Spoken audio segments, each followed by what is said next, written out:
Okay, all set up. Yeah, because then that way they're facing.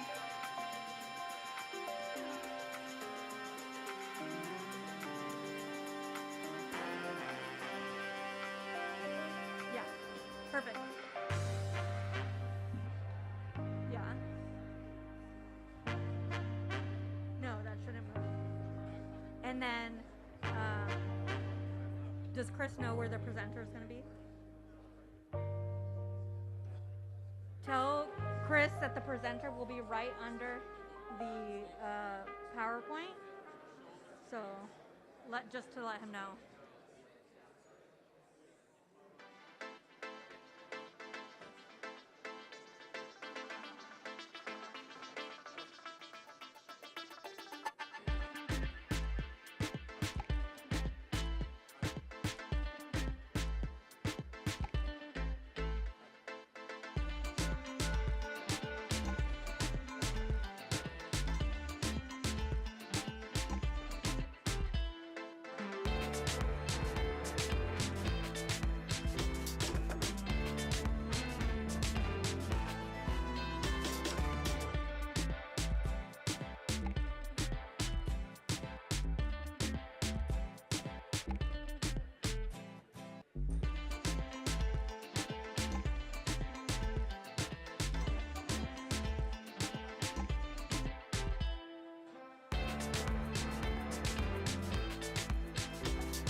Good morning, everyone. Let's get ready to, hello?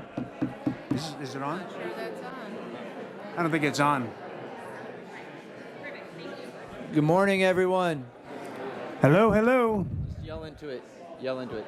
Good morning, everyone. Let's start settling down so we can call this meeting to order, please. Is that audible? Okay. All right. Thank you very much. Well, oh, now it seems to work. Okay. Welcome to the Faulkner Gallery. This is the Thursday, January 29th, 2026. It's a special meeting of the Santa Barbara City Council. Would you please rise and join me in the Pledge of Allegiance? And Ms. McAdoo, where's the flag? Okay, we will face west.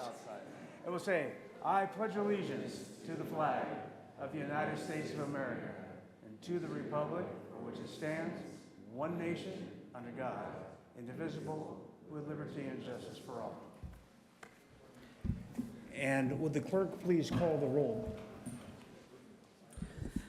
Thank you, Mayor. I will call the roll. Councilmember Harmon? Here. Councilmember Santamaria, not yet present. Mayor Pro Tem Snedden? Here. Councilmember Friedman? Here. Councilmember Gutierrez? Present. Councilmember Jordan? Here. And Mayor Rouse. Here. All right, very good. And with that, we're going to go to public comment. Public comment today will be limited to items listed on the agenda. This is a duly noted special meeting of the Santa Barbara City Council. Public comment will, in fact, be limited only to those items on the agenda today. All right, very good. Madam Clerk, do we have any speaker slips submitted, or do we? If anyone would like to make a public comment on items on the agenda, you can come up and then we'll do speaker slips afterwards. Okay, very good.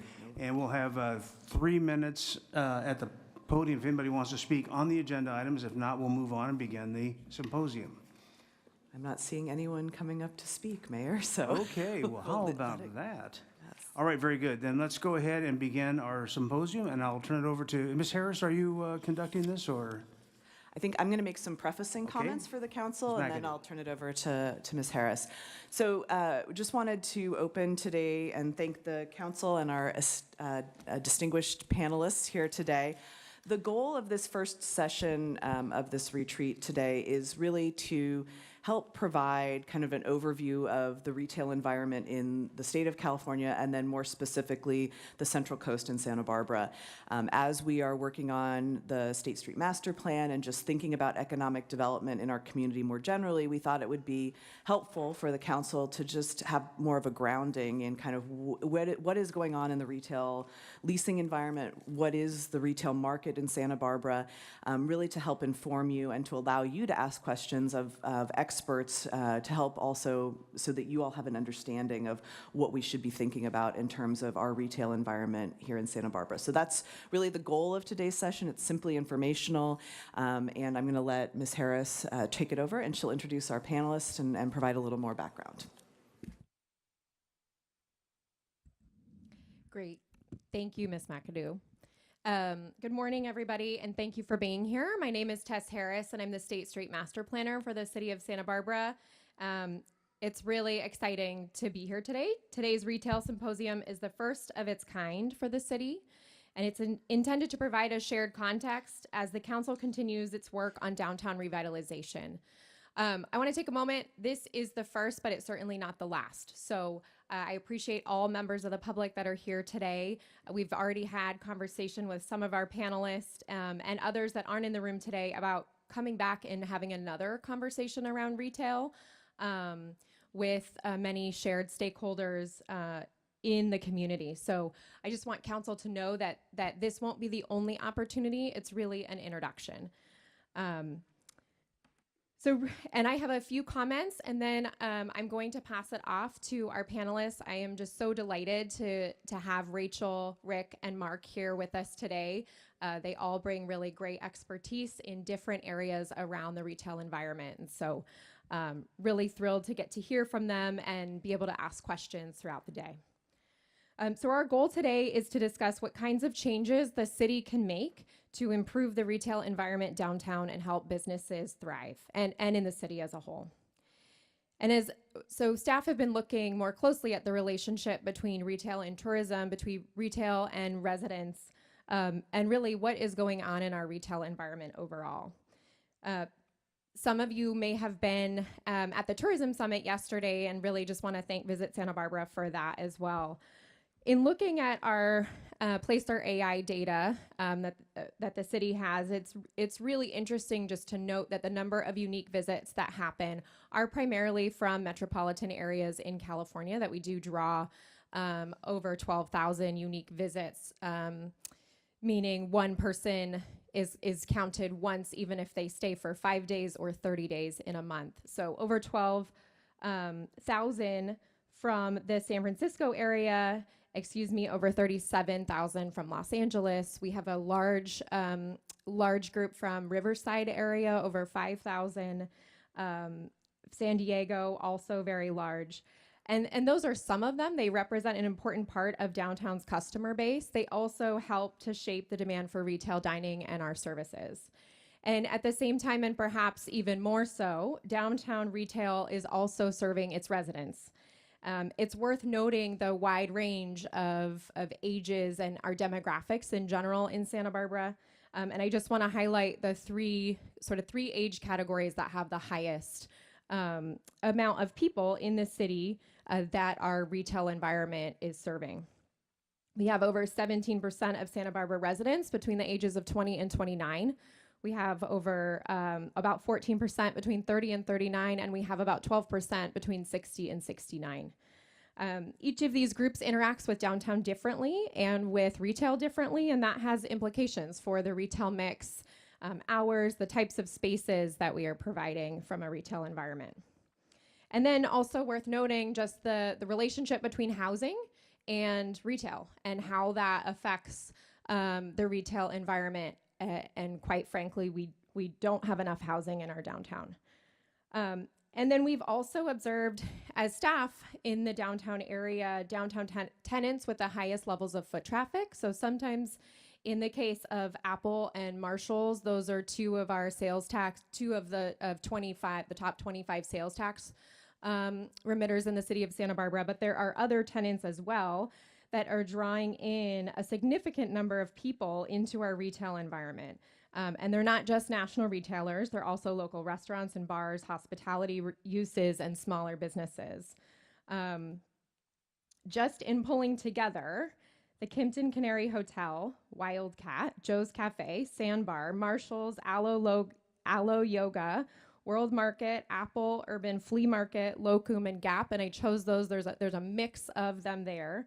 But they have visits that total about 2 million visits downtown annually. That's a lot of people coming in and out of those businesses. And so the mix is, again, how different types of tenants can collectively contribute to activity and visibility and vibrancy downtown. And you'll hear that from our panelists today. And I want to highlight that the purpose, again, for the symposium, it's not to advocate for a specific project or a specific outcome.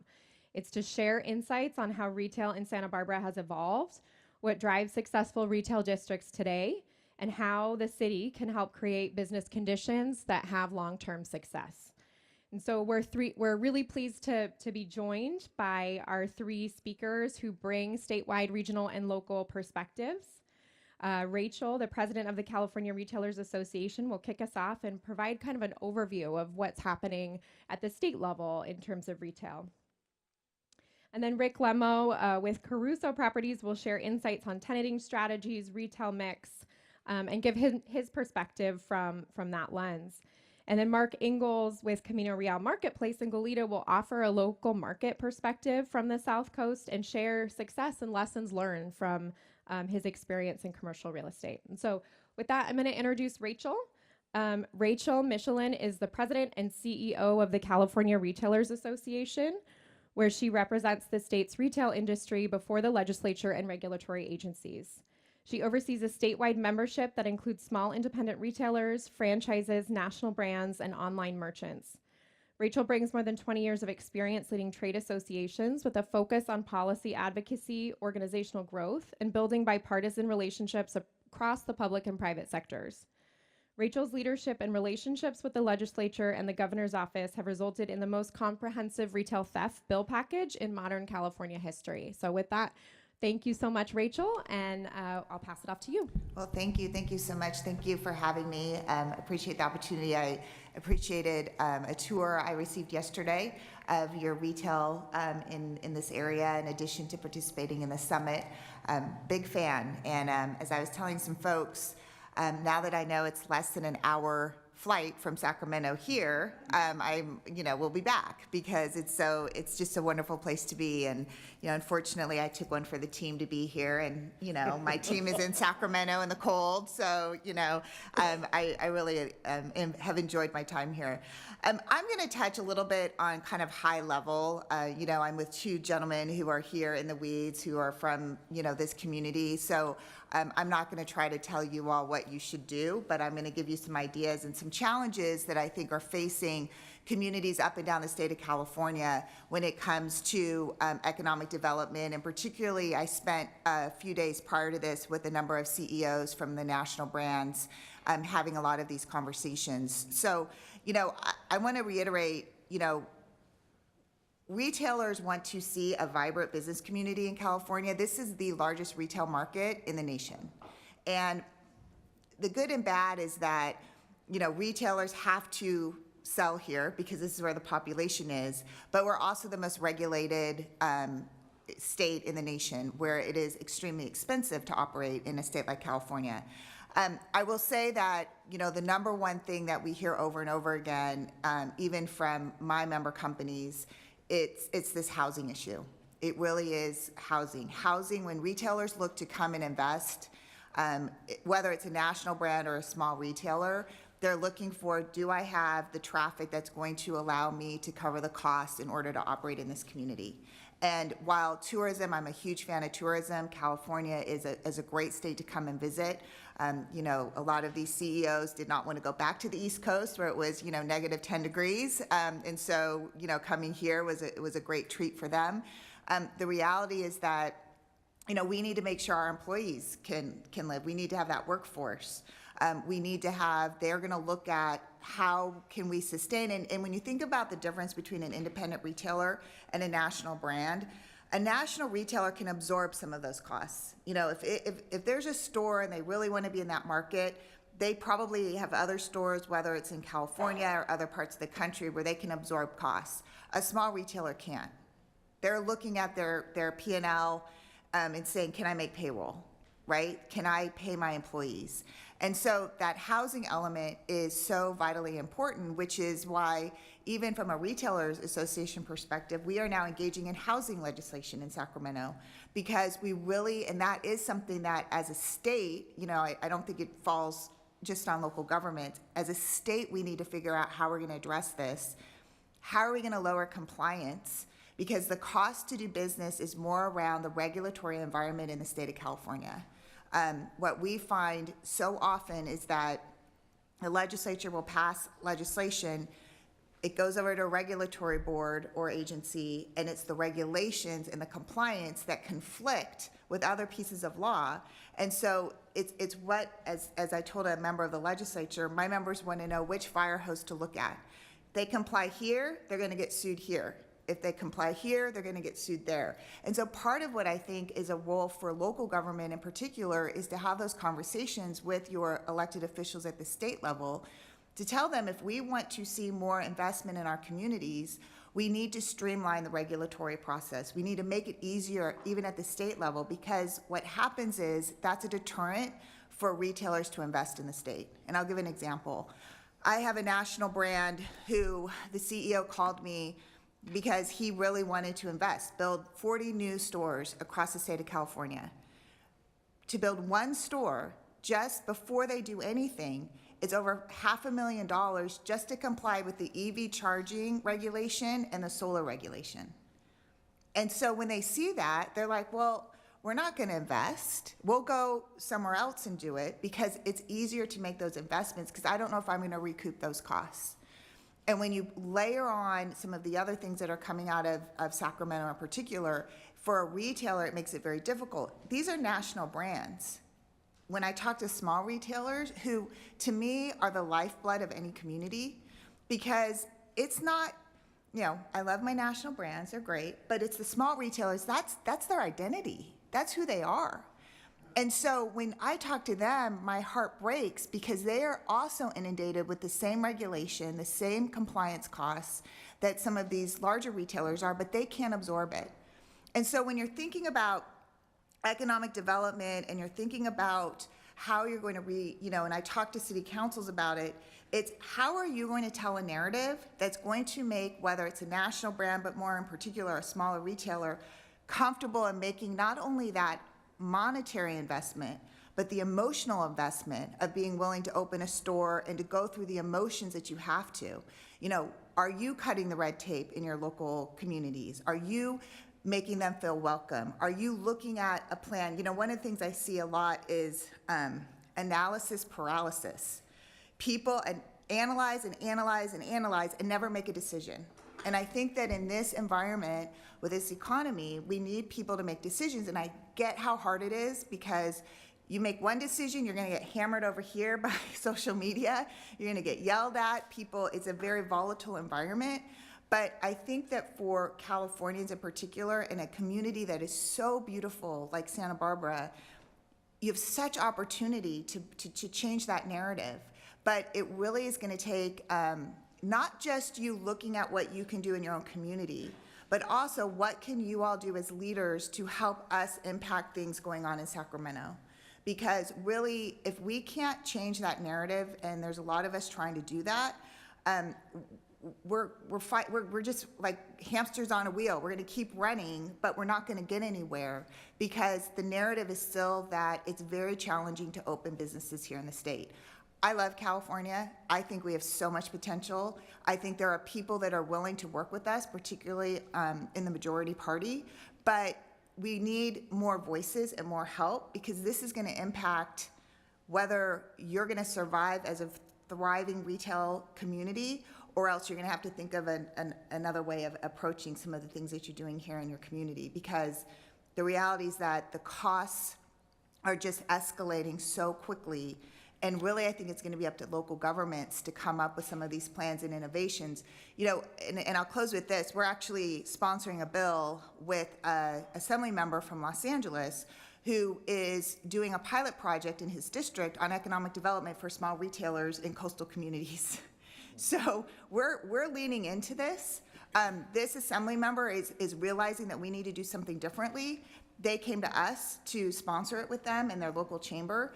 Those are things that you should also be thinking about outside the box. How can you do things to help bring some relief and do pilot projects where you can get the state involved, funding involved? GoBiz is really interested in investing, but you've got to get out of the analysis paralysis and really focus on what is that plan for the future. So with that, I welcome their presentations and any questions and dialogue we have later. Thank you so much, Rachel. I really appreciate your comments. I'm now going to turn it over to Rick Lemo. Rick is a senior vice president at Caruso, where he serves as the primary liaison with nonprofit organizations, community stakeholders, elected officials, and city staff. In this role, he works with internal teams to support projects that reflect the character and priorities of the communities in which Caruso operates. Rick is vice president of the Greater Downtown Glendale Association Community Benefit District. He was the original founding member and the first president for 12 years. And he's also a board member of the Coast Village Road Association in Montecito. So Rick, I will turn it over to you. Thank you very much. I really appreciate being here. I've had a good month of involvement with staff. Spent 27 years in the radio business and still don't handle feedback well, which helps me start out because I have a very strange, romantic relationship with the city of Santa Barbara. When you're in the radio business, it's a lot of fun, but it doesn't pay really well. I mean, let's put it this way. I was not John Palminteri. So my wife would make sandwiches, and my sons, two of which we only had at that time, would come up to Santa Barbara every single weekend, sit on the grass by the beach, have a sandwich, and then go walk on State Street. Now, that's pretty much fun for everybody, but if you've moved from Cleveland, Ohio, it's really fun. And so I always try and remember that, because I had a very interesting dinner about 15 years ago or so with Governor Brown. And I said, Governor Brown, it's so expensive in this state. And he looked at me as kind and not smart. He said, you know, Rick, you got to pay something for the sunshine. So now part of what we are all paying for the sunshine is volunteering and hoping to take some of the opinions that I've gathered and others have, and hopefully it'll be of value to you. There is no doubt that I learned the basis of the retail business directly from Rick Caruso. And he is, a lot of people think he's just a business genius. I know him very well. He's a guy who knows how to practice common sense. And I believe that that is our biggest solution. There is a speech he gave once where he gave credit to what we all would think is a pretty simple quote, and it was with Steve Wynn. And it was, what can you tell me about business, the leasing business, every business? He said, there's nothing more important than to know your customer. So let's talk about what's so easy here in Santa Barbara, because we have to first realize we have many customers. Our first customer should be our residents and our property owners. Our next customer would be their tenants. And the last customer would be those who come from outside of Santa Barbara to visit us. That makes life a lot simpler, because if you please them all individually, you're not really all things to all people. They all want the same thing. First and foremost, they want a clean, safe environment.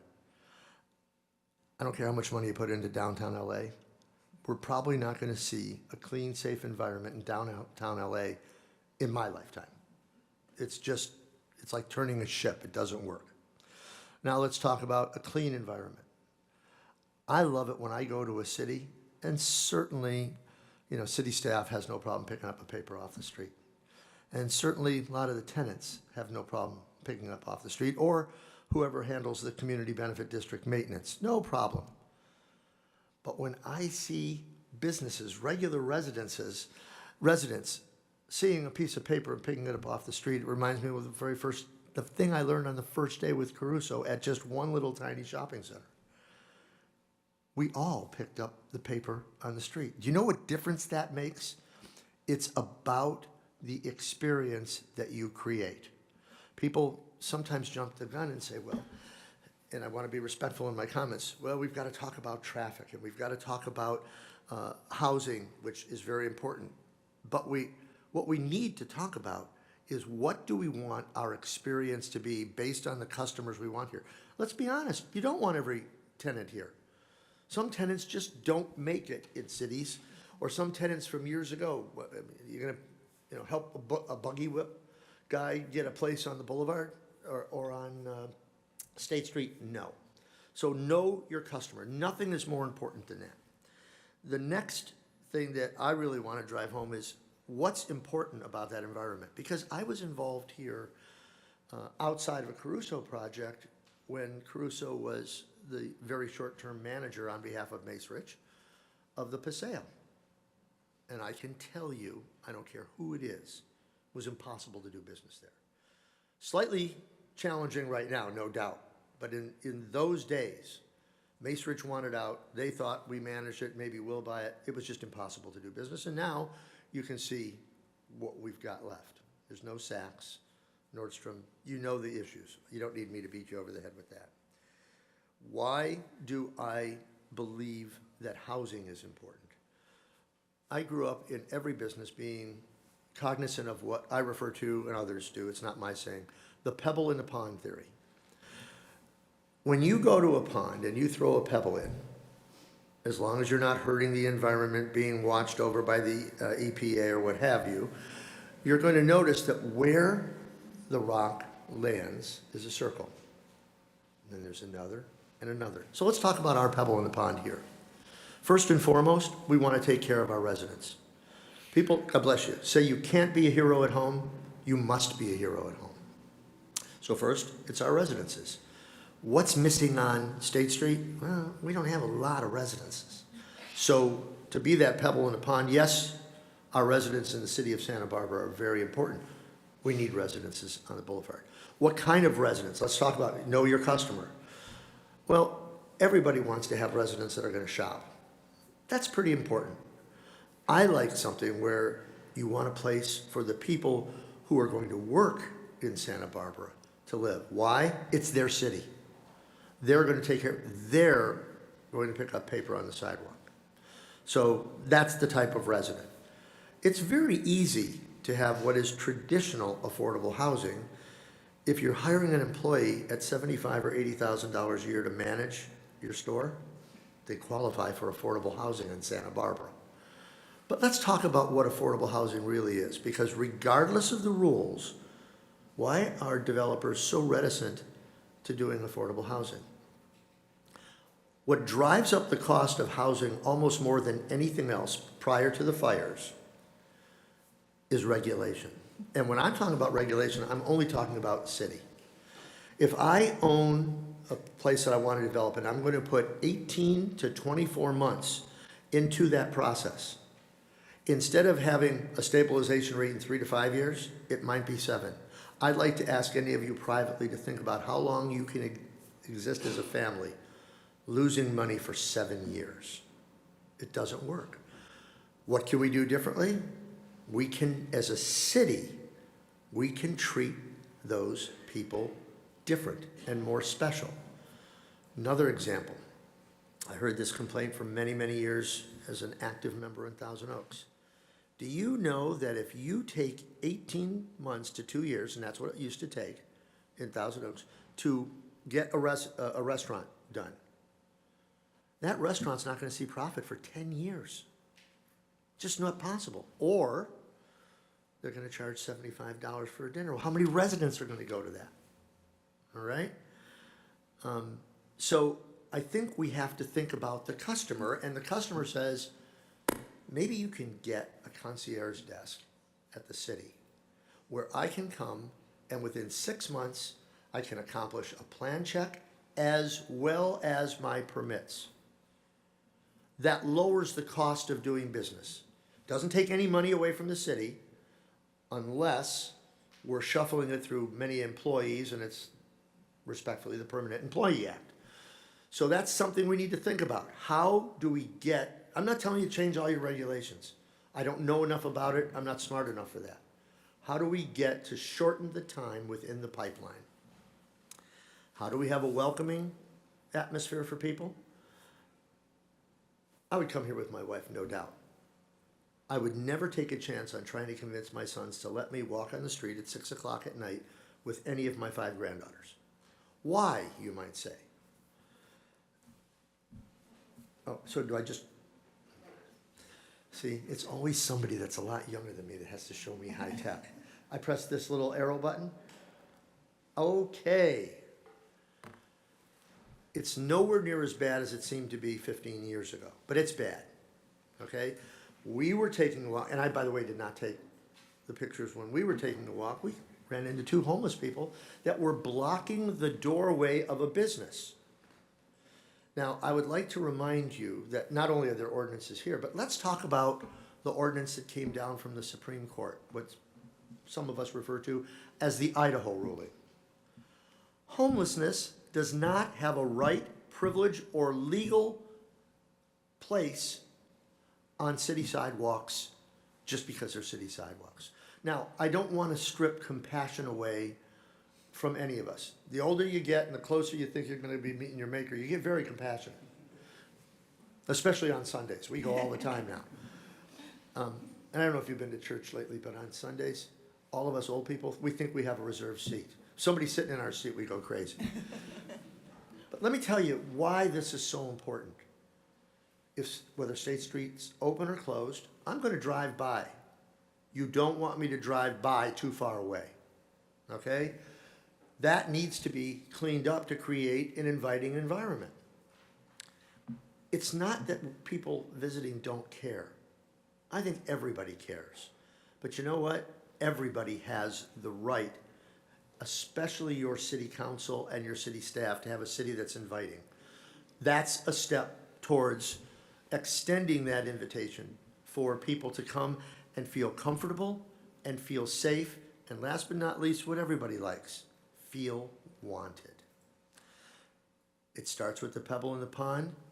It goes to the rest of the residents. It goes to tourists from the local, from the regional area. And it goes to a magnificent opportunity for tourists coming in on a cruise ship. Yet, and I could ask Kathy, she would have stats, how many places other than Janine's can I go for breakfast when a cruise ship docks at 7 in the morning? Very few. When we were involved here at the county getting our own permits for the Miramar, I remember walking 3 blocks away from the city, the county building, to get a coffee. Every place else was closed. And the place that we always used to go directly across from the county went out of business. Or the landlord and them didn't have a thing. So I think we have to realize it's not just the city's responsibility to create this environment and welcome people there. It's all of our merchants as well.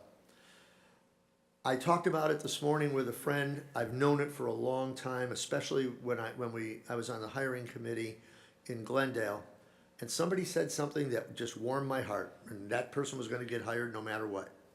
We have to stop justifying a no at staff level and get to a simple sentence. When you walk in, my job is how do I get you to a yes as quickly as possible? Because time is absolutely money. And time is also very competitive. If I'm only going to open 2 stores, I'm going to go to the people who want me. I don't need to shove my way in. That doesn't work for retail.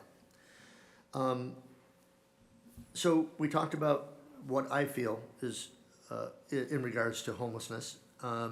We talked about a little bit about what I truly believe and what many professionals believe in regards to housing. But I think the last thing is what I call the silent killer. People do their homework before they invest in a community. And when I say invest, it may be getting an apartment, it may be building a retail store. If I do my homework and I see that the pervading sentiment with the governance is indecision, I'm not going to fault them. I'm going to say, you know what, until they decide it's just not time for me to look seriously. People say to me, how do we get a big tenant here? Well, let's start by creating an environment that a big tenant wants to do whatever they have to do. Remember that some people, like Barnes & Noble, every lease goes through their executive board, their executive committee. Okay? Well, guess what? Small businesses have an executive committee too. It's usually a husband and wife or 2 partners, and that's their executive committee. But you know what? They're more discerning because they can't withstand a loss that a big company might withstand. Lastly, a mix. I don't believe anything's more important than a proper mix. A mix of retailers. You know why?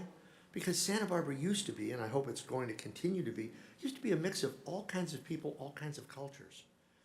I mean, that was fun to come up and interact with, and we used to interact with those groups that were on the beach when we came up for our sandwiches, and they were having like arts things for sale. You can't imagine some of the stuff I bought that after 50 years my wife's making me get rid of.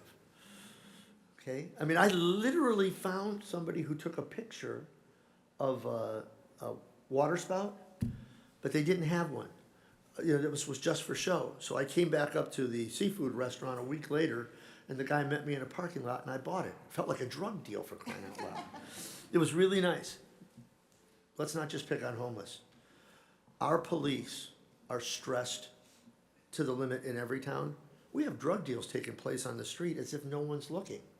If we could help our police with enough funding to be able to do, let's say, between 6:30 and 9, 3 simple drive-bys, you know what they're going to do? They're going to go someplace else. Now, I know this is on the public record, so I'm not going to make the speech that I made in Glendale when we did something like this, but you know what? I can't focus on where those people go. I just don't want them in Santa Barbara because we have to focus on Santa Barbara. I said lastly, which is a bad habit I have, I think one thing that helps us blossom very quickly are restaurants. Restaurants bring people, people bring retail. If we can find a way to speed the approval processes of restaurants, very important. If we can find a way so that when council members or city staff go to a restaurant for lunch, dinner, or breakfast, when the ticket comes back and you pay your check, put your business card inside. Let them know that you care that they're there. People go, well, those are such small things. Those small things add up. Ask any restaurateur. They don't care about feeling important.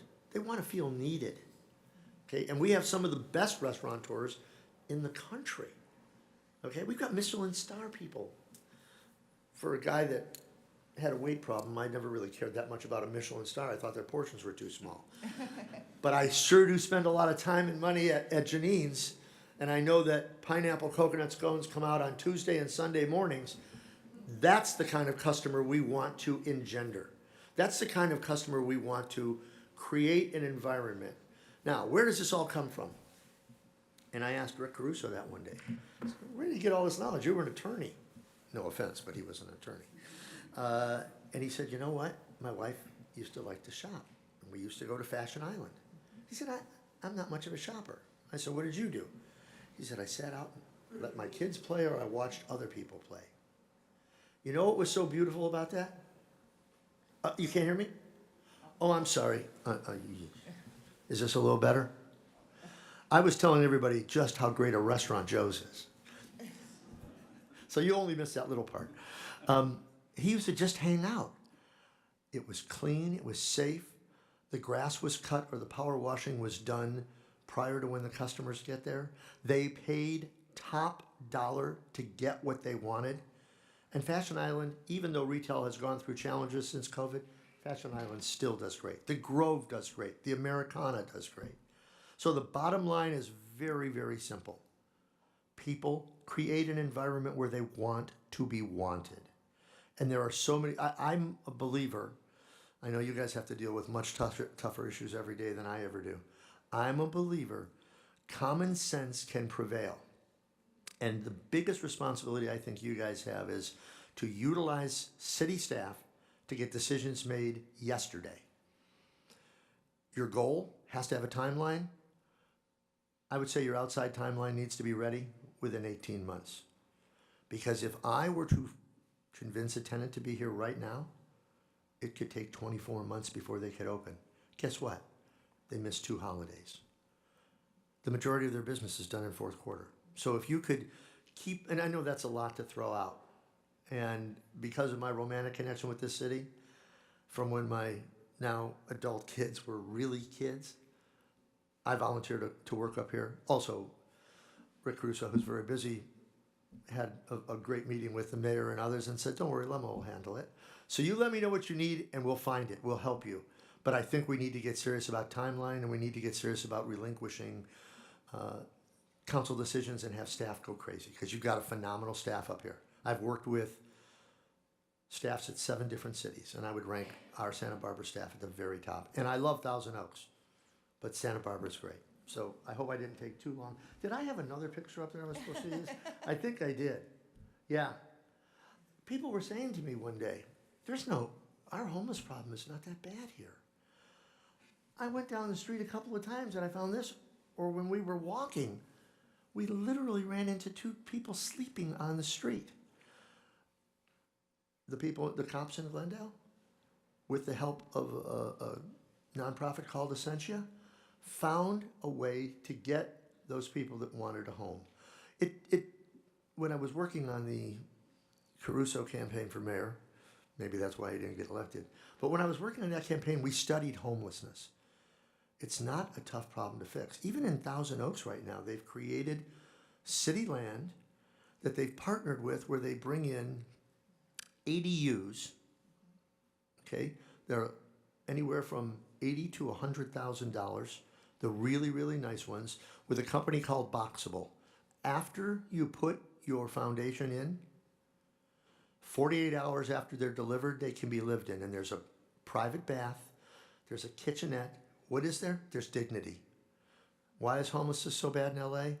They're building these giant places where they have a common area restroom. How does someone live like that? It's not right. So there are easy fixes, again, guided by common sense. And I think, those are the only two pictures, right? And I think I already went way beyond the brevity promise I made to Tessa. Thank you so much, Rick. Really appreciate it. We are next going to hear from Mark. I'm really happy to have Mark Ingalls with us here today.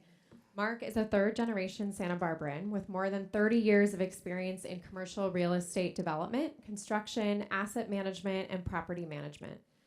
Mark is the asset, property, and general manager of the Camino Real Marketplace and is a partner on the development team for the Stork Medical Center, a major healthcare project in Goleta that's scheduled to break ground this year. His project portfolio includes Camino Real Marketplace, Gersh Park, Ice in Paradise, the Maravilla Senior Housing Project, the Goleta Marriott Courtyard Hotel, and the Ontario Hills Residential Subdivision. So really happy to have you, Mark. I'll pass it off to you. Thank you, Tess, for the introduction, and I'm honored to be sitting here with Rachel and Rick, both a wealth of knowledge, and I appreciate them sharing that with our community and with you today. I'm kind of coming from a little bit different perspective. I'm the property manager and general manager for the Camino Real Marketplace Shopping Center, which is a regional shopping center. State Street is a main street. It's not a shopping center. And you guys aren't landlords. You're a city. We're landlords. We control a lot of the elements that Rick touched on, which are really important: safety, security, a comfortable, lively place to be and want to be. That's our jobs. Our tenants, on the other hand, we try to do the best we can in selecting our tenants, but we're not partners with our tenants. They do what they do. Our job is clear to make sure that we bring people to their business. And I think, much like State Street, the role that you all have is to create an environment that's safe, that's clean, that's welcoming. And you have to rely on your residents, your tenants, both national and local and regional tenants, to do what they do and bring the elements that are needed and requested by the community. And in order to do that, I think housing needs to be a component of State Street. It's a discussion this community's had for many, many years. I think it's relevant. I'm the third generation Santa Barbara, born and raised, one of the privileged. And I grew up downtown. I grew up downtown behind a family business, in front of a plumbing shop, and behind an office, in the middle. And in our neighborhood, we had neighborhood markets, we had neighborhood services, and I think that's consistent today in most neighborhoods in Santa Barbara. The west side, the Mesa, Milpas, the east side, and you still have those. You have those vibrant services and retail elements that the community that's close to those businesses can support. And I think what State Street is missing is it's a neighborhood. It can be a neighborhood. If it was a neighborhood, it would be more sustainable. It would be more inviting for people that live to actually be out and engaged on the street. So I think housing is an important component. I think the type of housing is really important. You need diversity. You don't need large apartment building structures. I have my personal opinions about knocking down 2 department stores and putting up 2 major housing elements. I think that every 2-story building on State Street should have housing, and every building on State Street that wanted a 3rd and potentially a 4th floor should be encouraged to do so and install housing. I think if we did that, we would have a vibrant downtown Main Street. I think when people come to Santa Barbara, they don't come to Santa Barbara to shop. When you're in Santa Barbara, shopping is a secondary component. Restaurants, they wanna feel like they're part of the community. Santa Barbara is unique. It's very unique. And what's happening in Santa Barbara is not unique. The department stores that are leaving large vacant spaces in our communities is happening statewide and nationally. Those department stores were a trend, and that trend is over. And it's yet to be defined what replaces it. But I think there's opportunities. I think there's opportunities to bring, in other communities where they've been successful, medical facilities can occupy large spaces. They can be converted easily, much easier than residential. We've got incredible educational community here, Westmont, Santa Barbara City College, UCSB, bringing some of their functions. I think Santa Barbara is thrilled to be downtown. They've been out in Goleta, the good land, but yet they're at the University of California, Santa Barbara. So it gives them a place in downtown that I think is going to be welcome to them, and Santa Barbara will welcome them. I don't want to. I think Rick and Rachel both touched on a lot of what's happening outside our area. I don't want to go too long in my little intro here and save more time for questions. I feel like the solutions are in the dialogue, not in hiring experts that'll come in and tell you what you're not doing and what you should be doing, and if you could do this better, you would do this. I think it's in forums like this. I think it's in talking to the community about what they want State Street to look like, the Monday through Friday crowd, and what would bring them downtown, and be in a position to act on it. Because I think we're at a critical time frame here. We've been discussing it as a community since COVID, and it's time to unveil a plan or an attempt at a change, and knowing that it's going to change again. So nothing we do should have a 10-story foundation, because we just don't know what the future is going to bring in the change. So being nimble, welcome the change, and I think this community is unlike no other. So proud to be from it, and happy to be here today, and happy to answer any questions you may have. Thank you so much, Mark, and thank you to all three of you for that. I'm going to kick us off. We have a few questions that some of you sent in, and then an opportunity if you have questions that have come up as we've started this discussion.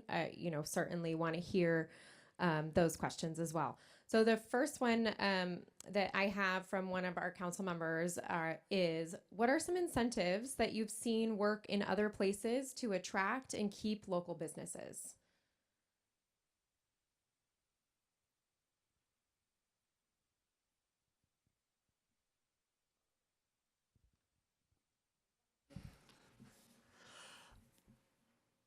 If I understand the question correctly, specific incentives that attract local business. I would say one of the most specific is allowing a development company or a large company to come in, and instead of going through the regular process, they go through a concierge desk where there is a particular planning team, which would be a planner and certainly ultimately a department head that would help move it through the system from a time-wise standpoint.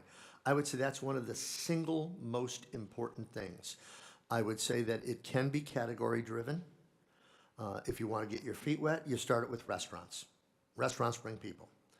I'm a big believer, and I agree with the panel in regards to housing. So let's deal with some specific housing. I'm a marketing person at heart.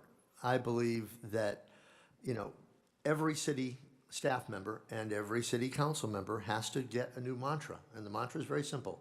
How do we help you get to yes? I'd put it up in signage. I'd use it everywhere. Another sign, welcome. I would say that gets people motivated and thinking. Okay. Another incentive I think might be, and I don't even know if it's possible, my dad always told me, don't spend money you don't have. I'm saying I think you should spend some money you don't have. Maybe you do a short-term waiver of fees for plans and permits for everybody that submits a plan by thus and such a date. Let's say this is our 250th year as a country.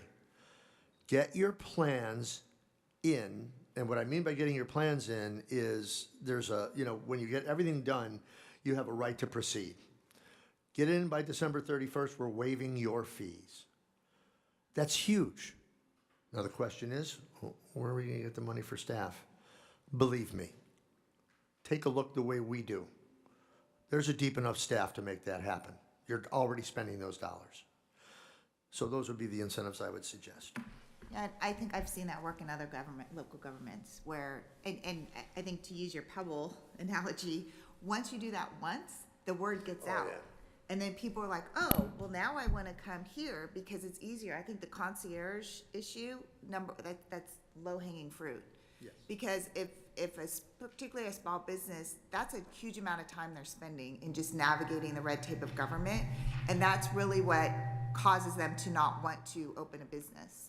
So saying we're going to have someone who's going to help you, walk you through, I've seen some how do you utilize AI? I think that can help, speed things along and get things moving. But I think to Rick's point, showing that you're willing to remove the barriers not only helps you bring in these types of businesses, but then also creates this energy that you need of people that want to come here. Great, thank you. This question I'm going to give to Mark first.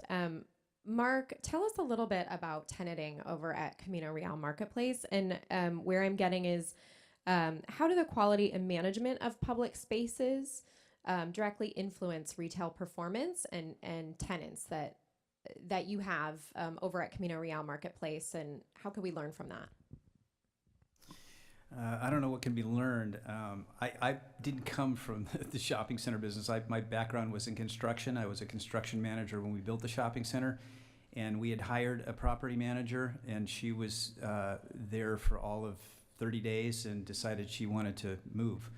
And so our team looked around, and I was it. So I became a property manager, but I used, I guess maybe to my, it's been some of my success, is that I've been a little non-traditional in the way that I've done it. I really from the approach of as a consumer, what as a consumer would I expect? What would affect my shopping my shopping experience in a positive way? And so we focus on the aesthetics of the shopping center, the cleanliness and the security, safety component. That's probably far and away the comments that we get from the general population, our patrons, the most. And it's something we can directly do as landlords. We can control that. And I'll give you an example. Security and safety was a big issue. When we first opened, we had our in-house security 24/7. It was very expensive, the largest line item on our budget, our CAM budget. And we looked, and it just wasn't as effective to have people walking around and a private security company and doing the job of really making people feel comfortable. They were visible, but whether or not they were effective was another question. I reached out to our local city, the city of Goleta, and I said, would you be willing to, if we paid for it, put a substation in our shopping center? And the reason I did that, because I had talked to a lot of the sheriffs that would come onto the property when they needed to, and they couldn't use public facilities when they needed to use the restroom. So they would have to go back to City Hall or back to Calle Real, where they're from, to use a restroom. Well, if we've got 2 beat officers in our Western Goleta, one of those 2 guys is out of commission for probably the better part of an hour to go to Calle Real and get back into his community. So we did, through a negotiation with the city manager, establish a substation, which is staffed not only by law enforcement, Goleta City PD, but also Highway Patrol overnight, because it's 24 hours a day. And Santa Barbara Airport will sometimes come in, and that involved building it to their specifications. So it's bulletproof glass. It's having a restroom shower, having the communication systems, which is proprietary to the sheriff's department, law enforcement, installed. But it was a very small investment for us to make for a very impactful result.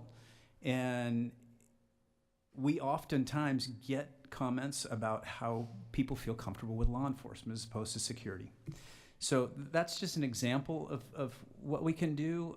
It's somewhat thinking outside the box. I don't think my idea was novel in any way. I've seen substations in other places, but I would love to see substations on State Street. I would love to see a substation on the west side and on Milpa Street. And there's no reason we couldn't do that. They don't have to be full-serving facilities, but they have to be a place where there's law enforcement presence, whether it's a parked car or somebody in and out. And I think if you see precincts, local precincts in neighborhoods, that helps. And State Street should be, we need to think of State Street as a neighborhood. We need to think about it. The Funk Zone, you know, the East Side, Upper State Street, we think of those as neighborhoods. We should think of Lower State Street as neighbors, not Chapala Corridor, those could be included in that, but that whole area needs to really be considered a neighborhood. So that's what we did to address safety. And your second part of the question was? No, that's great, Mark. It was really kind of around how you're managing public space and safety, and I think you've touched on quite a bit. Thank you. Really appreciate that. Rick, you said you wanted to. Yeah, I add just something. wanted to make one comment. First of all, I told you this when we were touring. I think Mark has done so many, certainly creative but common sense things. In the police situation, substation was great. We did something that was nowhere near as good as that, but in LA it was necessary. Does everybody know what a pop-up shop is? Okay, we know what it is for retail. Using a third of the space of a pop-up shop, so it's relatively small, we put in police kiosks. Wasn't our idea. They're all over Europe. I'm assuming it's a cost issue. I have no idea. But basically, we had 1 or 2 cops in there. It was very easy for LA because they were at the Grove all the time anyway. And what they were doing when they were inside were giving out little badge stickers and coloring books to kids. Certainly it made the adults feel comfortable, but there was a peripheral benefit of, you know, what our parents used to tell us: get in trouble, go to a police station, they'll get you home and they'll get you an ice cream cone. With my weight problem, that was a natural place to go if I wasn't in trouble. Bottom line though, these kids were now learning, not just hearing, about an interaction with law enforcement. And we did that in Pacific Palisades. Now, that's the upside. You don't have the downside we had. During the riots, that's the first thing that was burned in LA, at the Grove. But the upside is so tremendous. Could you imagine in certain portions of State Street, particularly if there's an event and you close down a small portion, you wheel out this, and they've got their place. It's got a place to sit down. You don't have to worry about air conditioning up here. It's really pretty darn good all the time. And when they're not there, the visibility of that little pop-up makes a big difference. So I think that's sort of takeoff on Mark's great idea. Thank you. I have a couple more questions that I received, and then I'm going to open it to the council members. This one, I'm combining a few questions that came in, and the questions are around vacancies. So what have you seen work for vacant storefronts that may not have a tenant because there's a property owner that's holding out for a particular tenant for that space? And then another piece of that is, what are your opinions around a vacancy tax? Vacancy tax.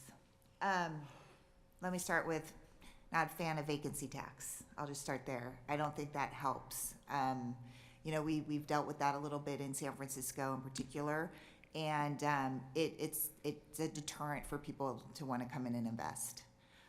But one of the things in vacant spaces, and you know, it's you know, you've got college campuses here that they're all on Instagram. I have a college student. Pop-ups are huge, And if you do a pop-up with a certain brand, TikTok, the TikTok influencers and such, and you engage them, that's a great way to get people to come down to a community. I've seen that work in a lot of different places.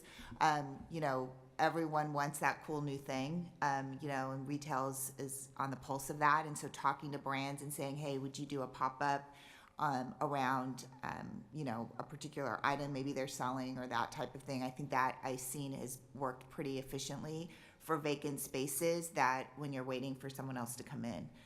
From a retail perspective, I've also seen it in San Francisco in particular and I actually went to one, pop-up restaurants where really cool, and it's like you feel like you're doing something very exclusive when you go to, and it brings you back, and that adds to the experience of the community. So I think that is kind of cool. So I think really thinking smaller kind of leases, pop-ups, small businesses can do something, creating that kind of energy around it. I think art types of things too draw people.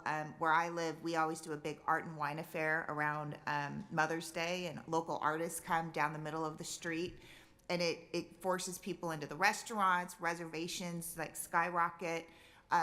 People are coming, they come from all over to look at it. It's a really great way. People look forward to it every year. So I think those types of things, experiences, coupling that with, I think the restaurant, retail and restaurants always like hand in hand. We want more restaurants because that gets them into more retail. But I think those are some of the things I've seen be really, really successful. Thank you, Rachel. I'd like you to think about a vacancy tax this way. It does two things. It makes a little bit of money, but it's the worst marketing tool ever. It is as if you were putting up a sign that said, go anywhere but here. I'm going to again steal, which many of you who were at the economic forecast heard this. I'm going to steal Rick Caruso's line. Why do you kick somebody when they're down? What's the upside? I cannot find, and I believe if you had your city comptroller look at it, there is no upside to a vacancy tax. If we need to look anywhere, let's look at Sacramento. Every time they talk about a tax, they're not even passing them yet. People are voting with their feet and getting out. It's easier to get out of a city than it is a state. So I'll go to some place, as a tenant, I'll go someplace where there is there's no recovery of a vacancy tax by a landlord. Remember, they're being taxed without a tenant right now. You know why? They're paying their mortgage at the bank. They're paying their property taxes. So they're already involved in providing funds, though they don't have a tenant. One of the other questions is what can you do with empty or vacant store space? I'm a big believer in dressing your windows. You can dress your window for public service, you support the police, or you can dress your windows for up the road at the Granada.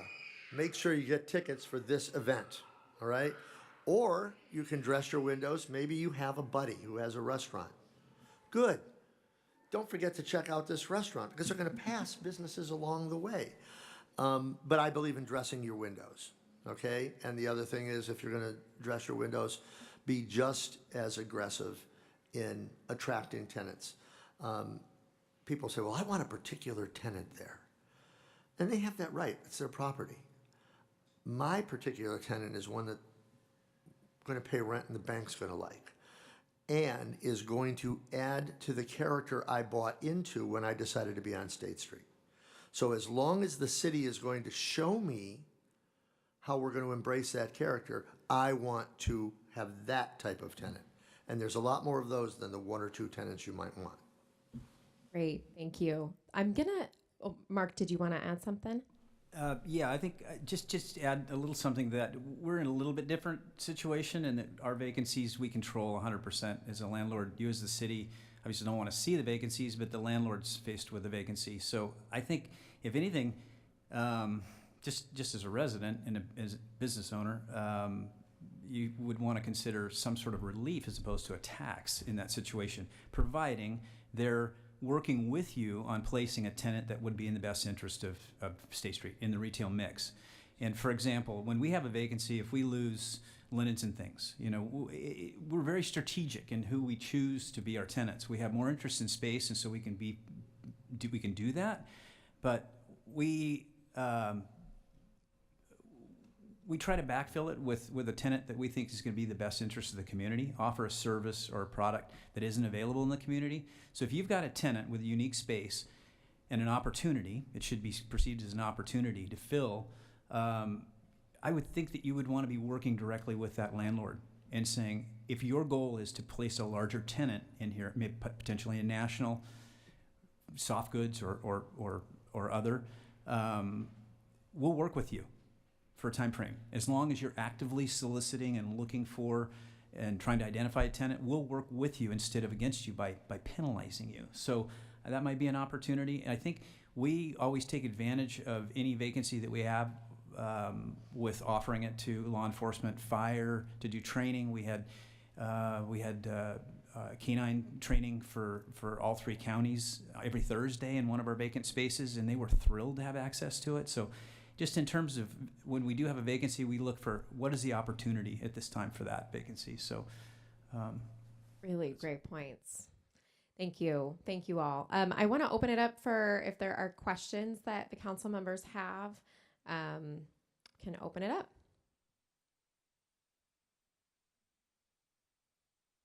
I'll jump.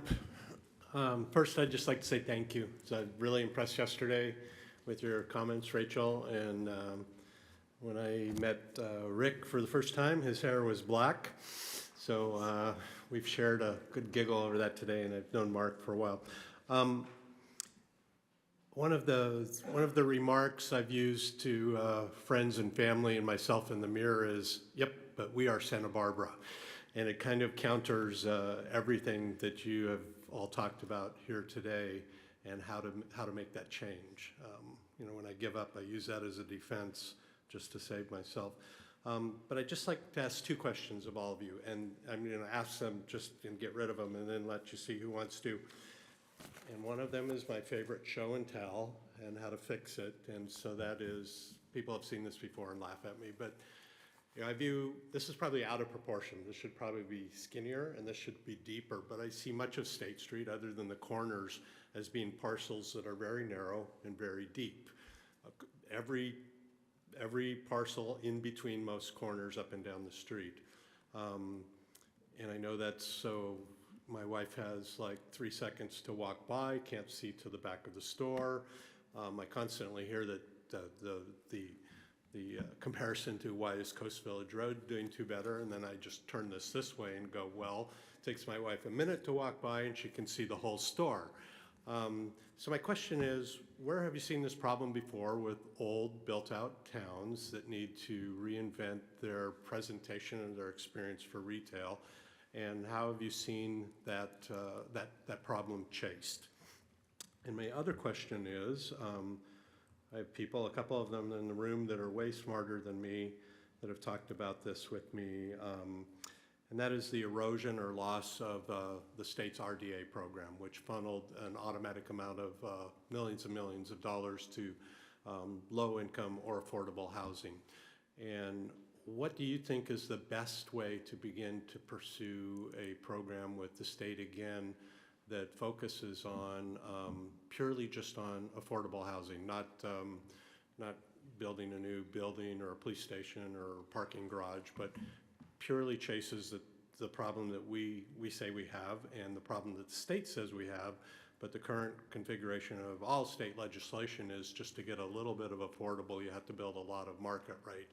But something that would, the equivalent of some arrangement that would begin to defer off for a period of time or actually use the growth in property tax on those parcels in a certain area and run that to affordable housing projects. So those are my 2 questions. If there's any idea you can offer that you've seen other places. Thanks. I'll touch on your first question, Mike, first. That we too have an issue sometimes with large spaces and how do you split them. And to give you an example, Staples is 24,000 square feet. Their new model is 12. We're going to lose them as a tenant shortly, and we've already got a replacement tenant, so that we think is probably better suited for our center today. So we're excited about that. But one of the options obviously we think about is we're going to lose a tenant. What do we do with the space? What if there isn't the interest, or what if we don't have a prospective tenant to backfill? It's 24,000 square feet, but it's long and narrow. It'd be a great bowling alley. But we don't have a bowling alley. It might be a good use. But on the case of State Street, I'm going to try to superimpose that onto State Street, that thinking. There's no reason why you couldn't have retail in the front and housing in the back facing, two fronts of the building, not a front and a back. It could create some challenges, with how do you stock retail and what the type of tenant is. So you need to think through some of the logistics around that. But in certain instances, when a tenant's got a space that just is difficult, we've got spaces in size ranges that 5 to 10,000 square feet is difficult. You get over 15, you get into a different tenant. You get over 30, you get into a different tenant, and you all the way up.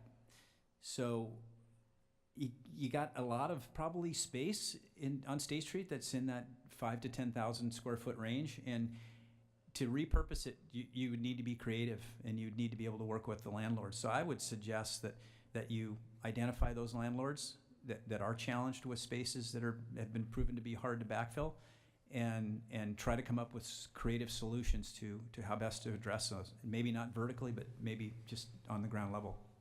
Yeah, I was thinking this, oh, sorry, go ahead. Your second question is probably above my pay grade and a little too high for me to answer, but in terms of RDA helped to build Paseo Nuevo. I mean, it didn't just fund housing and affordable housing. So it's very unfortunate that that's not available to cities, because it was very advantageous to have that authority to be able to use those tax dollars.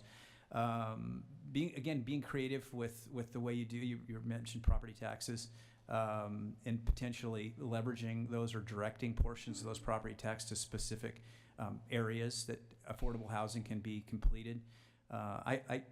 Unfortunately, I hear oftentimes our police, our fire, our city workers, Santa Barbara County, for example, is the largest employer in the county, and they haven't built a single housing project. They've got vacant space. It's public. Why not? The biggest land cost, the biggest component of affordable housing is land around here. So if you're building affordable housing with zero land cost because it's already paid for by the public and it's going to be a public benefit, why not build a project? Build a project that doesn't have to look affordable, because you're spending the money to construct it and not to buy the land to begin with. So I would encourage the city to use the same approach. If you've got parking structures that are underutilized, look at what you can do. That land is zero cost basis. Go vertical. Make that for affordable housing or workforce housing, but you're going to need to think outside the box on how to address the housing issue going forward. It's not unique to Santa Barbara, but I think Santa Barbara's got enough intellectual capital in this community to solve. If we can create AI and difficult physics equations, we should be able to figure out a housing solution for our community. I was thinking the same thing on the space. I mean, you have a lot, it seems like, office space on State Street that I asked, why isn't that housing? But you could use the space behind a smaller retail for office space. I mean, that's a cool, easy way to do it. People are looking for cool places to have their office, especially I think with the next generation coming in who's more about work-life balance. They're not, I don't think going to go sit in cubicles and do that. They want to have that kind of variety. I think that's a great way. The other thing I've seen, the new trend with some stores and some brands is that they'll have front of house of their products, the back of house is a distribution center. So they're using it as distribution, and being able to, let's just say people are getting used, they like things delivered. There's certain products they want delivered.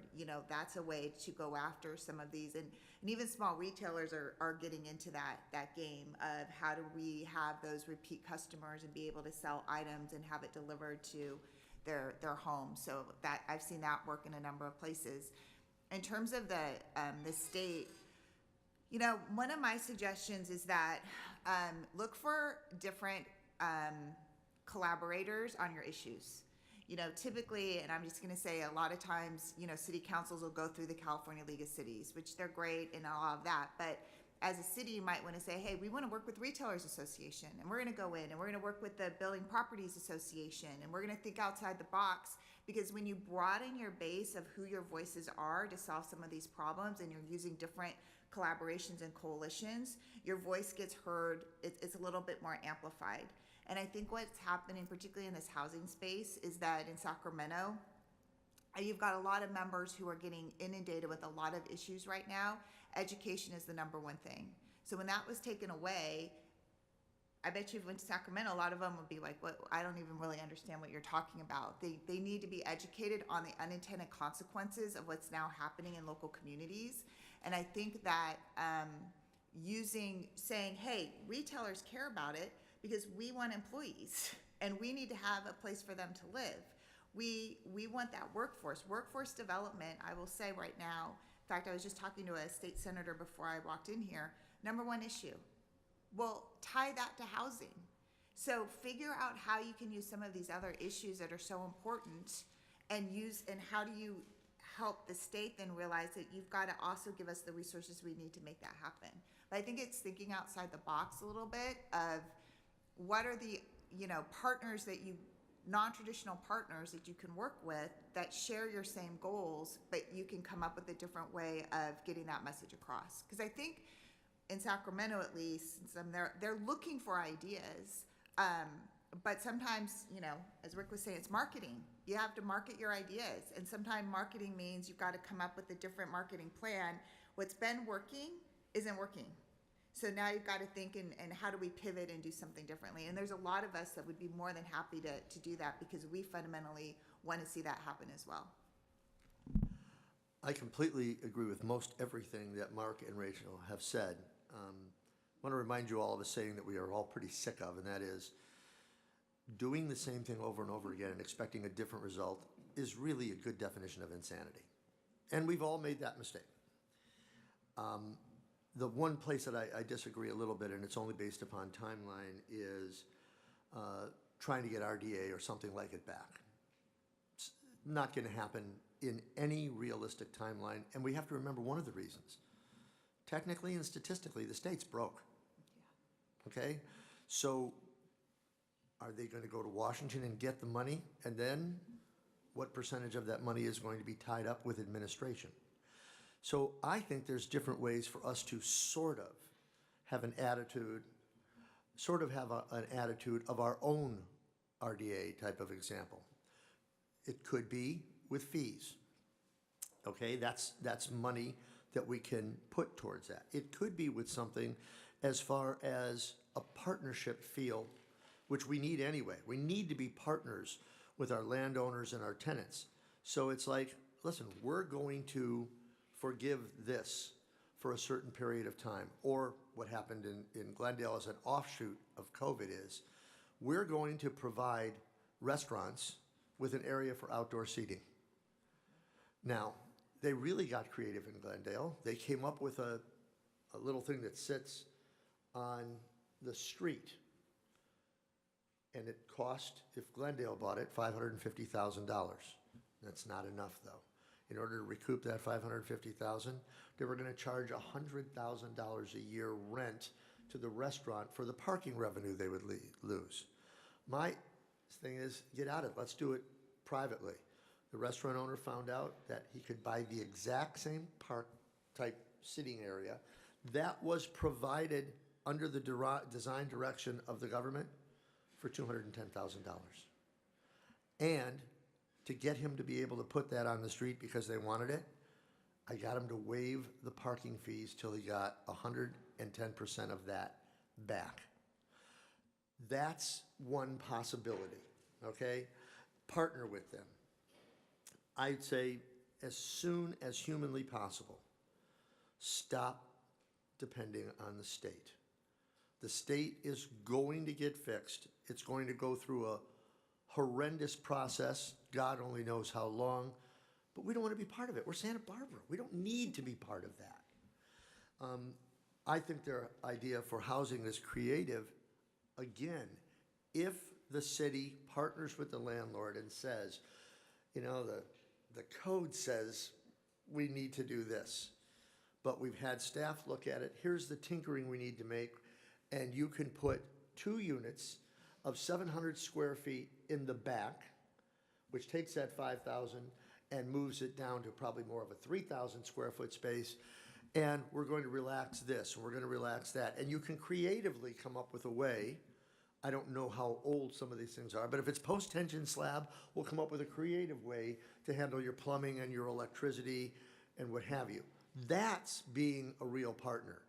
That takes away the fear that all of us, anybody who's normal, the fear that any of us have every time we go through the city doors.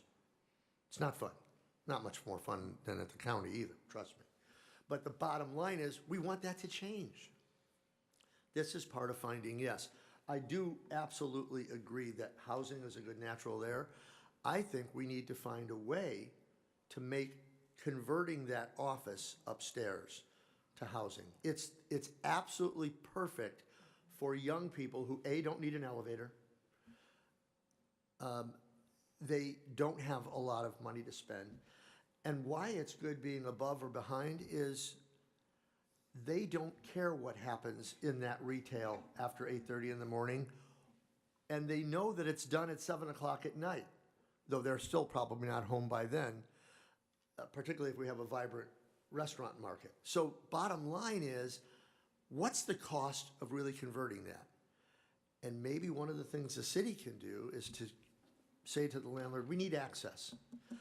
Let us find out. We'll pay for a designer to say what the cost of it is to put this kind of unit in there. We've approved it, take it. You invest the money, go get it done. And not have any reason other than here's who your tenants are going to be coming back. That's being a partner. And it's easy to do because there are a lot of designers out there that are not going to charge you market rate at all just to be associated with putting City of Santa Barbara on their resume. I know of 2 myself, maybe 3. So those are the kinds of things I think we need to do. If we don't do them, I'm concerned about competition.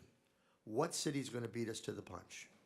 What city is going to say, you know what, it's only 20 minutes of a drive to get there, which is not a bad commute when you've got the beauty of Santa Barbara on that road. We need to be aggressive in that. And I challenge City Council to strip away the norms in your workshops and say to staff, what do we need to do? And how can we do it? And how quickly can we do it? You know, though, I was thinking as you're talking, you've got all these colleges around here. To your point, what college student wouldn't want to do design and come in and redesign some of the stuff that you're doing? I mean, and in addition, you want those people to stay here. And if you have affordable housing, then college students will stay. A lot of them are looking at jobs where it's still virtual. That's what they're looking for. Cool office space. I mean, there's so much opportunity, and you've got it right here to tap into. But I think to Rick's point, you got to do something different. You got to be bold in what you're thinking about. And I mean, I have a college graduate who is coming back to she wants to come back to California. She goes to University of Utah. She loves California, but you know, she's worried about, okay, how do I, you know, find a home? Where do I live? All of that. Who would not want to live down here out of college if they could afford to? And I think you've got the space to do it, and you've got the talent to do it right here.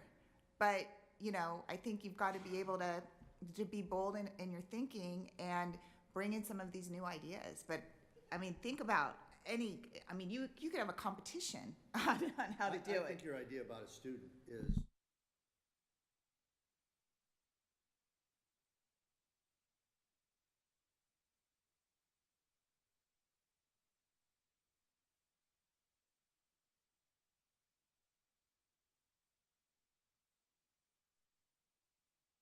more people find out about it. I'm sorry. I have a big mouth. I thought almost everybody could hear. At least that's what my family tells me. Bottom line, I think your idea about working with the college may be able to help you solve all kinds of problems. The most interesting thing about your suggestion about the college is what they're learning as far as their basics in architecture is really all they need to do here. They're not erecting a building. They're learning about building footprint. They're learning about what a firewall is, what wall can be moved, what can't, where does there have to be HVAC access. They're learning that in the first year of architecture. So I think your biggest problem there would be, okay, we have to have a day-long interview process of all these people, and the college is going to help us. But that is a brilliant idea I never thought of. Most brilliant ideas I don't think of. Thank you all. Yes, Councilmember Harmon. We have time for three quick questions. Okay, I will try to be very quick.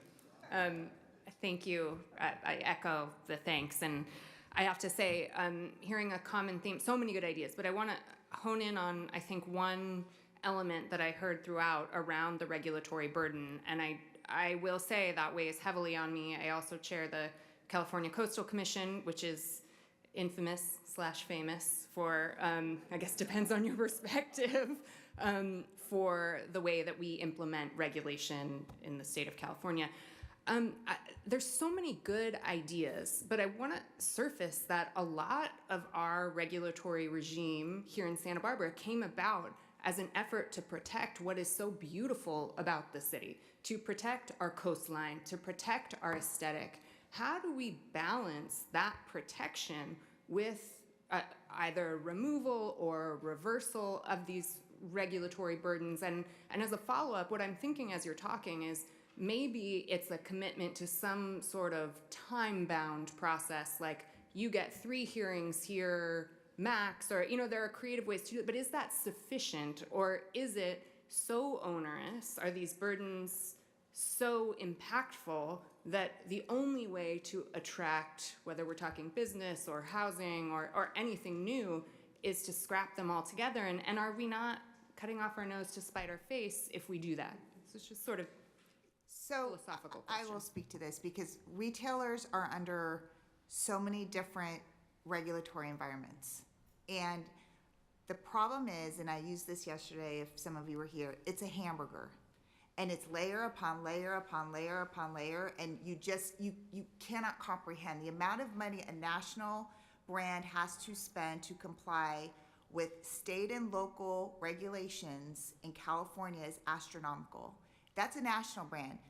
Don't even get me started about small businesses who, candidly, I was at an event where a lot of them are just they're using ChatGPT to try to figure out how to do it. The problem is that when the state puts on regulations and then local government puts on regulations, that they don't talk to each other and they conflict. So you've got privacy regulations that conflict with environmental regulations. And to me, the biggest thing is, and I've had this conversation with the governor, I've had it with the legislature. In fact, we're looking at a select committee on regulatory reform to talk about the fact that everyone needs to be talking to each other to make sure they work.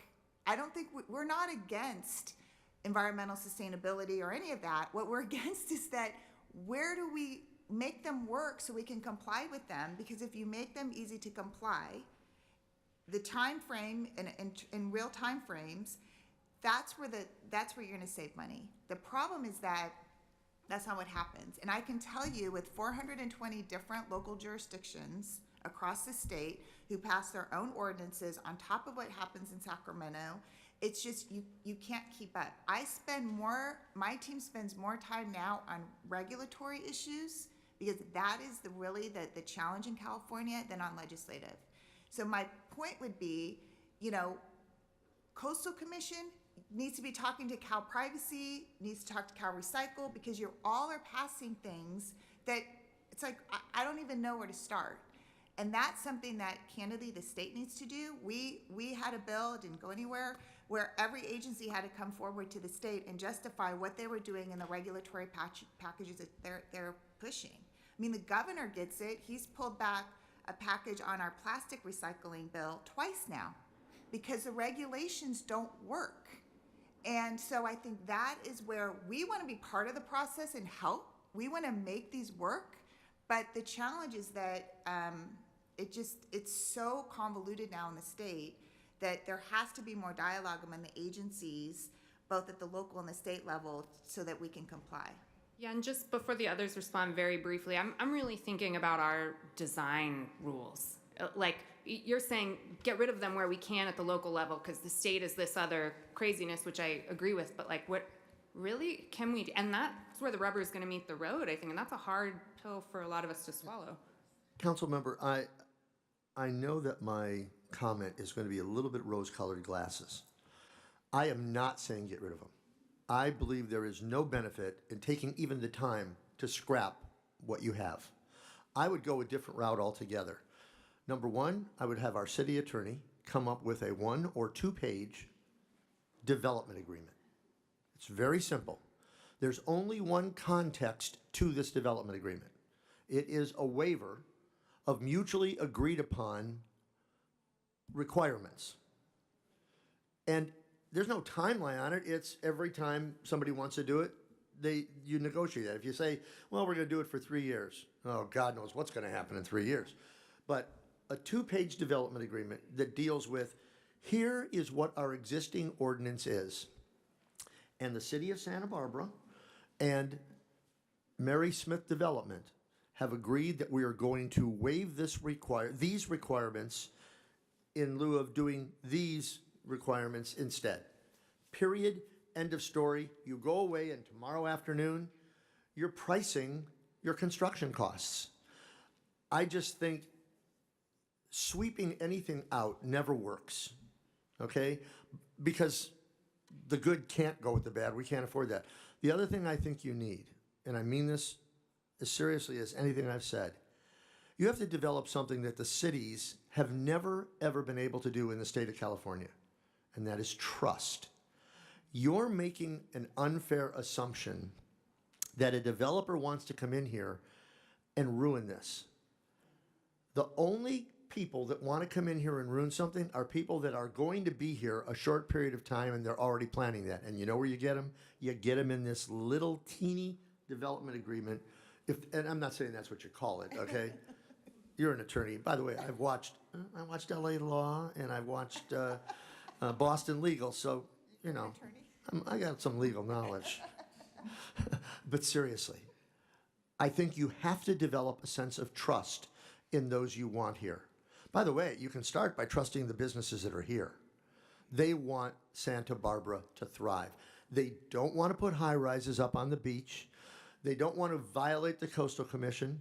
But when a Coastal Commission tells a hotel, no beach lights at night, you cannot show how beautiful the beach is at night.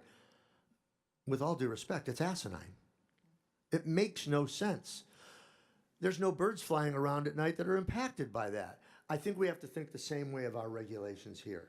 We have to have trust in the businesses that are here and the businesses we want here. And how do you equalize that trust to help you breathe a little easier? No offense, that's the job of the city attorney. Because you can see through if it's good or if it's bad. You have to trust your staff. They're spending more time with the people that want to come here. Good, they're going to know. But I think trust is an important component. And I'm a big fan of the simplified development agreement because I don't want to throw out the regulations either. Mark, I'll pass it to you, and then we'll go to the final 2 questions. I'll make my answer to your question brief. I think regulations in the context of what local regulations and ordinances we have that are affecting potentially tenants' interests in Santa Barbara. I'll just use an example. Again, we do have a development agreement for our project. So as a part of the development agreement, we've got an overall sign plan for the project. So an example, if you're an independent trying to move into a place on Santa Barbara on State Street, you're going to have to go through the sign committee process, hearings, BAR, everybody's going to get a look at it. We have a development agreement that stipulates the sign that you get based on your square footage, the number of signs, the location the signs can be. It's non-negotiable. It's an exhibit to each and every lease that we have. So we don't bend. And when AT&T comes in and says, yeah, but we want our globe is who we are, and if it's not there, we won't be successful. You know, Costco says we need 9-foot letters instead of 4-foot letters. You just have to kind of shake your head and say no. So that's maybe an area where the city could take it block by block and say, here's the approved sign plan for this block. This is what you get.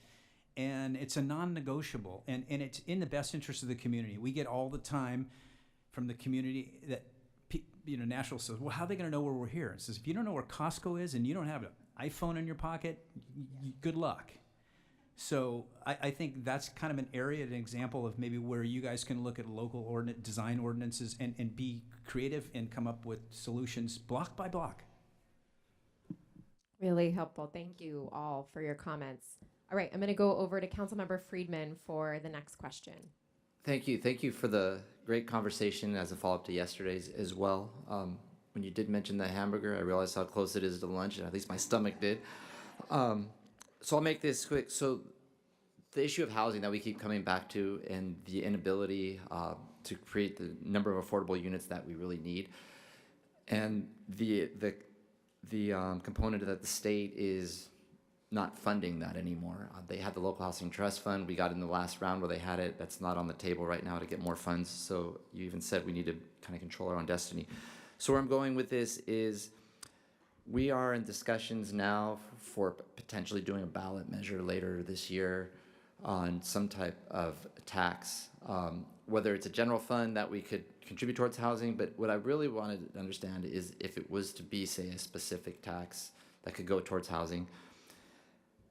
A couple that are on the table would be a transient occupancy tax increase or a tax on high-end homes, say over 3 million or 5 million, so that those would go into the housing fund. So my question is, are there others out there that you've heard of in addition to those two that we should be considering? And then the other part is, of those two in particular, would any of those add to the regulatory burdens that you're talking about and be more detrimental to the businesses, so that on the one hand we'd be getting this tax for housing, but then we would be undermining new business development that creates the jobs?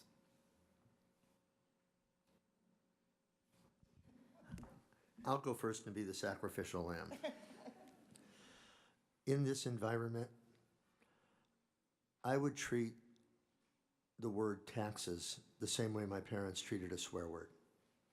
I don't care if we're taxing the richest of individuals or if we're taxing a bunch of strangers who happen to just be coming to visit Santa Barbara. In today's environment, we have two problems with taxes. This has nothing to do, no reflection on the city of Santa Barbara, but the perception is taxes are misspent money. Most people are willing to pay their way. How can I prove that to you? I can prove it right here in Santa Barbara. You have business improvement districts that are taxing themselves on things they're already taxed on because they believe they're going to oversee the expenditure of that money and they're going to do a better job. So my personal opinion would be stay away from taxes. It's a horrible marketing tool. That would be number one. Number two, I do believe, from what I've heard from at least a half dozen developers, that the elimination of red tape and fees is enough. You don't have to subsidize them. You don't have to give them money. It's a benefit if you have city land that you want to partner with the developer on, but I can tell you the one thing I'd be afraid of discussing, even today in a public meeting, is taxing of any kind. We have residents, businesses, and transient guests who believe they're taxed enough, and they're right. They're right.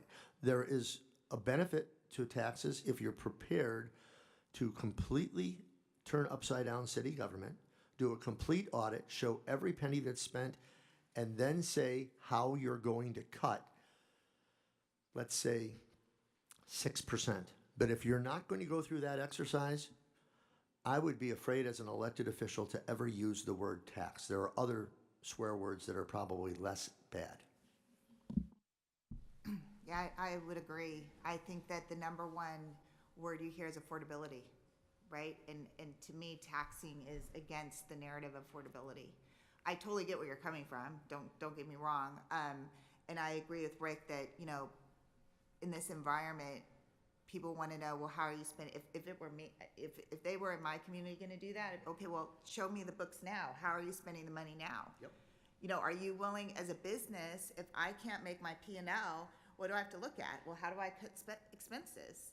You know, what am I going to cut? Am I going to have to lay off an employee? You know, so you're opening up, I think, a little bit of a can of worms. I mean, that's just my 2 cents. I agree on the red tape and the compliance. I think that is, when I talk, at least from a retail perspective, that's the biggest cost, is if there's more streamlining, if it's faster, if it's easier, they can depend on it and know what's going to happen, and they can plan on that. I think that is going to bring in that investment. But I also think there's things, again, thinking outside the box, that I know that from some of the national brands, if you had a really good innovative plan, like you were engaging with college students and revitalizing different, they might be willing to invest in housing because they want housing for their employees, right? That's a benefit. So again, I think it's thinking outside the box. I mean, you could go to some national brands, but you have to have a plan. You have to be willing to think boldly outside the box and think differently. And I think there are ways that you could certainly find other sources of income, and no one's really done that. I'm actually been surprised that I haven't got more calls from local governments around how can we be more collaborative in terms of, you know, bringing in investment, because retailers, the bigger guys, are willing to invest, but they've got to know that it's going to be worth their time and their effort, because they care. These are their employees. They care about the communities, and they want to be successful, and they want to be able to, you know, so it's a win-win. But I think the biggest challenge is that they don't, to your point, it goes back to trust. They feel like you don't trust them, and then they don't feel that they can trust you. And I think that's where some relationship building could happen. I'm not sure I have much more to add. I would just suggest that if council is considering taxing anybody in the community to offset additional costs, that you put it on the ballot. Put it on the ballot. Let the community decide. If you can't make a justified case for the additional expense, they're not going to vote for it. But don't own it as the solution, because you'll be held accountable to it. That's kind of where the distrust has come from in future or past taxes, where they didn't do what they said they would do with the funds, and they're coming back asking for more. So I would just caution you to maybe steer clear of anything that was going to, if it's increasing the occupancy tax to offset something, just be cautious. I'd like to add one more thing. I'm sorry for going over long. That's the only thing you said today I disagree with, and I'll tell you why. It's a trust issue. I think if you would admit it, when you're in the privacy of your homes, talking to your family, you've heard this phrase, these people in the state of California will vote for anything. The problem with putting a specific tax like the ones you suggested to us on the ballot is it's going to be voted in favor. You know why? Somebody else is paying it. The people voting have zero understanding of what's known as the residual effect. For example, let's take the billionaire's tax. There's only 200 of them. Let's get them. When they leave, they take their business with them. So employees are suffering. They're not paying the tax, so they're not suffering that way. They have no job. We have to remember that there are effects down the line. So if we're taxing somebody with a property of X number of dollars greater, they're not making that money. People talk about rent control, very compassionate. Okay. When the mortgage rate goes up, well, we're not allowed to raise the rent. When the taxes go up, well, can we pass that through?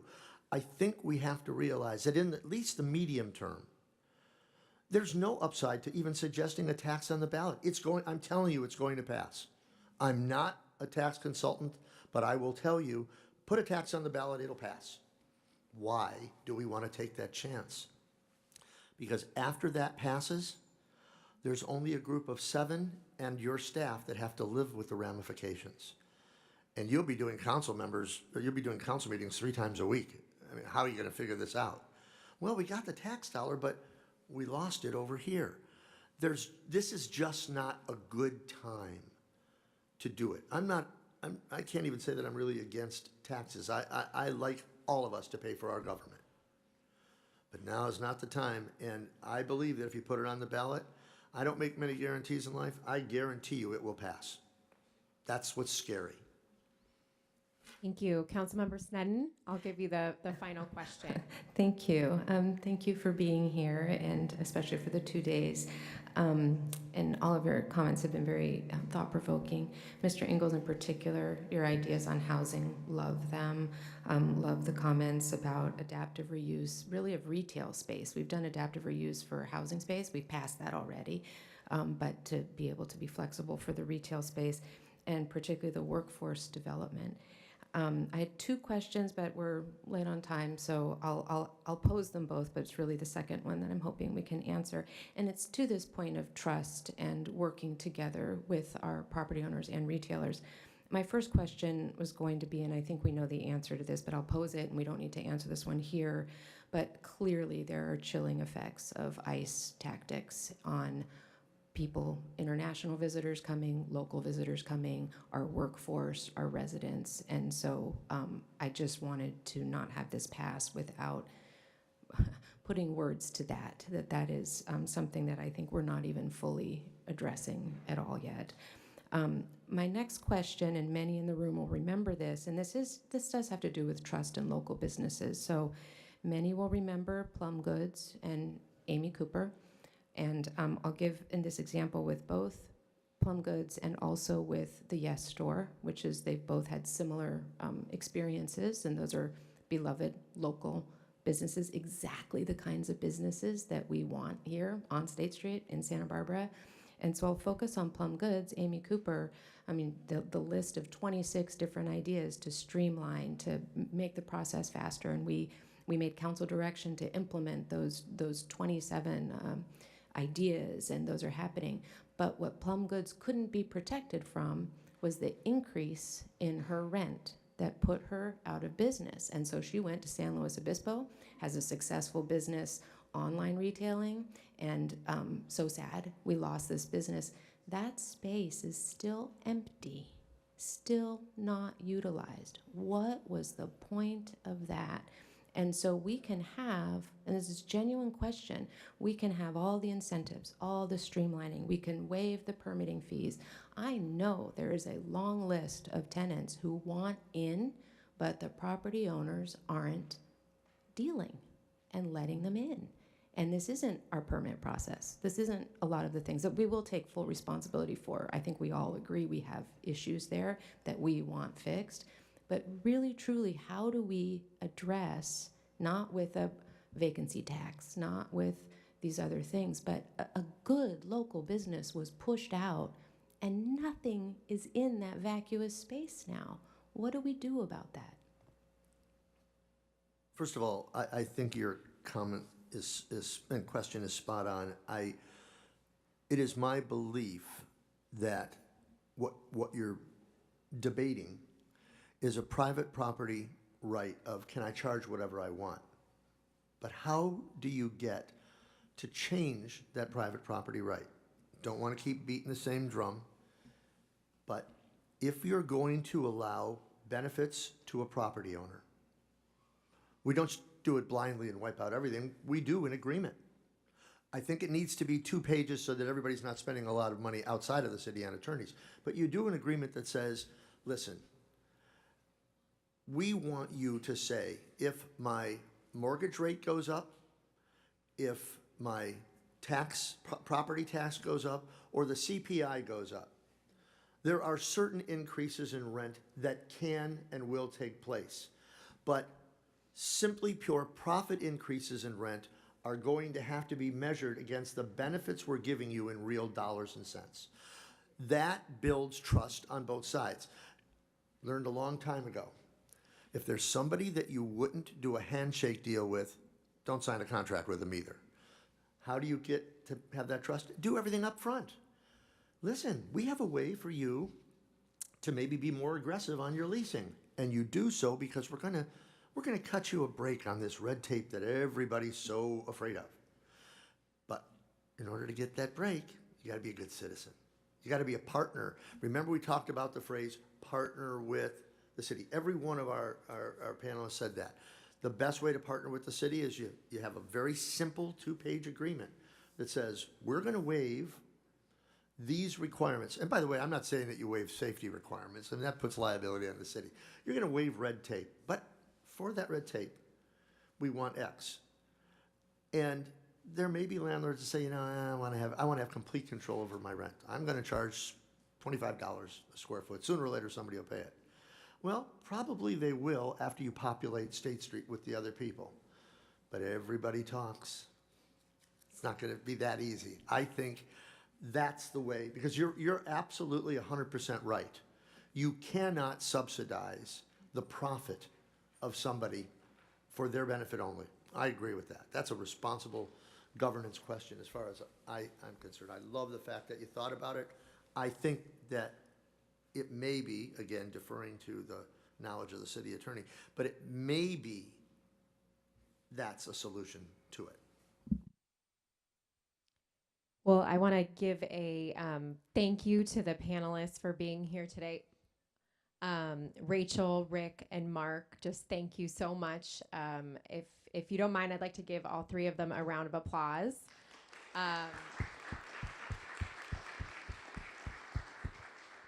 It's been really a delight to get to know the three of them and to have the perspectives of all of them, all experts in the retail environment and all coming from different areas in retail. As I mentioned at the very beginning, this isn't the end of this discussion, so we do, a few of them are hoping to return and come back, and they're volunteering their time to have future conversations and help staff as we're thinking through opportunities that the city can create to improve economic development and the retail environment in the city. So thank you again. Thanks to council, and we will move on to the next item. Thank you again. Thank you to our panelists. I hope it was informative for everyone who was here today. We are going to take a break and reconvene around 1:20, and then we're going to adjust the agenda this afternoon. I know the mayor will be happy, we're going to eliminate the icebreaker from this afternoon's agenda and just move right into content. So we'll be back at 1:20.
He's right there. If we can get Mike to come to order, yeah. Mike's been sitting here since 20 after.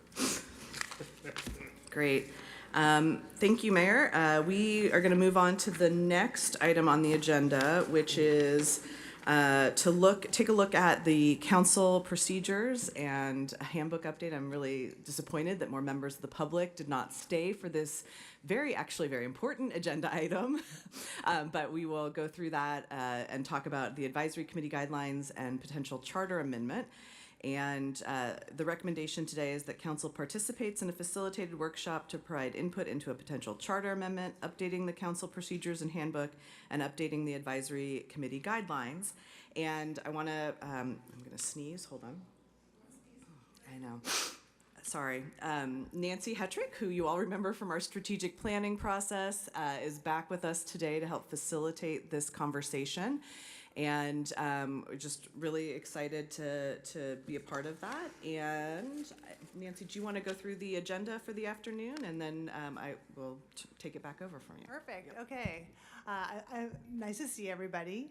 Nancy Hetrick. I'm Polly Englad is joining me today. She's going to be taking copious notes from our conversation, but not on flip charts. I could tell how triggering the flip charts and writing a bike rack were for some folks. So rest assured, this is, much more conversational and really, talking about brass tacks, those things that are important for how you are functioning and the tools you have available to do that. So the procedures for your handbook, within your handbook, as well as for the advisory guidelines. So here is our agenda up above me. I will hand it back to Kelly in a moment to talk about and introduce the charter amendment option. And so we have had a chance, just for the benefit of the room, to talk individually around each of these topics. And so we talked about the ideas that might be included in this discussion. If there are things that have come to mind, subsequent or as you're reviewing the guidelines and the handbook, certainly we want to introduce those topics as well. But I think we have a good reflection of what you want to spend time on this afternoon. And so that's what we'll be doing. So we're going to go through these three, the charter, the guidelines, and then the handbook, and then the guidelines. So I'm going to give it back to Kelly. Thank you, Nancy. I just wanted to also frame a little bit of context. I don't think we're trying to wordsmith today. I think the goal, particularly for the handbook and the advisory body guidelines, is to get council input. We've identified some topics that we think are important either to start to add to the handbook or modify in the handbook. Things that I have identified kind of over my first year and a half that I think would be helpful to help all of us just function a little better. And we've outlined some of those in the agenda report. We're also open to any other items that the council thinks is important to include in the handbook. And then what my suggestion would be from a process standpoint is that the council form an ad hoc committee that would work on supported by staff that would work on the actual language for the procedures or policies that the council has interest in. So for example, if we're talking about council budget office guidelines for your budget. So today you would give us input on the things that you think council members should be able to spend their council office budgets on, and then we would take that feedback and we would then use that with the ad hoc committee, maybe look at some samples from other cities, and then draft a policy specific to Santa Barbara. So that's what I would propose as kind of the framework for today. And I hope that is agreeable to everyone. So that is what I think we will move forward with. So with that, I'm going to start briefly talking about the charter amendment. And I want to thank Renee Irely, Dan Henschke, and John Doimus for their work in putting this together, along with Sarah Gorman, who have put together really the particular language around the leasing provisions in the city charter, and then timeline and what it would take to get that on the June ballot if the council directs us to do that. If you'll recall, this came up as part of the Paseo Nuevo discussion in December, but it is bigger than Paseo Nuevo and is not specific to Paseo Nuevo. What we have found is that this charter provision, which limits leases to 50 years, unless otherwise that time limit is changed by the voters, it really precludes the city from doing long-term ground leases on our city-owned property. So as you've seen For example, on our city-owned parking lots, the desire to maybe redevelop those for housing, but we don't have the ability to do a lease longer than 50 years. And if you remember some of the conversations we had about the viability, financial viability of ground leases, 50 years really is not long enough for developers to recoup investment. So by changing this language, what it allows is it gives the council the flexibility to make those determinations in conjunction with staff around how long a lease should last. Council would still have approval authority. It just takes out that time limit. And so there's no change to council approving the leases. It's just taking out the 50-year time limit. So attachment 2 to the staff report basically lays out the proposed agenda language, or sorry, amendment language, and you can see a red line version of the potential charter amendment. So we wanted to review that with council, and if you are comfortable with this, or if you would like to make any changes, the goal would actually, given the timeline for the County Office of Elections to put this on the June ballot, we would actually need the council to act on this at next week's council meeting to adopt a resolution formally putting this on the ballot. And so we're looking today, this one I will ask you for wordsmithing or language if you have it. And it's attachment 2 to the staff report. So it was in your packet. Sorry, do we have extra copies? Here, I can. It's, yeah. It's yeah, sorry, yeah, it was in the packet. We'll make some copies. We'll bring it in. Apologies, but yes, part of the agenda. Probably just bring 10 copies, Alma. Thank you. So I will read it, and then yeah, we can just go through it from that way. So it's section 521 of the charter. I'll read the original language, and then I'll read what is proposed to change. So it says, no contract or lease or extension thereof by which the city is bound for longer than a period of 5 years shall be valid unless said contract or lease or extension be made or approved by ordinance, which shall be subject to referendum, nor may the city lease property owned, held, or controlled by it for a period exceeding 50 years. This section shall not apply to any franchise granted pursuant to the provisions of this charter or to any contract for the furnishing or acquisition of the products, commodity, or services of a public utility. So basically the changes would say, no contract or lease by which the city is bound for longer than a period of 5 years shall be valid unless the contract or lease is approved by ordinance or resolution. So it would give the council the option to do either an ordinance or a resolution instead of only an ordinance. And that may be needed for timing purposes. With an ordinance, you have the second reading and 30 days to become effective. What's the effective date on that, on the original charter amendment? That when it was put, I'm not sure when the original, I think it was in the, I want to say 70s, I think. Yeah, we'll look at it. We'll try to figure that out before. Yeah, I just remember the narrative and the discussion around why we did that. I did that initially. Don't remember it. Though. Yeah, it was a while ago. We'll try to figure out when it was put into the charter. So ordinance or resolution of the city council. We would then strike the next phrase, which has the period exceeding 50 years. And then add a sentence that says, contracts for the sale, lease, or use of city property are a municipal affair, subject only to the limitations as may be provided in this charter or in the Constitution of the State of California.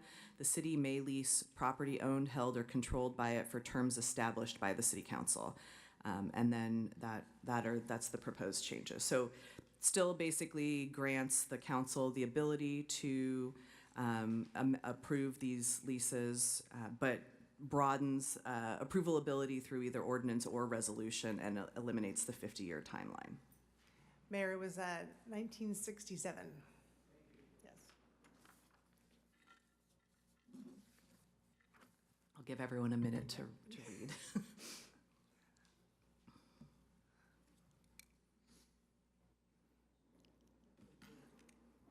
May I ask a question?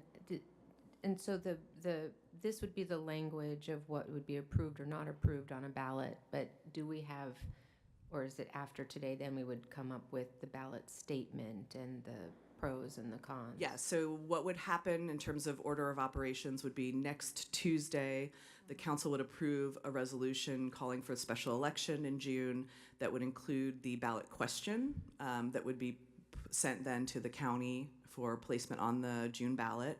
That would also call for the arguments to be written. The mayor would be a signer along with 4 other signatories. There would be pro-con, and so that's all part of the resolution that would be adopted next week.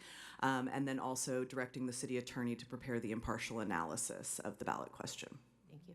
Is you got the June election, what is the cost differential between doing that and the general election?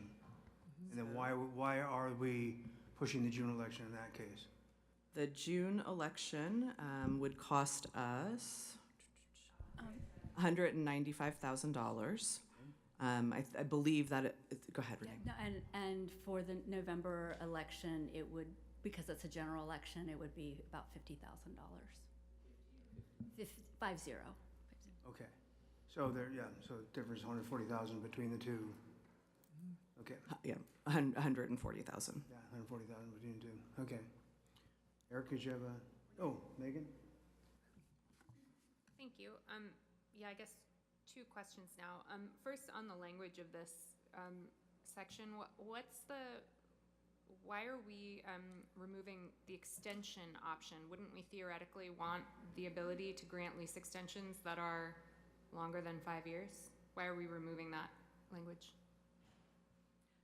I mean, I think that we are assuming, I think the city attorney can weigh in, the extensions are included in this. We just don't need to explicitly spell it out. Well, I think legally that's problematic to have had extension in there and then to specifically delete it. If I were arguing, I would say by explicitly deleting it, we are specifically saying extensions are not included. So I will obviously defer to the attorney who's paid to do this for the city, but I have a little concern around that. Thanks. Sure, absolutely, Honorable Mayor. Councilmember Harmon. So the removal there is to make this as kind of efficient and easy as possible, but still allow for council review and control. So taking away the years, the extension, and just allowing that to be approved by the choice of a resolution or ordinance does a couple things. First, by allowing it via resolution or ordinance, you're removing the 30-day waiting period, the second reading, and you're allowing the contract to become effective immediately. If council so chooses, they still remain in control of the process if they want to be. At the end of it, it's declared this is a municipal affair. And so then that way, for example, I'll give you the benefit of that. That way, you don't have to worry about, okay, let's say it's a lease. You don't have to worry about the month and waiting on, you have an agreement, and the tenant wants to move in and start business operations, well, you have to wait. It can be automatic and simultaneous.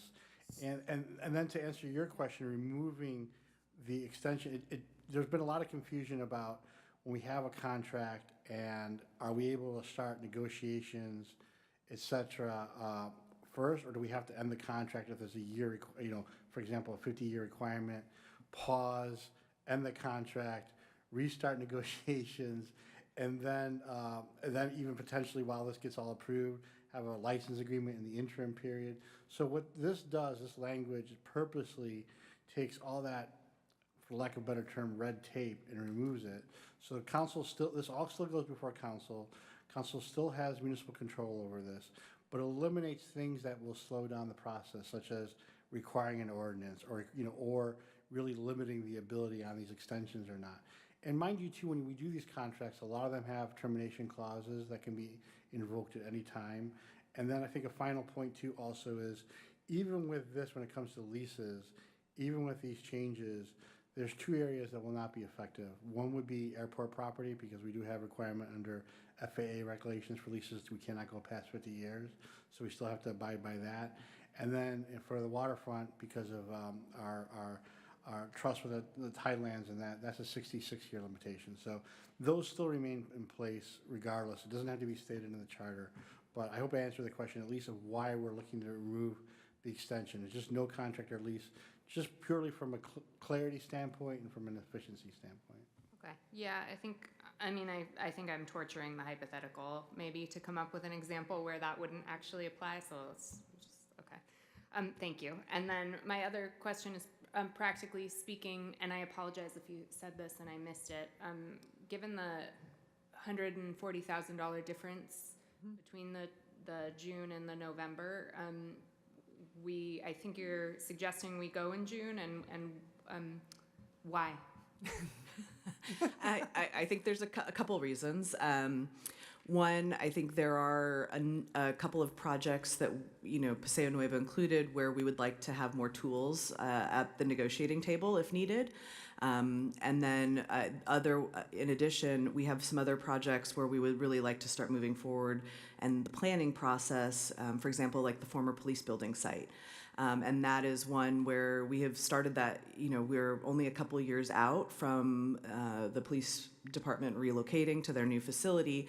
And it would be nice to have something, if we were going to build housing on that site, ready to go. And that takes a couple of years lead time. It'd be nice to be able to get started on some of those things right away and have certainty that we could negotiate a ground lease if that was on the table. So it's not a hard and fast, but for staff, I think getting it done sooner rather than later was helpful. And June seemed like it was a worthwhile time to move forward. Sorry, one final follow-up. I apologize. Where does the money to pay for this? Is just straight up regular general fund? Okay. All right, very good. And once again, Mr. Doimus, with the waterfront and the airport, obviously, there are two most active places where we have leases. The impediments are with the FAA and then the Tidelands Trust. Is that a matter of they have limits, or we just would have to go through an approval process with those agencies? Thank you, Honorable Mayor. No, those are limits imposed on us. So us as a trustee of the Tidelands Trust, we must abide by that. So that inherently within the state law, then that has a 66-year limitation. And from my understanding, FAA regulations only allow for a 50-year lease. So those are inherent limitations imposed on us. And that's not something you go and try to get an extension or exception for. That's just casting. We're preempted on that. That's our ceiling for those issues. Correct. Okay. Thank you very much. Further questions from the council? Okay. So I think what we're looking for today is for nods if you would like us to move forward for the June election. And if you want to take a straw poll, we're not obviously agendized to take an official vote, but it'd be helpful for us so that we know we can bring it back next week so we can meet the county publishing deadlines for the. Basically approval to bring it back to us to actually do a motion and a vote then. Yeah. Okay. Anybody want to raise a little pinky if they're in favor? And okay, Eric, you have a question? Yeah. It's the cost issue for me. My preference would be to go to the November because it is 140, and in the grand scheme of things, I understand the reasoning why, but we have to start somewhere with it. But at the same time, if it does lead to more fruitful is there a way that we could have both presented? So we have the two options on Tuesday, so I have a little more time to think about it. So you'd have option A, option B. One would be option A is to go forward in the June, and then the option B would be to go in November. So I can ask you some follow-up questions before that. Okay, that's what I'd prefer to do, give us both options for the June and the November. We can include the cost estimates for both. Thank you. All right, then, so we go around the table and get a nod from the colleagues if they want to do it per Eric's last suggestion? Yeah. Everybody good? All right. And then I think staff, when we did this conversation, there was actually quite a number of other charter changes that we identified that might be useful in terms of modernizing the charter, but we didn't want to conflate the two. We thought the lease issue was important to sort of stand on its own. So, wanted to just get the council's read on, are there other things in the charter that you think would be worth exploring or starting a conversation about in terms of other charter amendments? So I'll let the mayor do the popcorn around the room if there are other people who want to stay. Kristen? Thank you. I have one that's come up periodically every 4 to 5 years, and that is ranked choice voting, which is in the charter that I think it's worth exploring. The public has brought it up a number of times. Mike? I got a whole list. Yes, as much as those triggered me, and right? Yeah, I know. Term limits, some form of term limit discussion for elected positions.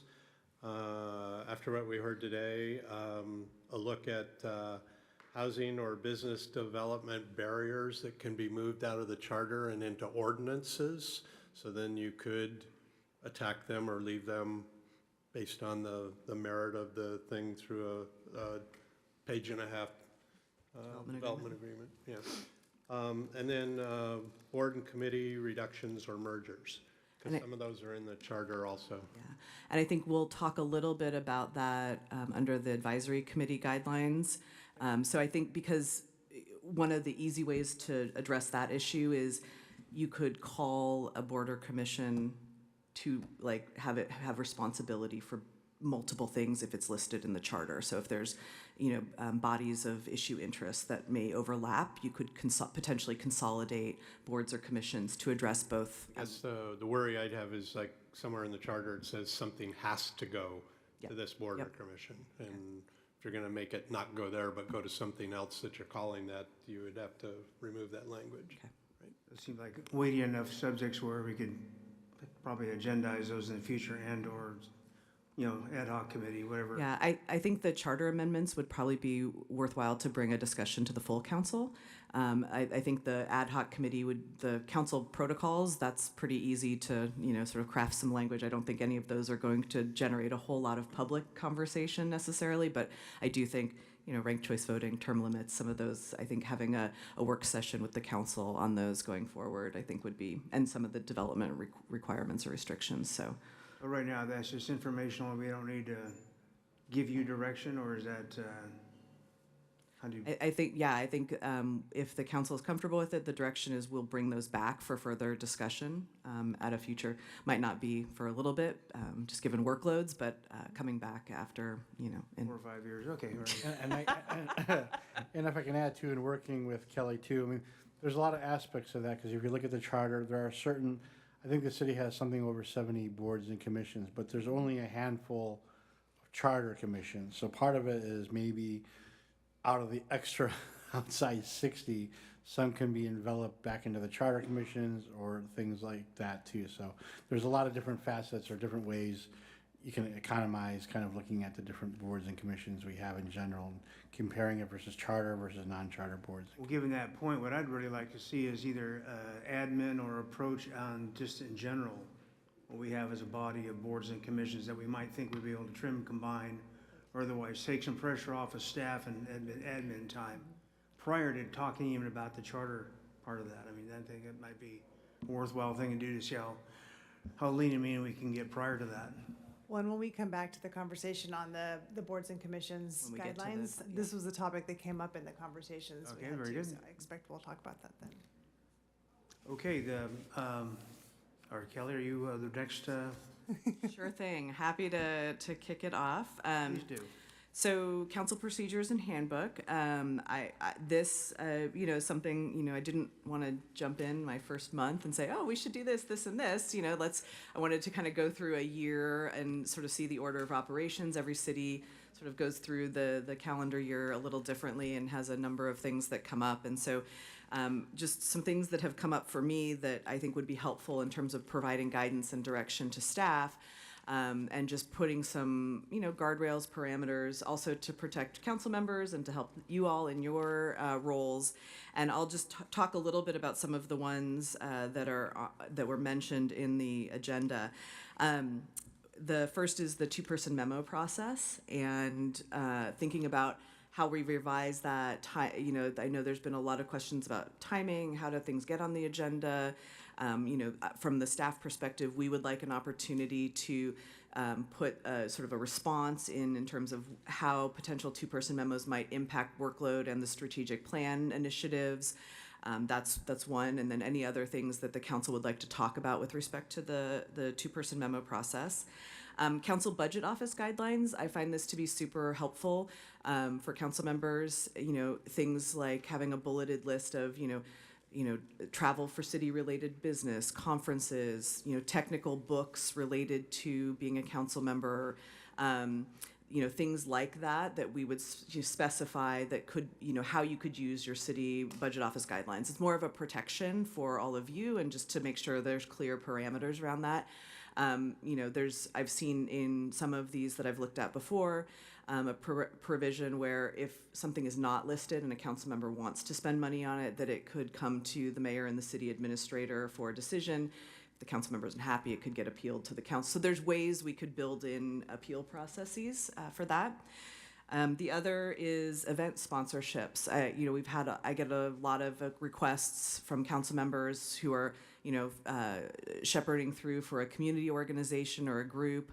Hey, can we get a reduced rate on city facility rental, or can we sponsor an event? So looking at our event sponsorship guidelines and how council members might support particular organizations that they feel that are important contributors to the city. And then we have the update to hybrid meetings, recent legislation SB 707, so that'll be more of a legal update to the handbook. And then the other one that I thought about was ceremonial guidelines. So when is a proclamation appropriate? When is a resolution appropriate? When can council members do like a certificate of appreciation on their own letterhead or on certificates?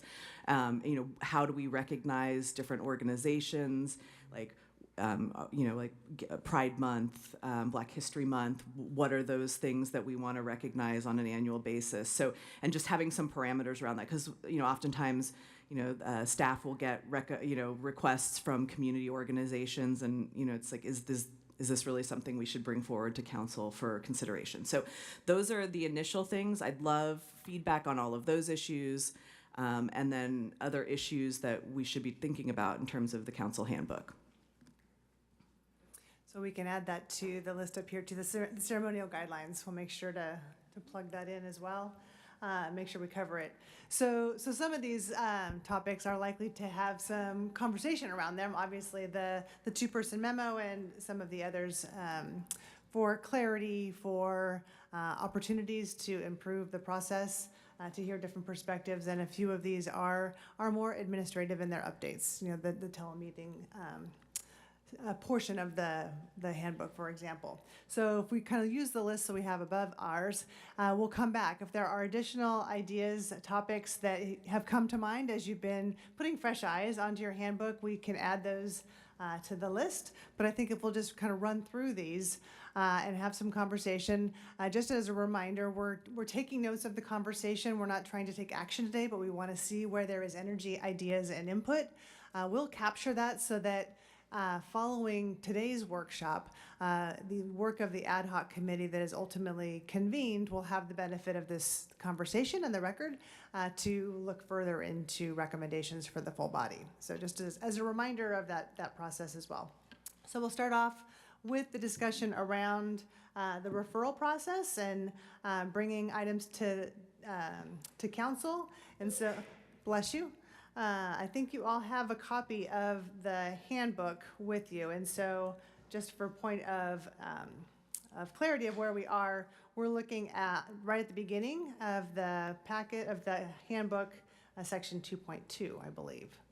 And so I want to open up for discussion. So Kelly mentioned incorporating into the process an opportunity for impacts on staff to council requests for council. So that would be one item for discussion. So maybe we start there, and then additional thoughts or ideas that are going to be important to the conversation. We'll go from there. So first of all, reaction to the idea of building in time for response on staff impact to council ideas.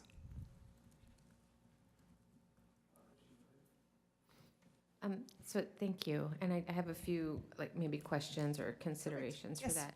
So I think first maybe we want to talk about maybe updating the process altogether before we decide what Details. other documents would go in that process maybe. Okay. And I'm sure we all have suggestions that I think would be worth talking about, but some obvious issues are the awkwardness of the timing with that the first meeting is just to set the date, and so you can only talk about the date setting, but can't talk about the substance.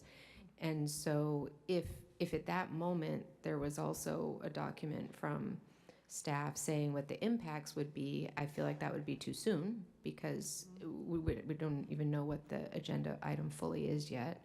I wish it wasn't necessary to have the two meetings, one to set the date and then the other one at that meeting to set what the issue is, and then so streamlining that would be really good. I'm wondering too, there's this awkwardness where there's sort of idea that if enough people are interested in something and talk to the city administrator, that something then could come to the agenda. But I don't know how you get 4 people to talk without breaking the Brown Act. So there's a lot of like, well, how do you signal to somebody else like, hey, you talk to the administrator and I'm going to talk to the administrator? Enough people. So that's one question. And I was wondering if maybe a suggestion for that, and these are all just, just for council consideration. I don't know what the more streamlined answer would be, but maybe if there were a process where a council member could go directly to the mayor or mayor pro tem, I guess, depending on whether they thought it would be favorable or not, and request those two together going to the administrator and having that conversation, since the mayor has the discretion of helping to manage the agenda. So maybe a route through the mayor, and then if that route doesn't work, then there's some type of route with the 2-person memo, because they're seen as quite aggressive, and I think many of us have not wanted to resort to them, but then don't really know, well, how do we get how do we know there's interest if we don't do it that way? So I think something through the route of the mayor, and then as a backup to that, then if needed, a 2-person memo if that was another route wasn't acceptable or something like that. But those are just ideas, and I think it'd be great to hear other ideas. Just whatever it is now isn't working. Okay. If I may too add to that point too, at least where you're suggesting these are just ideas, we're not formalizing something.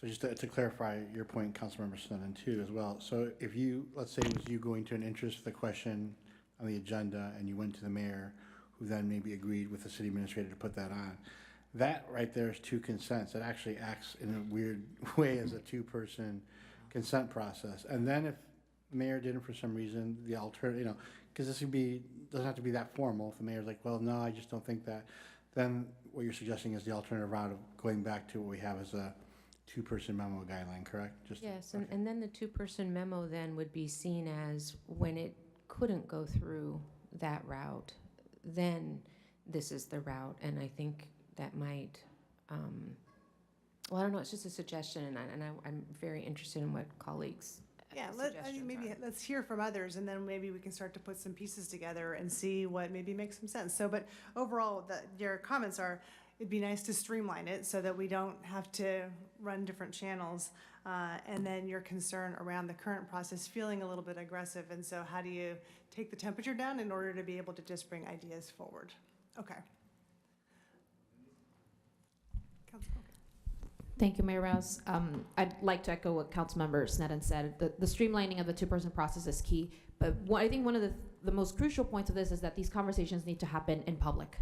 And I think a lot of times when we as council members get requests from the community of, hey, there's a critical issue that needs to be addressed, and we need, our legislative body, which is us as the mayor and city council, to take action, I think it'd be a lot more productive for us to have these conversations out in the public. And part of what I would envision and would like to just put out as an idea is making space for these conversations in regular council meetings. And so we have the different things that we always address at council meetings, right? And it's like changes to the agenda, committee assignment report backs, all these things. If there was a space where we could say, are there any issues that any council members would like to bring up for future agenda, consider it, as a future agenda item?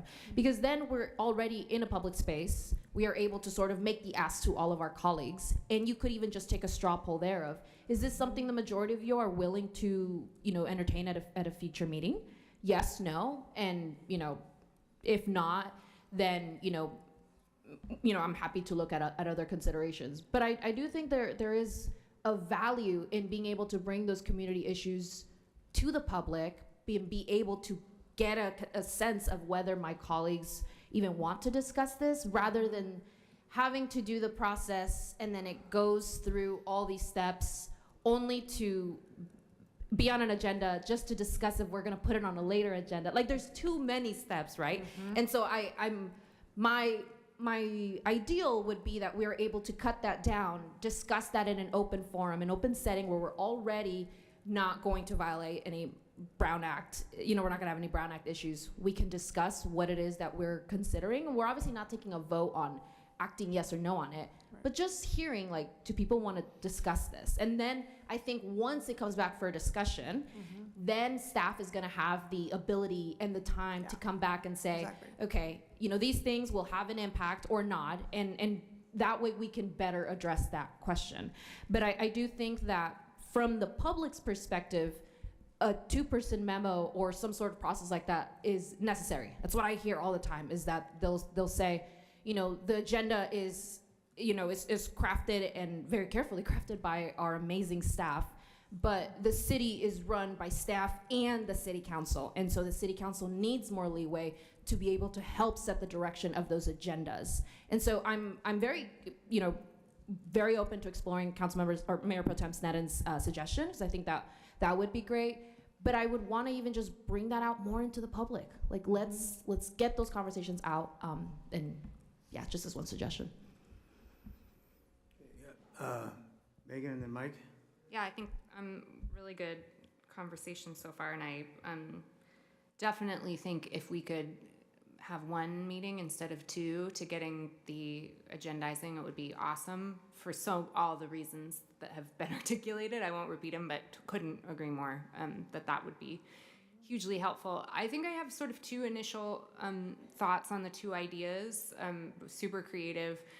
I think I'm interested in learning more about the mayoral path, but I do worry that the actual outcome would be to lead to the two-person memo seeming more divisive. Like, if I were to go to Mayor Rouse and he was like, I don't like this idea, and then I found someone else to do it anyway, it seems like even more of a sticking it to you. Then, I mean, that scenario is definitely one that could happen. So, especially you and me. So exactly.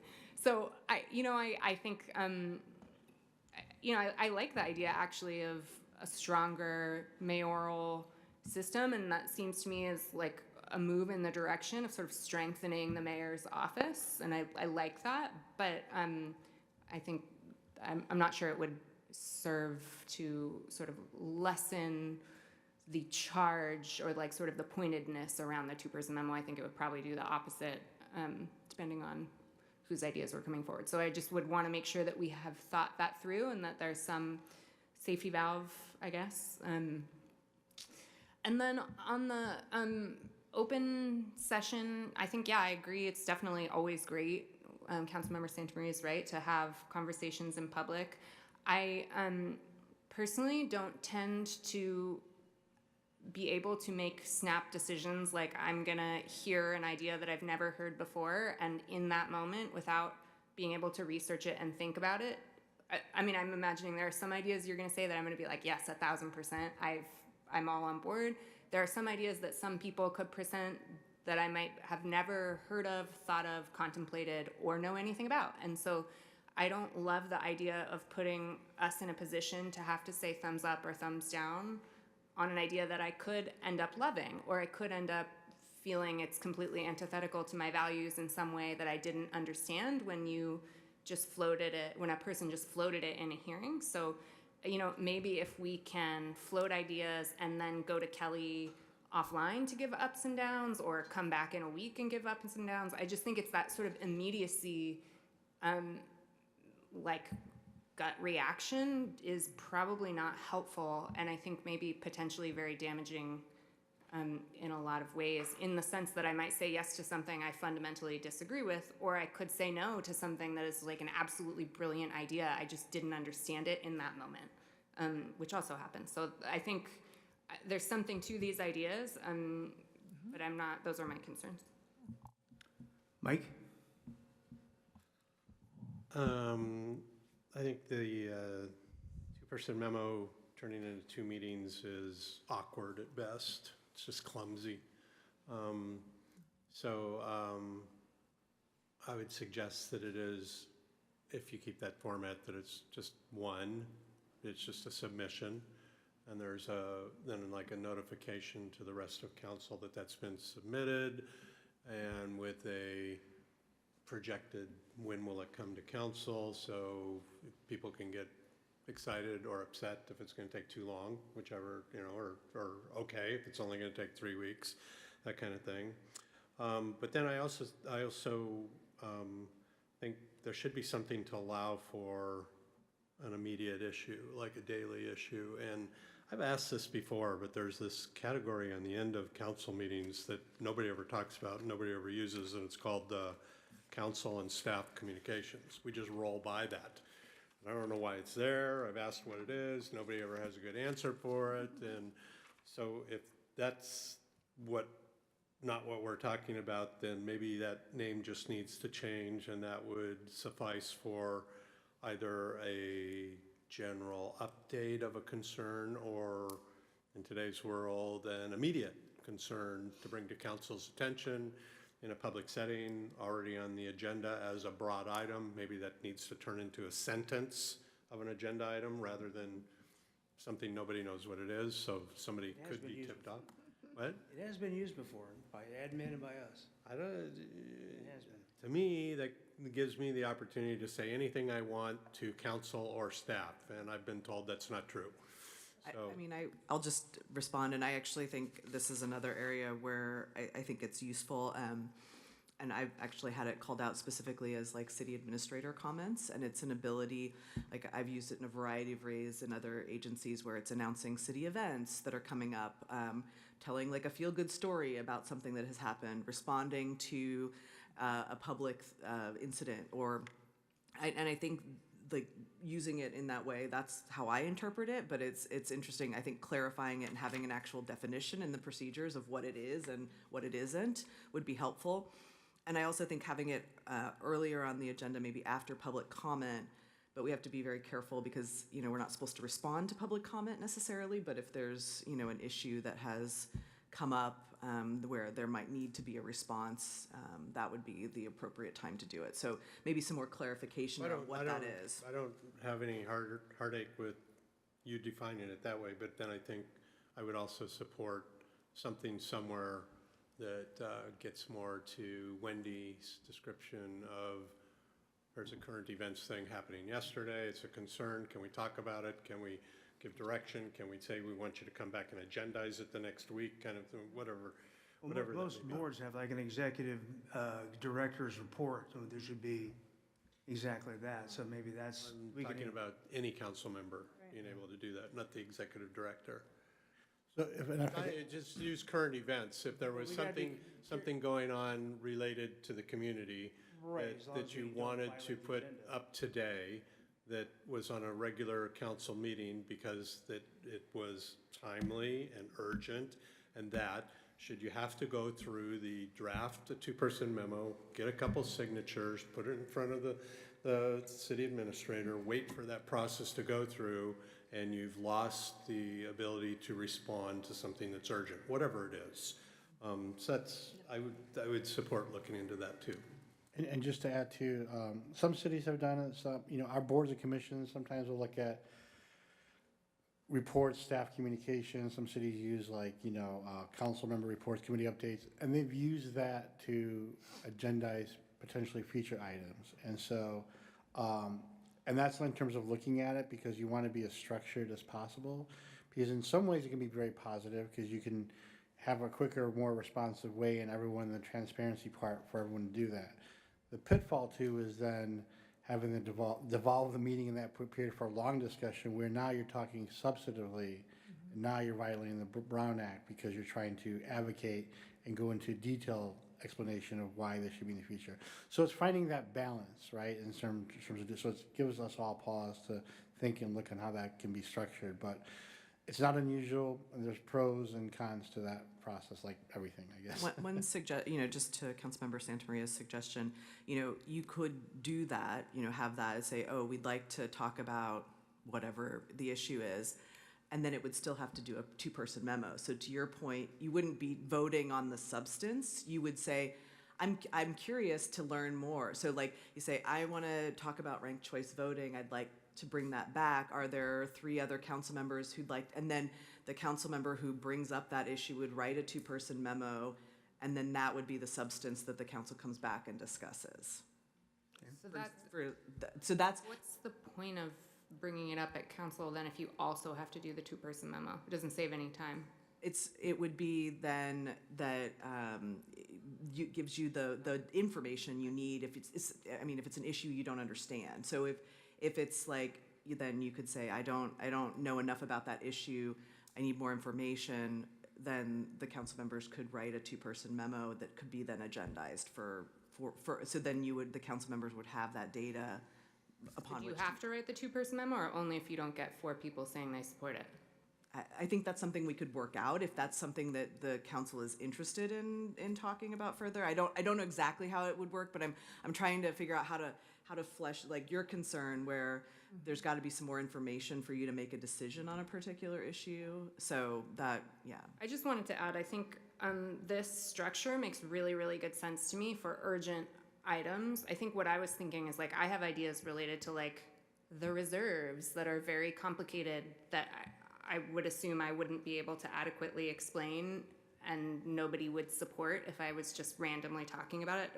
Urgent, well, they don't support even when I'm not randomly talking about it, but for urgent stuff, like responding to current events, I think this makes perfect sense to do this, and I would hope that we could avoid the two-person memo because it's like the urgency of now. I'm thinking more about things that are like, I've been thinking about this for 5 years, and now I'm just going to talk about it. Yeah, that would be, that we could sort of detail out in the handbook, like what is appropriate for this particular use of it versus that, where it's something you've wanted to do for 5 years. That would be more appropriate, like the strategic planning process and getting your colleagues to support it as an initiative going forward. So like those, I think there's a way to craft language to differentiate why it's an urgent issue, urgent current event, et cetera. Eric? Thanks. Great discussion. It's complex. So I see pros and cons of each side, I think like we all do. The first, I like the idea if there's something that's urgent that's happening in the community and we need to be able to address it fairly quickly. We can't afford to wait a week or 2 or 3. If there is a process to do that. I do have some trepidation to the point that was just made. It's a longer policy discussion issue. There's gonna be budgetary implications, there's gonna be staffing implications, and to have like something just come up, and I could see members of the public working with a council member, and all of a sudden there's a bunch of public comments. They put this on the agenda, and I haven't had time to think about it, and it might be something. What Councilmember Harmon was saying earlier is I might be fully supportive of it, but I don't know, or it might be something I don't know. And then the other aspect of it is we have very limited staff resources for the priority issues that we're already want to implement. And then we go through that in the budget process every year, what's on the work plan.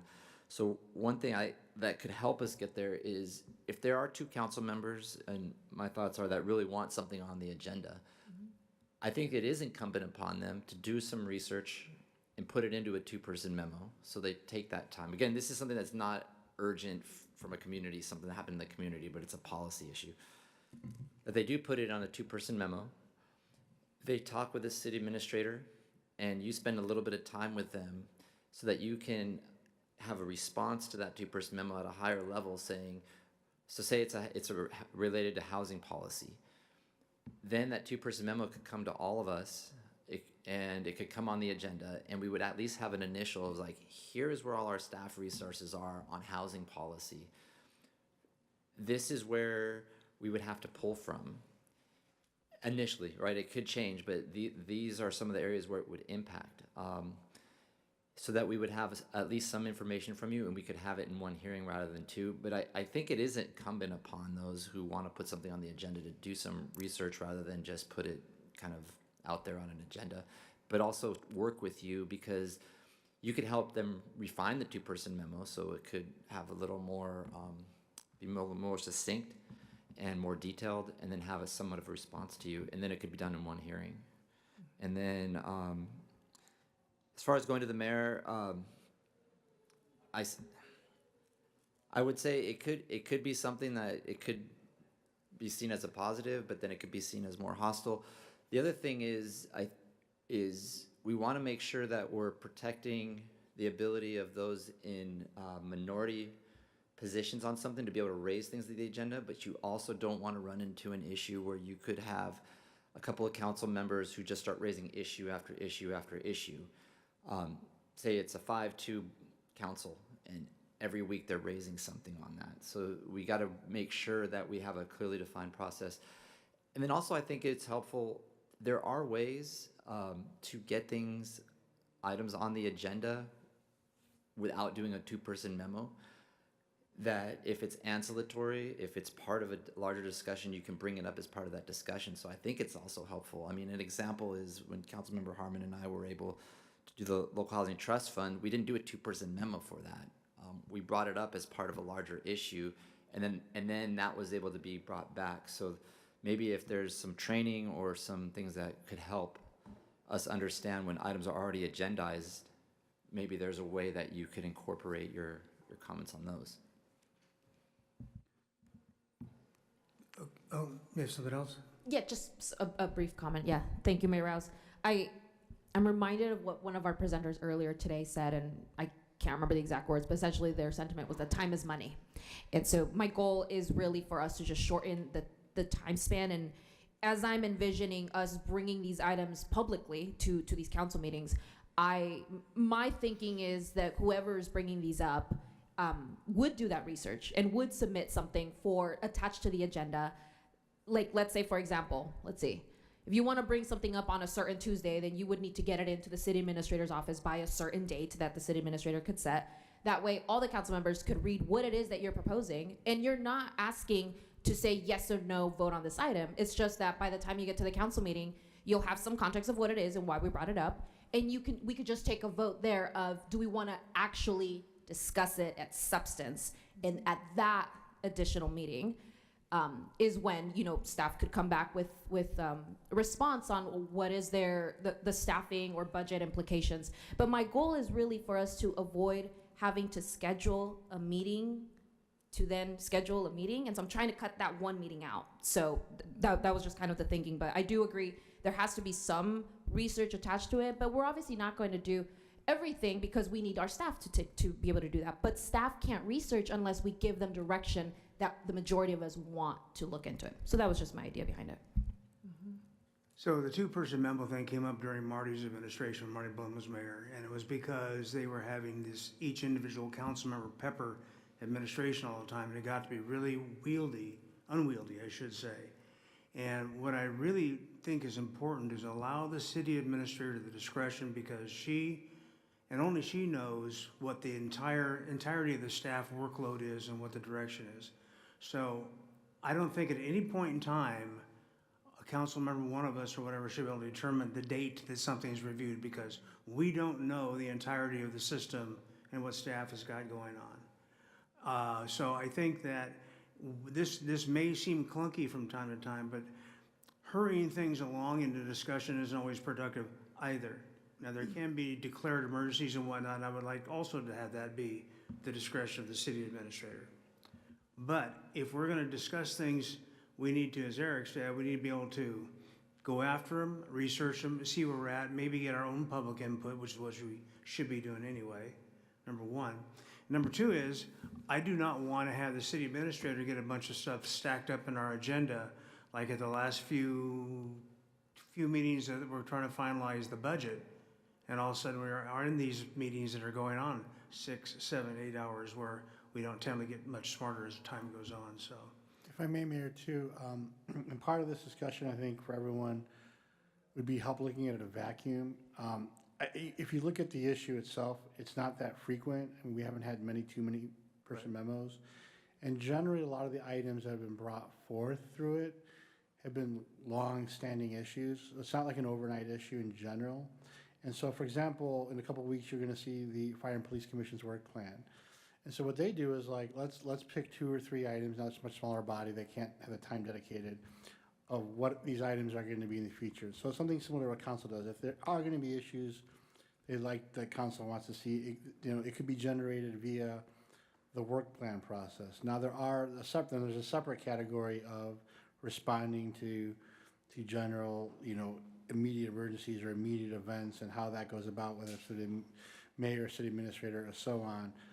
So it's even looking at the general type of issues, because usually we'll have 2 types, one being longer range issues and others being more immediate needing of actions too. And so, maybe it's not a one-size-fits-all either too, depending on the issue as well. So Right, well, we got a little nervous about some of the agenda violations that were potential in some of the things we're doing as it pertained to public comment. Plus, in section 2.3, you already have a means by which the public can request an agenda item be put on vis-a-vis the administrator. So, once again, we don't have to, obviously, let Nancy carry on with the rest of the presentation, but I think...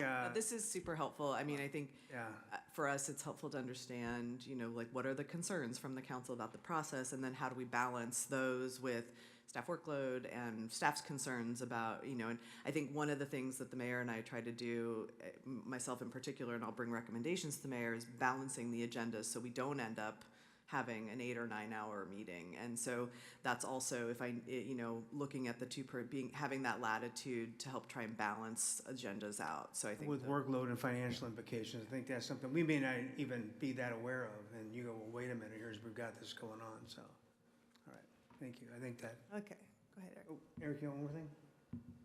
Would there, this is totally just occurred to me right now, put a limit on the number of 2-person memos a council member could do in a year? Because one of the concerns that I would have, I'm just putting it out there, is that they would just keep coming up over and over and over. In case we elect Scott Wiener, maybe, something like that? Yeah, I'm just putting it out there because I just want to make sure that we have a process to do it, but we're not just putting things out there every year. But I just put it out there because I think that's the concern, is that they start coming more and more frequently, and then we're taking all these staff resources from doing the work that we've already assigned them to do through the normal process. But Kristen, you have another comment? But I just put out there, I'm not wedded to it. I'm just throwing it out there to try to make it so we can get to where you want to be, and make it so that everyone's very strategic and they do that. And then we still have the urgency ones where they could come up, but just so that we kind of stick to our work plan, and if there's something that comes up outside of it, but just throw it out there. Yeah, so I think that hasn't really been a problem in the almost 9 years we've been on council. I mean, it comes up sometimes, but it hasn't been every week over and over. And I do think we need to be careful with, I've just heard personally on different 2-person memos, criticism for not enough research, criticism for too much research. I think, having tried it multiple different ways, I don't think there's any way to have a satisfying outcome when you're bringing a 2-person memo, because some people will always feel that they weren't part of the process, and some people will feel like they were. And I think that's what the inherent aggression of the 2-person memo is.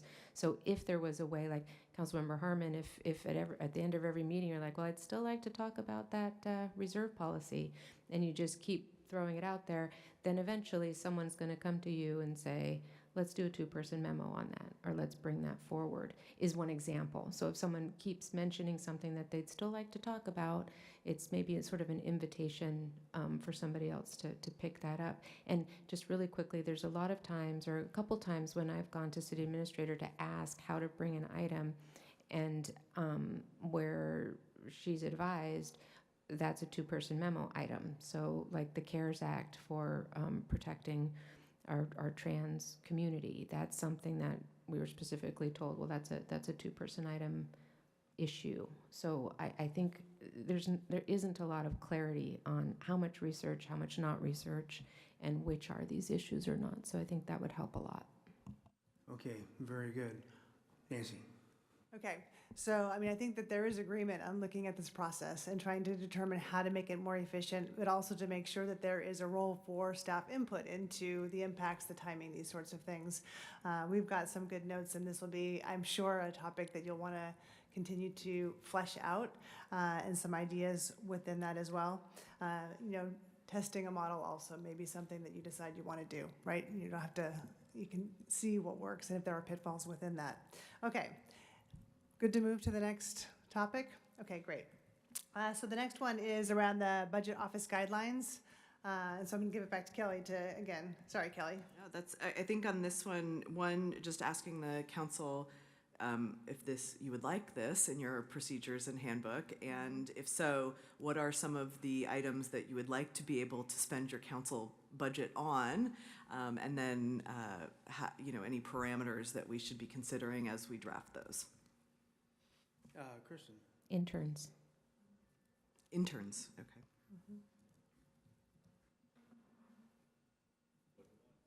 Anybody else? Paying for About interns. being able to use the budget for intern support. You want to use your travel budget.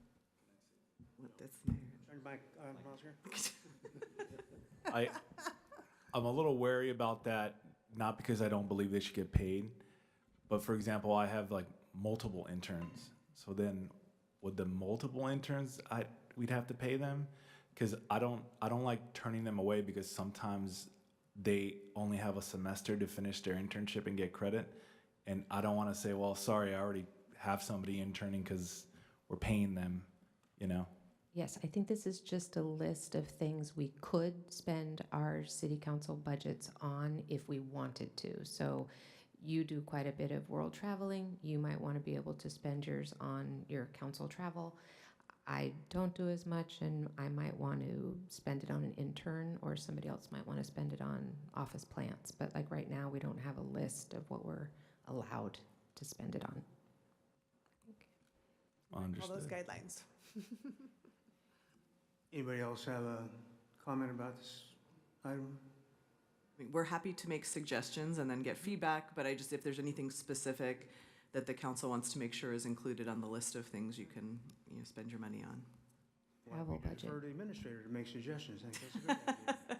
Wait, I'm sorry, Councilmember Sin. Travel budget. Travel budget. And parameters around that.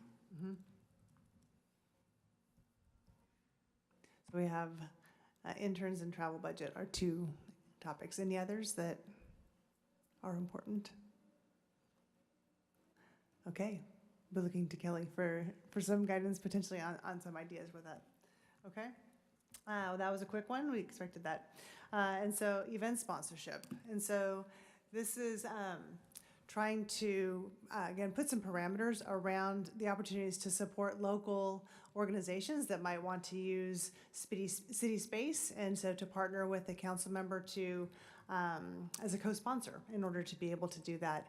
And so providing some guidelines around what that might look like, and kind of expectations around perhaps number of sponsorships or the methods and the qualities to that sponsorship. And I'll just say, I think the concern around this particular issue is that the council had adopted a policy of, really trying to do cost recovery at particularly our parks and recreation facilities, and just making, understanding that sometimes council members would like to co-sponsor an event or, get a discounted rate for a community organization. And so, is it one event a year that the council member can co-sponsor for a discounted rate, or how does that, sort of ideas around how that process might work?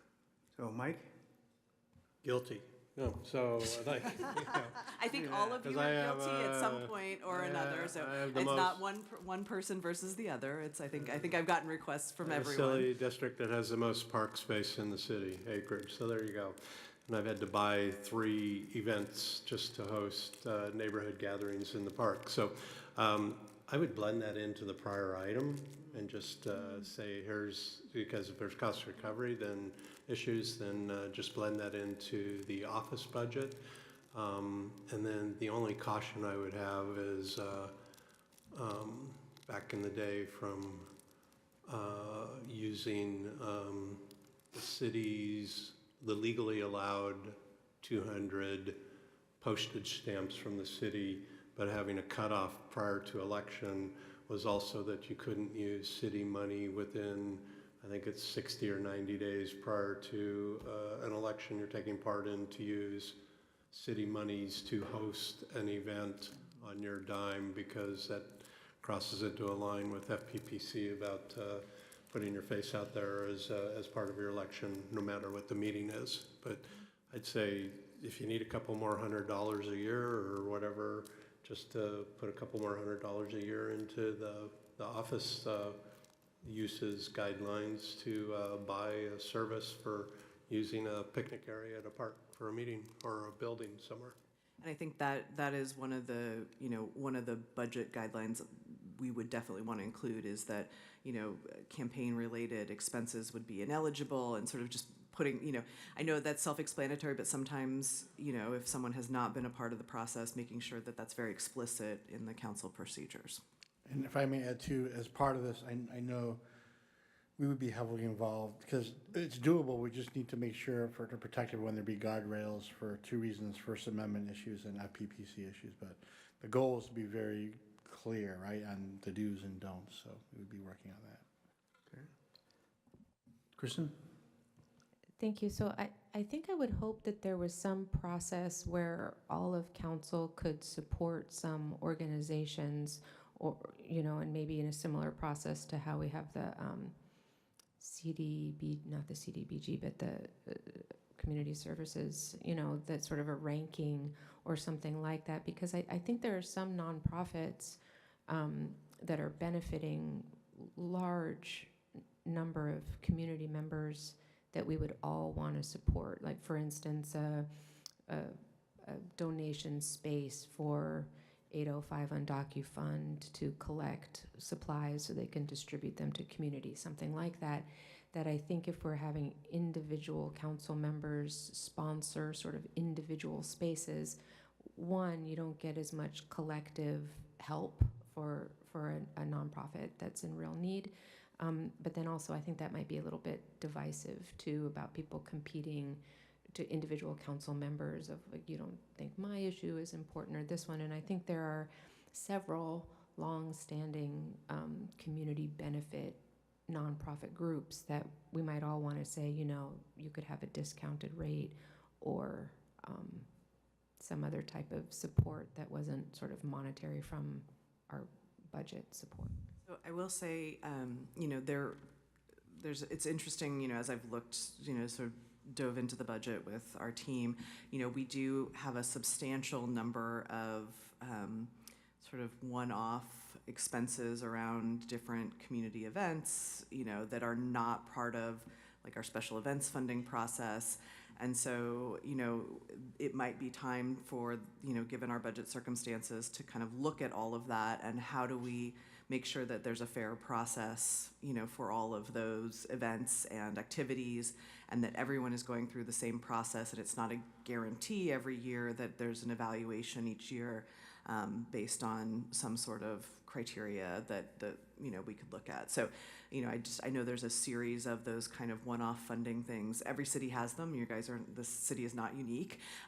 It's just, but then it becomes like, why does one organization have to go through, a committee and a ranking and an application process, and the other just gets funded year after year, and so without any evaluation? Wendy?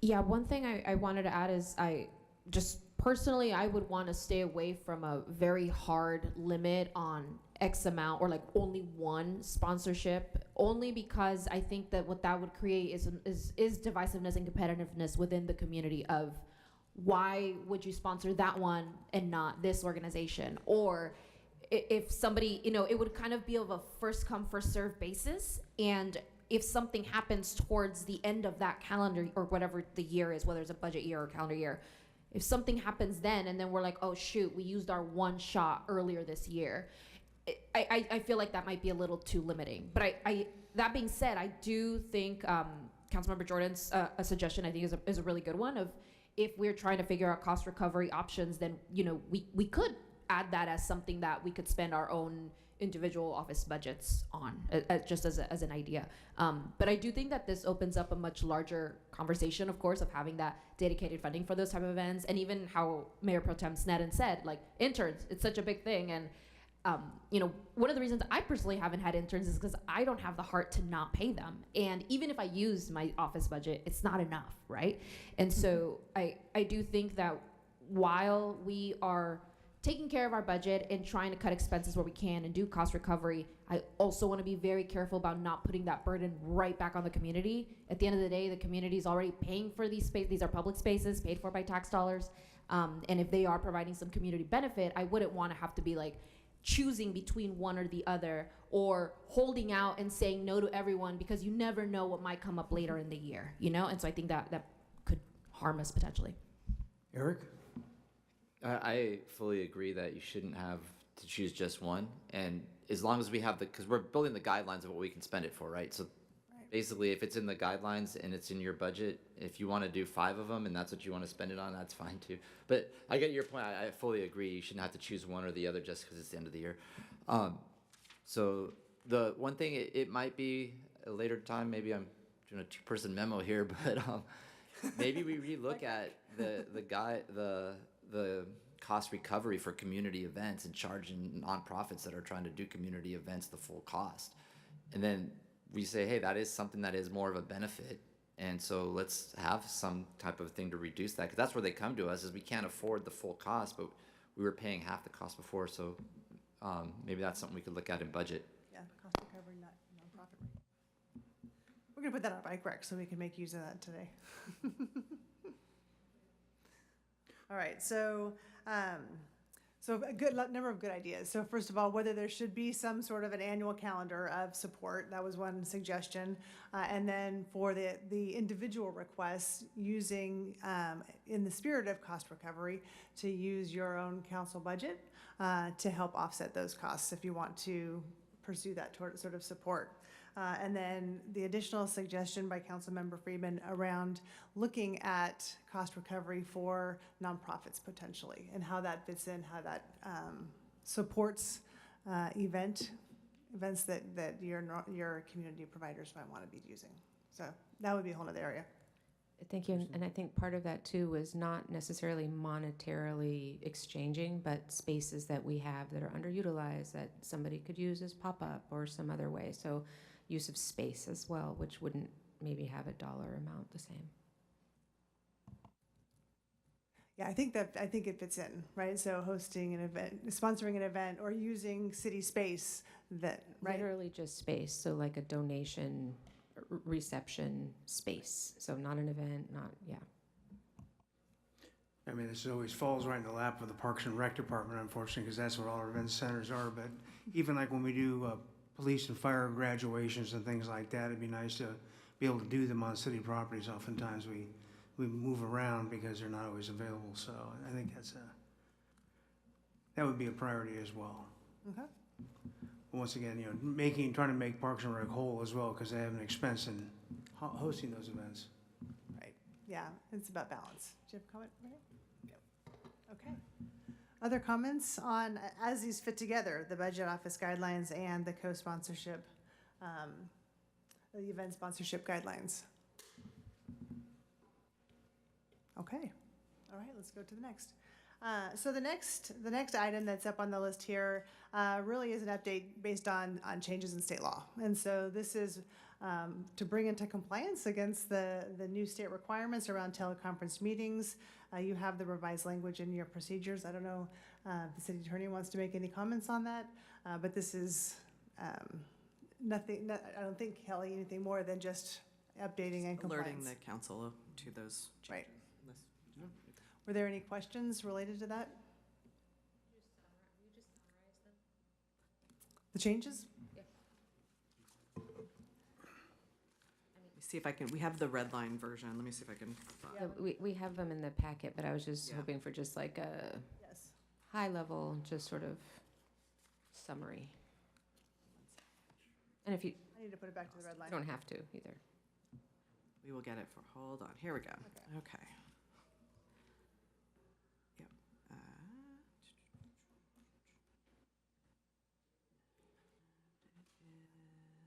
The section has been rewritten, and so I don't have the side by side. Is that all it says? Section to be rewritten? No, it's been rewritten. Yeah, it's in a red line. What, sorry, Nancy, what page is It's on page 12. 12? Okay, because I've got the red line here.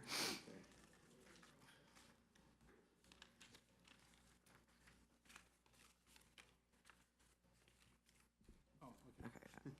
Thank you for that. So basically, in terms of the high-level thing is updating the newest law in terms of, you know, all the, when you allow for teleconferencing for legislative meetings, making it accessible to the public, updating the code sections on that through recent bills that have been passed. It doesn't talk about the issues I think we've done in the past when how many, you know, council members can miss meetings or not. It's more in terms of just the newer rules about what is the process, when that occurs, when it's set up to have the most current rules to date from 2025. So that's all. Nothing too expansive in terms of how we operated, but these haven't been updated in a while, so they need to be placed in there. I think the major one is, oh wait, no, that's still the same, never mind. That I looked like that it was, we didn't have to, council members who are participating remotely didn't have to identify the teleconference location in the notice or agenda or make the location accessible to the public as long as you're complying with other Brown Act guidelines. Right. And none of those things were in there, so we just were playing catch up with the law.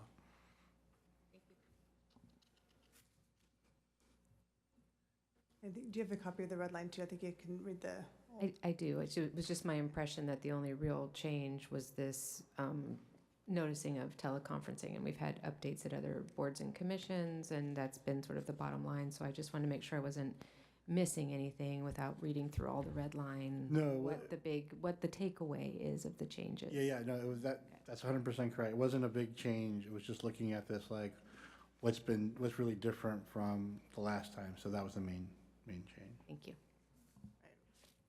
The language in the handbook updated. Your practice is not, right? Because they've already been incorporated. Okay. All right. So then next we wanted to have a conversation around the order of council agenda items. And this was specifically what we heard about in the conversations we had, the interviews, was around public comment and the timing with the consent calendar, and then having immediate response to that following. So if you pull an item, then give public comment on that rather than waiting through all of the other items. Mayor, Right, you wanted to- the initial change we made was making public comment earlier just so we can get staff out of there because staff has to hang for public comment. But it does make more sense to go ahead and get the pulled agenda items from the consent calendar immediately after we talk agenda, in my opinion. That would just makes more logic. Right. That was my only change in that. Anybody else got a thing? Thanks. Chris? So that's changing it back to how it was, which I think was more. Right. Yeah, I think that was better too. I think there's been some discussion about if we know an item is going to have a packed hall, that maybe we move that item to a time certain that's a little bit later in the day. That, of course, would be at the mayor's and administrator's discretion, but I don't know if that has to be written in, is that's possible, or? to make it a time certain, but later in the agenda? Well, we do have those discussions during our agenda review between the mayor and the city administrator and the pro tem. And once again, I would really like to keep the discretion in the hands of the city administrator because they have a better program. All that we can usually anticipate when there's going to be a large crowd. It's hard to do as time is specific though and hit that thing on the button because either we're sitting around for 2 hours not doing anything or they're there at 7 o'clock wondering when they're going to get heard. So it's, once again, I would go back rather than trying to codify it and leave it with the city administrator and then the mayor and pro tem do the review. Eric. And then, oh, sorry. I have another. I'm sorry. And just as another one that we've talked about a little bit before is whether we really need to be separating out our questions and then public comment and then our comments, or if we could be combining those, because it's a little awkward. We tend to make our comments during our questions and then back and forth. So just thoughts on that. Once again, for the flow of the meeting and I think for the cogency of the subject, what the city administrator and I decided to do is when there is a non-action item, that we would go ahead and let comments and questions happen together after public comment. so that, normally it's staff report, questions, public comment, deliberation. Well, there's no deliberation per se, so why double down on that time? We'll just go ahead and do the staff presentation, public comment, and then we'd have our question and deliberation. But there's no real deliberation because we're not voting, we're just. We could, and I think we could delineate that, so in the handbook, so it's just clear, like, unless otherwise modified by the council or the mayor at the meeting. And once again, whatever we do with the agenda, like, the mayor will make a call in terms of timing and whatnot, and council can, as we just did the other day, overrule the mayor with a vote of a majority at the. Don't worry. I don't might be coming up. Go ahead, Megan. Oh, I'm sorry. Just real quick, so on that one, it's a good point if it's non-action. If it's action, it's important that we hear from the public comment before we start making our deliberations. So I think that's the reason we do it that way. I just want to clarify what we decided on the agenda. So I'm looking at a typical agenda. We go through the consent, and then you'd have some that are pulled. And then right now, the way it works is we approve the consent minus the pulled items, and then report from the ordinance or finance, general public comment, then pulled consent. So what are we doing now? What do we decide to do now? So it would go consent calendar, pulled consent items, public comment on pulled consent items, general public comment, then report from finance and ordinance. Okay, perfect. So we would actually vote on the pulled consent before we go to general public comment? Yeah. Okay, I just want to make sure. That's what I thought I heard, but I wasn't 100% sure. Thank you. Megan? I'm sorry if I'm going back to something that was already decided, but I just, on the questions and then public comment, so at Coastal Commission, we do not ask questions or make comments until after public comment, and I will admit that at first it was very weird because I was used to this, and now I absolutely love it, and I think it just makes so much more sense. It also ends up saving a huge amount of time because people don't feel the need. I will speak for myself and say I tend to give a lot of explanation before I go into my question and telegraph where I'm going to go for lots of different reasons. And you can't do that. And so honestly, I think it works so much better. Like it shaves hours, honestly, off of. Yeah, I mean, I think it does feel weird. Like I would just say it felt weird to me at first, but you're spot on and it works really, really well. So I would love to consider trying that. I don't think there's any legal restrictions on doing it that way. And I think for expediency, it does help. It streamlines, and so if you wanted to do staff presentation, public comment, and then do council questions and comments all together, happy to make that change. So, and I would just say sometimes, like when I'm running a hearing where it's hugely controversial or extremely complex, I'll say I'm going to do a round of questions first and then a round of comments after public comment. So like you can have the best of both worlds, or most of the time though, it's just like questions and comments. And then whoever's doing it has the floor for both. And it forces people to not talk for an hour because it starts to feel weird. Honorable Mayor, if I may add too, so you have complete discretion how you want to arrange all that, even from, like I said, general public comment, putting beginning, and how you do within an item, that's all your discretion to decide on. Well, knowing that we're not deliberating towards an action item or a vote, it always does seem to go much quicker, so. I mean, we can beat anything to death, as we all know, but. It sounds like that is a change that, we could implement that now. You just do that at the meeting, really. I think let's try it and see how it works for all items, and then perfect. We can do that now. The public can leave after their If they want to, It happened last meeting, Kelly, we're just talking about this thing. When we get the conclusions of this consent calendar, can we go ahead and print that on the actual agenda itself? So it just helps to delineate exactly what we're doing and when. So, because sometimes we miss that, and it's like, where are we in this, discussion? To delineate when the public comment is coming, is that what you said? Well, yeah, but it's just delineate everything out we're going to do on there. Every once in a while, we'll just leave a line out, and then I kind of go, well, was that the beginning or the end? And that's Right. It's just important to. Be as clear and transparent as possible. So the theme here today is streamlining. Streamlining. I love this. Thank you. This is great for all of us. Okay. All right. Go ahead, Kristen. Go ahead. Just one more comment on this, and I realize it's not exactly this. I am wondering about these sirens. I, I'll keep mentioning this, sort of like the reserve policy keeps getting mentioned. I think it would be really beneficial to the public if they could see, if we could all see, council included, the documents a week ahead of time. And so if we took the next vacation and then we just pushed everything out a week, but still released the documents that would have been for that Tuesday, we could stagger it out. I know I'm making that sound simple, but even Planning Commission gets their documents a week before. And so getting documents Thursday evening, afternoon, and then it's Friday, every other Friday's closed.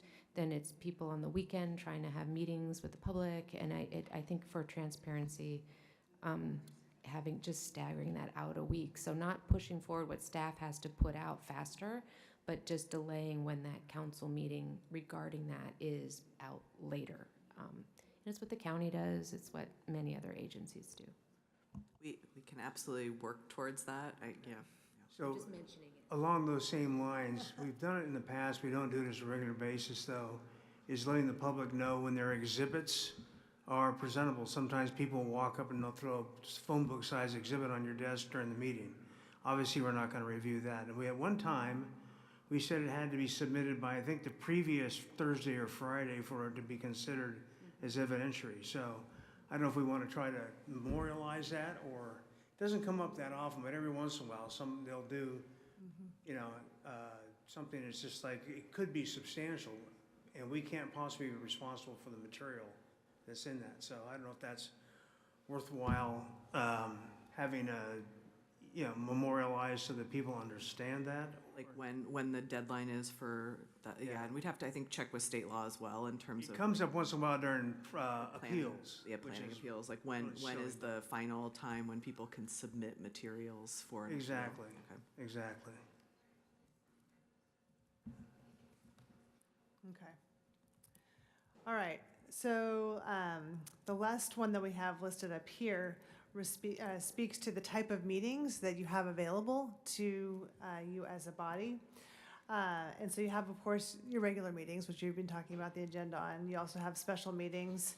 You have site visits. You have different categories of meetings. And one of the meeting types that is not listed here, that is not uncommon with other bodies, is just doing a study session, right? And so sometimes there are topics, like you had your symposium today, where you just need more time to be able to zero in on a topic. Currently, that's not outlined as an option in your handbook. And so I thought we'd bring that into the room for discussion as well. Yes. That's a starter to the conversation. Well, I wanted to have a conversation about site visits because we talked about it once before. Okay. Now, we haven't had a ton of them lately, thank goodness. For a while, we were on a roll with appeals and whatnot. There's not a requirement to have a site visit. Sometimes it's desirable. And I would like to have it be more optional, because one of the problems I had, we'd bring all the staff, everybody there, and then we wouldn't have a quorum. And we dragged Megan out of whatever she was doing. She always acted like she was busy, but she wasn't. And he come to get a quorum for the site visit. And we're also very restrictive how we can interact with the public at a site visit as well. It was always, John hasn't gotten to do it yet, but when Sarah was there, yeah. So I didn't know, as we move forward, Kelly, if that is something, once again, that I think most people that were doing an appeal assumed a site visit. And there are certain major projects that definitely call for a site visit. I wonder if we can make it discretionary as opposed to pro forma. I think we can absolutely, it's not a requirement at all, as you've I don't know how my colleagues feel about that, but I just think that a lot of times they were kind of silly. We go look at a dumpster and go, yeah, there's the dumpster. One thing is, council members can always ask. Do their own. They can always do their own. You can always ask me if, you want to have a staff member attend with you.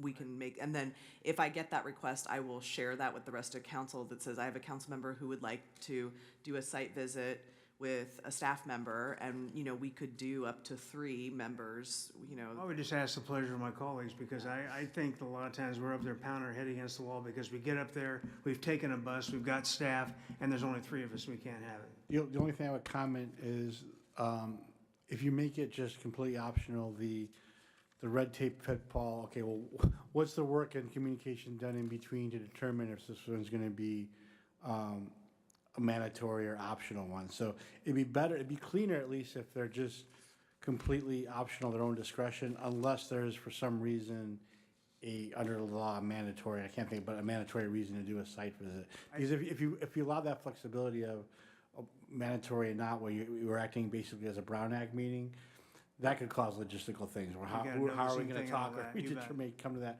decision in the first place? So if you're doing it, it'd be better to just make it a optional thing for each council member individually, unless we as staff say, well, it's mandatory for. I would think so, because we end up with 4 or 5 staff out of the office for however long that takes. And then that's always like something that, we're there, and sometimes it takes us 2 minutes, sometimes it takes a half an hour, but once again, sometimes we get up there and there's no quorum, and we just have to adjourn. Yeah, but the vast majority are not gonna, I don't really foresee any issues. I don't know, I would leave it to the pleasure of my colleagues, but I think that, to me, that seems like a most practical way to go. And council members are always free to request, like I said. Right, If exactly. you would like staff to accompany you on a site visit of a particular project, we can make that available as needed, so. Exactly. Kristen, request. yeah. I'm just going to say I agree with that, because it's often then when the item comes, there's a few council members who have seen it, a few haven't, and it's really different information that way too, so Yeah. I agree. Okay. What it sounds like is it's not a mandatory, it's an option. It's an These are the option. types of meetings that you can have as outlined in your handbook. We were doing them automatically, but it does say we may. And Right. we just thought that it's, and once again, everything we do, we try to be respectful of what we're doing with staff these days, because we're Right. a little on the thin side. Right, okay. So no change in the handbook, other than to say, be intentional about your interests in site visits, perhaps. Right, okay. So the other question around having a study session format as an option and defining that, or does the use of special meetings serve that purpose? And I guess that's kind of the question for the body. Kristen? I love the idea of study sessions, and I think it's something that Councilmember Jordan has been calling for a very long time, and it's really different than a special meeting, because a special meeting is still very formal, and like this is like a study. Well, this is a special. Well, what is this one? Special meeting. Special meeting. Yeah, but a real workshop to be able to really talk about ideas gives us so much more outcome for our time spent. So can you walk me through the format of that, please? I think the primary format would be we would not invite anybody from the city attorney's office. That's usually the downfall of those type of meetings. To quote Councilmember Harmon, how rude, but anyway. So it remain a noticed meeting and all that, right? Still a notice meeting. Yeah, Yes. still a notice meeting. It's just, Right. sometimes if you want to have, a 2-hour work session on a specific topic, or, what we did today with the retail symposium, it just gives that flexibility and sort of signifies to the community what it is. I think there's, like, today, the concern about, like, making sure that public comment is just for items on the agenda. If it's a study session, people recognize that that's probably not going to be the regular, typical council meeting versus a special meeting.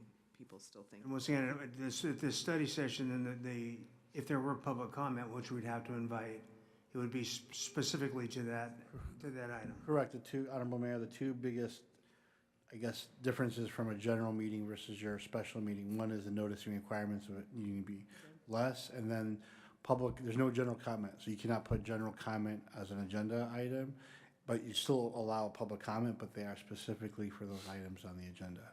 And how do we initiate a study session? Is it the same idea with the city administrator? I think either the city administrator and staff could initiate them, or council could make similarly do a request for a study session on a particular topic. There's a lot of different ways to. Yeah. What we did this morning, basically. Basically, yeah. We just called it a special meeting, and it gets a little confusing for people, because that council isn't really making a decision. So by calling it a study session, it's just a little clearer that it is very intentional. There's no action being taken at the meeting. Right. It kind of makes you wonder as we get closer to budget season, not to do it this year necessarily, but you have you have Finance Committee, and then you have council for that. Of course, the Finance Committee hits it twice in a row, and it's almost like, I wonder if that wouldn't be a better way to go with finances, having them in study sessions, and especially as we work our way into the budget, which is, Having a budget study session is not something that's uncommon.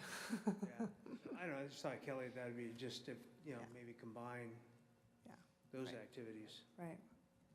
Yeah, it gives you just one more, method of having meaningful conversations as a body, which is hard to do in a typical council They're very meeting. pithy, they've got a lot of details in them, so it's good to get as much of that as we can. All right. So sounds like there is at least some interest potentially in looking at that. Okay, great. All right, are there any other, so actually you had the ceremonial, you had something else you had, Kelly, on your. Sort of guidelines around requesting proclamations, resolutions, certificates of appreciation.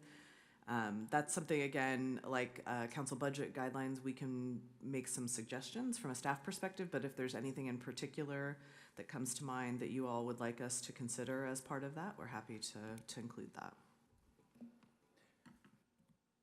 Well, I always think in terms of proclamations, they have to do with things that are either national or statewide or something along that's more usual in the greater public realm. Like a recognition can be for just about anybody in your club or any outfit, whatever it's going to be. We have the recognition, of course, for the employee recognition thing. So, but I think a proclamation should be a little more of the formal institutional manner. I would say just some, things I've seen. A lot of times council members will have it as a policy not to recognize like certain religious organizations or religious holidays and, sort of steering clear from that. But recognizing, for example, Black History Month or, sort of those, Asian American, month, those kinds of months versus specific, steering clear of recognizing religions or religious holidays. So that would be kind of the guidelines that we'd want to put into, something like that. Yeah, so everybody understands, because usually it comes to the mayor, and then, I'd certainly clear it through your office and say, can we do this X, Y, and Z, and so. But I think other council members get requests as well, and so That's I think correct. it would be, we could have like an online portal where, someone could submit a request and it, gets vetted by the city administrator's office. And, or if a council member gets, do this online request form and you can request it that way. And then it gets reviewed by staff. Now, what about the ones, for example, and I know and Oscar does this occasionally, we have, you can recognize somebody vis-a-vis your own district. As you would have that authority to do, not a proclamation, but a recognition. Well, there's no guidelines around it. So that's where I think it would be helpful to have those guidelines of how you do that and what that recognition entails. So I think that would be helpful. Oscar? Yeah, the mayor is correct. Your personal office can issue any kind of statement or recognition on behalf of your personal office, not the city. Yeah. Well, but I mean, I think you can do it on your own authority in the district as well, though. Can you not, as the district rep? It's not written down anywhere that I'm aware of. I know that. I think that. Yeah. So, I don't know how you want to memorialize it. It's fine I think either it would be helpful because what I want to make sure, it's like there, just some consistency among that, so that every council member has the same information about what I can do in terms of recognizing people in my district. There's no problem with it. It's just I think you want to make sure there's some guardrails. People are doing it appropriately and for the right reasons. That's Yeah, it's not like for proclamations. I don't want to recognize it as National Brown Bear Day when we got three other recognition for the same date. So that's why you should check with you guys and/or the Ledge platform what's going on. So I don't know if you want to try to codify that or. So for this one, so again, with an ad hoc committee, would be able to look at some options and what that might entail to bring back. What? Kristen, looks like maybe you have a comment? No, I'm just sort of stunned that I had this ability and I had no idea. And I'm thinking I want to put one out every day now for the next year. I am just really, I've asked before how to give proclamations or recognitions or whatever they are, and I guess this is just to the point, but it's like, well, guidelines, yeah. maybe you email here, and maybe you talk to the mayor, and maybe you do this, and maybe that, and it's, I'm very happy to hear we'll be working on a process. Just talk to Holly, because I will talk she to explained it to me when I was first elected, and you can't use the city symbol or nothing. It has to be from your office specifically. My letter. Okay, I will do that. But let's make sure, because I'm not sure where those guidelines are, and I think it would be good if we just clarified what they are and. Never seen the guidelines either. Yeah, so I just want to make sure, and we'll work with Holly and make sure that, where she's pulling those guidelines from and make sure that they're consistent. And the importance too to have those guidelines so the public knows as well, like what is the process, the procedure, the transparency, like how is this honor bestowed? So it'd be good to wait for that. Wendy, do you have a comment? Yes, just an initial reaction. Agree with Mr. Doimas. I want the public to know that this is an option in case, because we do get requests where sometimes something will come into my office and they'll say, can you pass this on to the mayor for them to do this? But if we as individual, district representatives, we can do that, we could take a load off the mayor's plate, right? And so I am a little cautious about us going off of only, what's the word? Verbal confirmation. So if we have staff, Holly is so knowledgeable and amazing, but it shouldn't be all on her to be informing people. And so, yeah, I would really want us to work on just writing that down so that we can all be clear on the guidelines. Well, we may want to work out some guidelines as well, because you don't want to make it so abusive and so common that they don't mean anything, I think, some of the guidelines I've seen in prior cities I've worked for, like someone is celebrating their 100th birthday, someone's getting their Eagle Scout, things like that are sort of milestone things. So, yeah, those are the kinds of recognitions that, council members might want to do. Been to a few of those. Okay. Are there any other topics, questions, issues related to the handbook as written that we should be talking about today, or that should be taken up by an ad hoc committee subsequent to today? I had a couple others that I thought of Kelly as has we a were going through this list. that I forgot to mention ahead of time, and I apologize okay. to the council.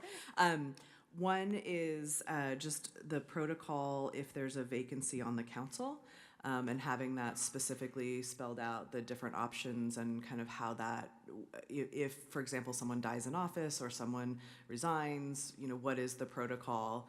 And I don't know that our charter spells that out specifically, because a lot of times you'll have an option to either do a special election or an appointment, and sort of outlining that process. So before, the understanding was, I don't know that I've ever seen it, Is it completely? it was if you're out of office if somebody's out of office for 2 years, that's a whole new term. Yeah.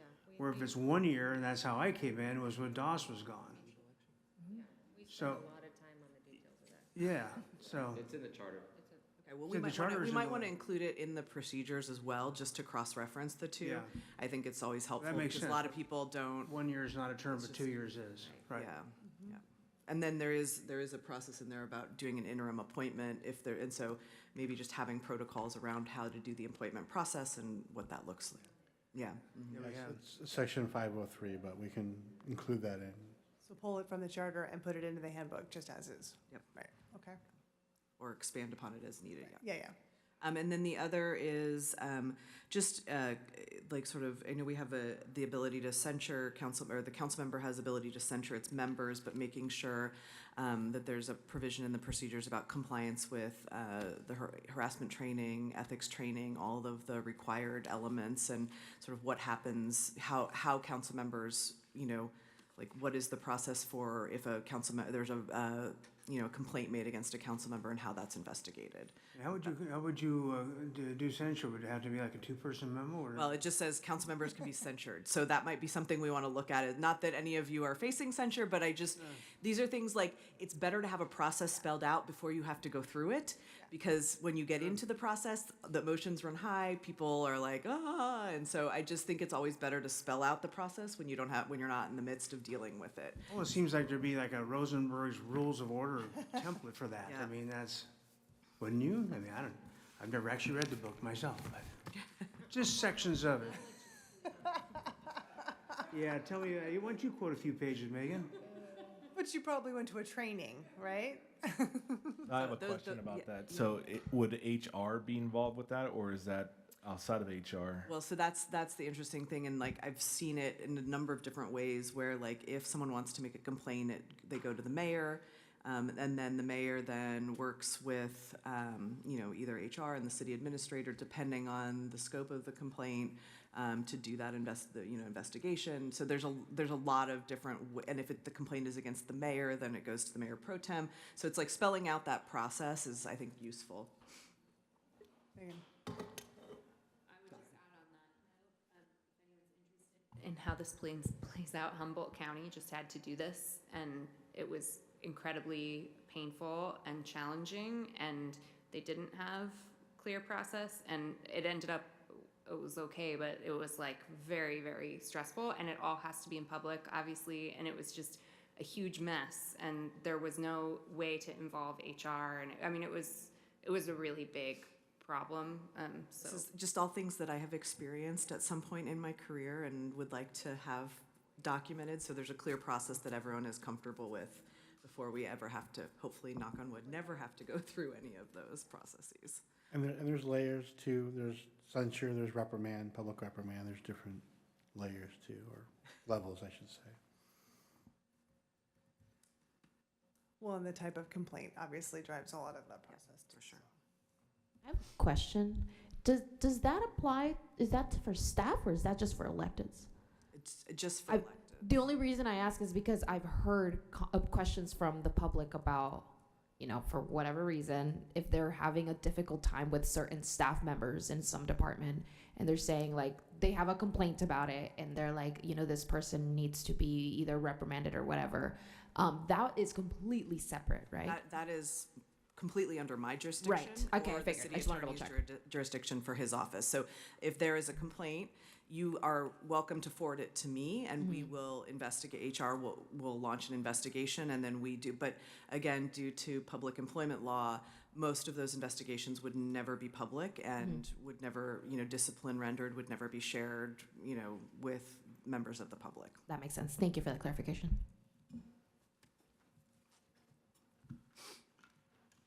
Those were the two items that I thought of as we were going through this. I apologize for not, I know, very happy items, but it's good to get ahead of it. So it's not an emotional, crazy time if we ever had to go through it. Well, if I might also, the only other item that I noticed in looking at your handbook that can sometimes be included is sort of in the spirit of setting expectations before there are issues. It's the same issues is sometimes councils will choose to include operating norms in the handbook as well. And so you have sets of expectations that you expect of each other and how you will show up being respectful. So some basic norms. It's not in every handbook, but it's something that can be very useful, particularly as you're bringing on new members of your council, to say these are how we show up and our expectations. And so that's something that in ad hoc committees could certainly think about as well, if that would be a value, and certainly happy to provide some examples from other jurisdictions if that's helpful too. So, I mean, if the council would like us to, share those with the ad hoc committee, we could take a look at it's things like read your agenda packet, right. Come prepared to meetings, that, assume good intent. Yeah. Things that you would expect. And sometimes they're not. Sometimes they're not. And so you want to have that as a tool. So, okay, are there any other topics, issues, aside from what Kelly has added, that we need to address today and bring forward to the ad hoc committee?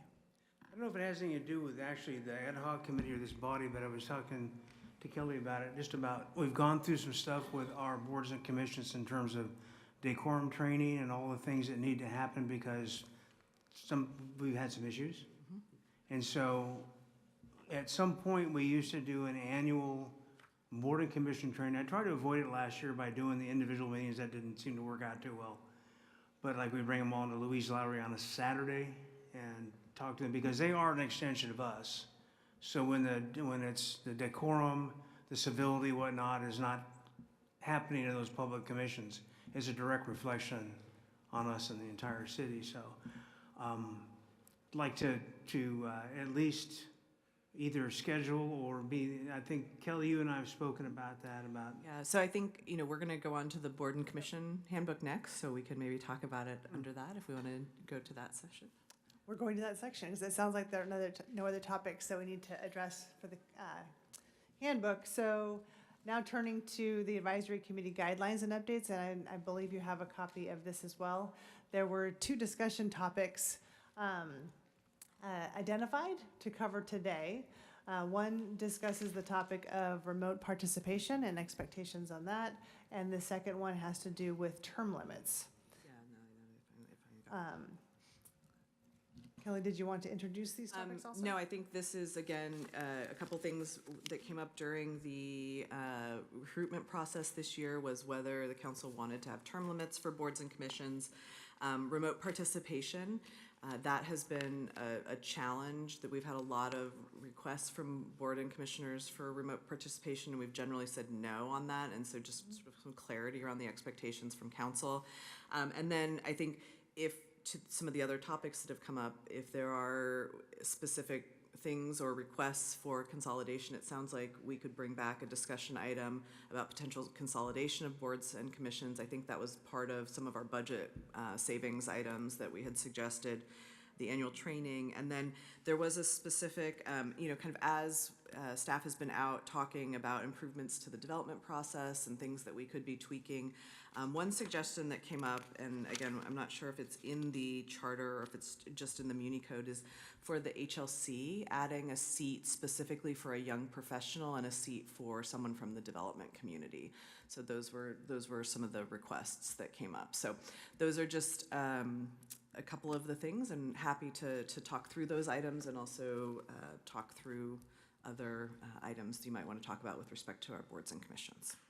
You say adding a seat, do you mean adding a member or making one of the seats? Making one of the seats. Designations, okay. Yeah, like we do for some of our other boards and commissions. So there's, like we have some, like, oh, this one is from District 1, this is, one seat is for District 1, this would be one seat designated for a young professional, another seat designated for someone from the development community. Okay. All right. Kristen? Yep. Is it time for comments on some of those, or are you still? No, go ahead. I will yours. share some of the themes after you've identified your ideas. Oh, go ahead. No,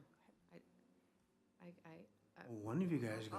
I'll listen first. I thought we were taking the input, and so I'm happy to keep listening. Sorry. So in the conversations that we had in asking about topics and of interest, I will note the topic that came up earlier at the beginning of our meeting around the number of boards and commissions, and that seems to be an area of interest. Also just some interest in perhaps greater clarity as to some of the details that are incorporated into the council's handbook related to the procedures that are used in the advisory committees, to make sure that they're clear and transparent as well. How do they get things on their agenda, clarifying that process, outreach process for attracting new members. The question and the discussion I expect around term limits and some of the challenges associated with filling seats. And so having some conversation around that pipeline potentially as it relates to that. And then roles and expectations for some of the boards and commissions too was another topic that seemed to have some interest. So. Go ahead, Kristen. Did you want to go ahead, Kristen? Is that? Oh, sure, thank you. Sorry, I'm losing track here. On term limits, I think keeping it as recommendations, because sometimes there are people who are just invaluable on boards and commissions, and then that's at our discretion whether we want to keep that going or not, and especially when some of them we just can't even get enough applicants to apply. So having term limits, I don't know, it seems like that might hurt us. With HLC, I would want to ask HLC if they want a young professional or developer community designated member. I think, again, we have it in our discretion that, I think we've certainly seen some wonderful young professionals apply, and want to put them on, and then I think same with developer community. I mean, many of the people on HLC are architects. I mean, they're working very closely with the developer community. So I'm not sure I'm in favor of either of those two as designations. And HLC is a pretty large group, actually. Now, I'll say that we do need some young professionals on HLC, and if the right person from the developer community with the sort of charge of wanting to carry out HLC purview, then certainly, but I don't really want to designate those. If I can add too, if there's further discussion in the HLC, Honorable Mayor, Councilmember, Mayor Pro Tem Sneddon, it is a charter board that is very specific in terms of membership. So if we were to deviate more, then that would be a charter amendment too. So just wanted to. Yeah, so I'll voice that I'm not interested in that really. And in terms of the numbers of boards and commissions, I think not to mess with the charter boards and commissions, considering those stable. And then I think if we're talking about combining or other purview, I think doing that within the council boards and commissions would be a good idea. How to get things on the agenda, I know they have questions about that all the time, and the roles and expectations. A few things about roles and expectations I think are important that's come up, and I always ask this question, is about whether a member might have a conflict of interest or not, so perceived or otherwise. So that's something that comes up. And then also as representatives, extensions, as Mayor Rouse mentioned, of ourselves, of our own legislative body, you know, what that is. And so that comes up in terms of like op-eds or, you know, positions that are counter to what the official board or commission's position is. And certainly that should be allowable, but I think roles and expectations about how that's being put forward. And then also things about sharing information, I guess, that, I mean, boards and commissions don't have closed session, but there are certain like subcommittees of committees that might be dealing with something that I wouldn't want them getting ahead of out in the public, writing an op-ed about and driving it a certain way or something like that. Even though I'm entirely in favor of op-eds, I don't want to say that, but just sort of what the expectations or the limits of that are. And then there's a little bit of like sort of clunkiness and we're cleaning it up, but then if somebody applies and whether they're eligible for more than one committee and things like that. And then this might be in our council expectations or here, but you know, it used to be that council members reported out on their liaison committees. And I know some of us do regularly, but and I don't know who's on which ones, but like I'd love to hear what's happening on Planning Commission or ABR or you know, many of our boards and commissions. That I think that should be an expectation of the council members who are liaisons, like whether they can go to the meetings or not, be reporting out on at least what was on that agenda or items to look out for or something. And maybe it's the role of the chair of whatever board and commission to communicate to whoever the liaison is. These were important things at this week's meeting. These are important things coming up. Like I know I do that with the boards and commissions that I'm liaison to, and I just think we need a sort of standardized expectation of what that means to be a liaison to a committee, and that's all. Honorable Mayor and Mayor Pro Tem Sneddon, if I may add, just as maybe helpful, probably the last great update of any board and commission was the Fire and Police Commission. And not that every board and commission has to be done via ordinance, but it is at least a good starting point. They have provisions on how a public statement that could be represented by the board be made. They have many different procedurals and training requirements that could be a start-off point, like I said, as rules and procedures for other boards and commissions. So just would throw that information out there. Thank you. Mr. Dorman, is it just the one commission that's not appealable to council, or are there more than one? There's two, Honorable Mayor, there's two that have no direct appeal to council. They have the final decision, which means if the applicant or appellant wants to pursue the matter further, they would have to go to court. And that would be the Civil Service Commission. Yeah. So any employment decision made by the commission, and then the Building and Fire Code Board of Appeals. And once again, that's per state law, correct? No, it's per. Is part of our charter. procedures, correct, yeah. Okay. It's per our ordinances.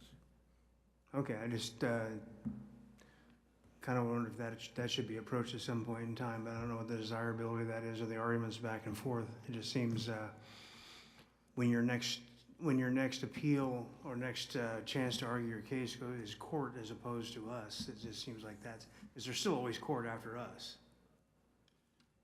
Yeah, Mayor, correct. There always was court after you, after they have 90 days to file a writ action. The uniqueness of those boards, they're considered very technical. I mean, if you look at the civil service hearings, they can be mini trials. You have a court reporter, they've gone 5, 6, 8 days even. So it's an extensive record. And just in the inherent expense that we bear, if those end up in that, and it's not that happens all the time, but it's just something thought about from a logic standpoint and from our staff time as well. All right, Mr. Jordan. I'd also like the language changed on term limits so that it can't be used against somebody in the consideration. That you pick the best person, but if a person's been there 2 or 3 terms, but they're still the best person or not, or close or whatever, that one of the methods to disqualify that person would be, well, they've been there for 3 or 4 terms. If they're still the best person, I think we welcome that corporate knowledge. And then something done, I'll just use the example of the noise abatement committee, that we should have a clear statement that advisory board or committee members do not speak for the city and spray around emails to council, okay, whatever, but they're not to go to another city council and a board of supervisors and a governor and whatever. That's just that to me is a fatal line in the sand to address. And if that's not clear, maybe right now, then that should be made abundantly clear going into that position, that they work through staff. And they can certainly talk to individual council members, but they work through staff.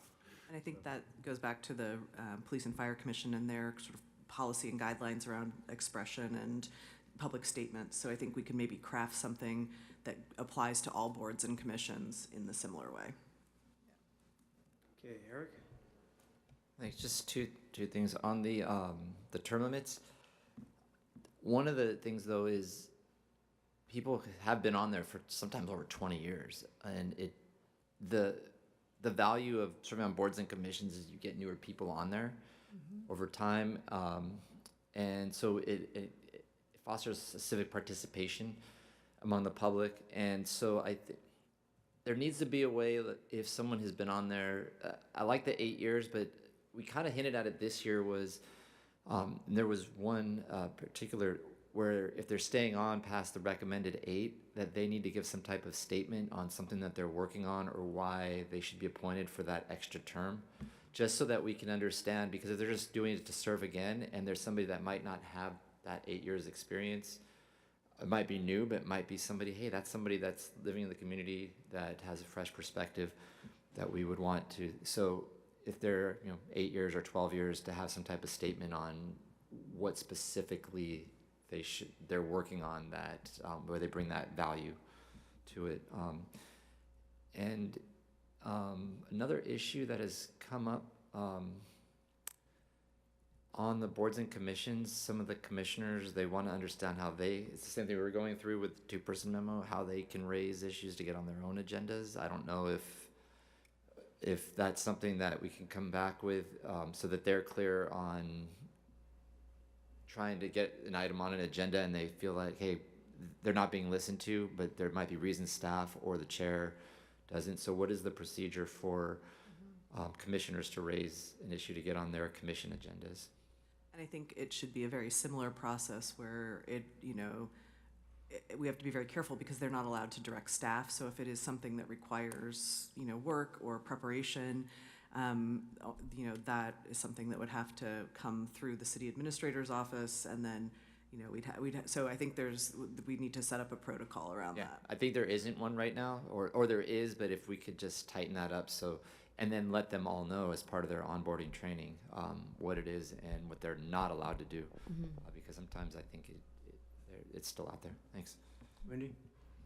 A couple things for the term limits. I would be in support of a term limit, but also I do think it'd be important for us to grant exemptions. It's sort of similar to what Councilmember Friedman was saying, especially if there are no other applicants that apply and they're the only one, and we're faced with, okay, this person has served for a very long time. We want to give the chance to someone else. But if there is no one else, we don't want to leave it vacant either. And so we really want to fight against those vacancies that we're already struggling through.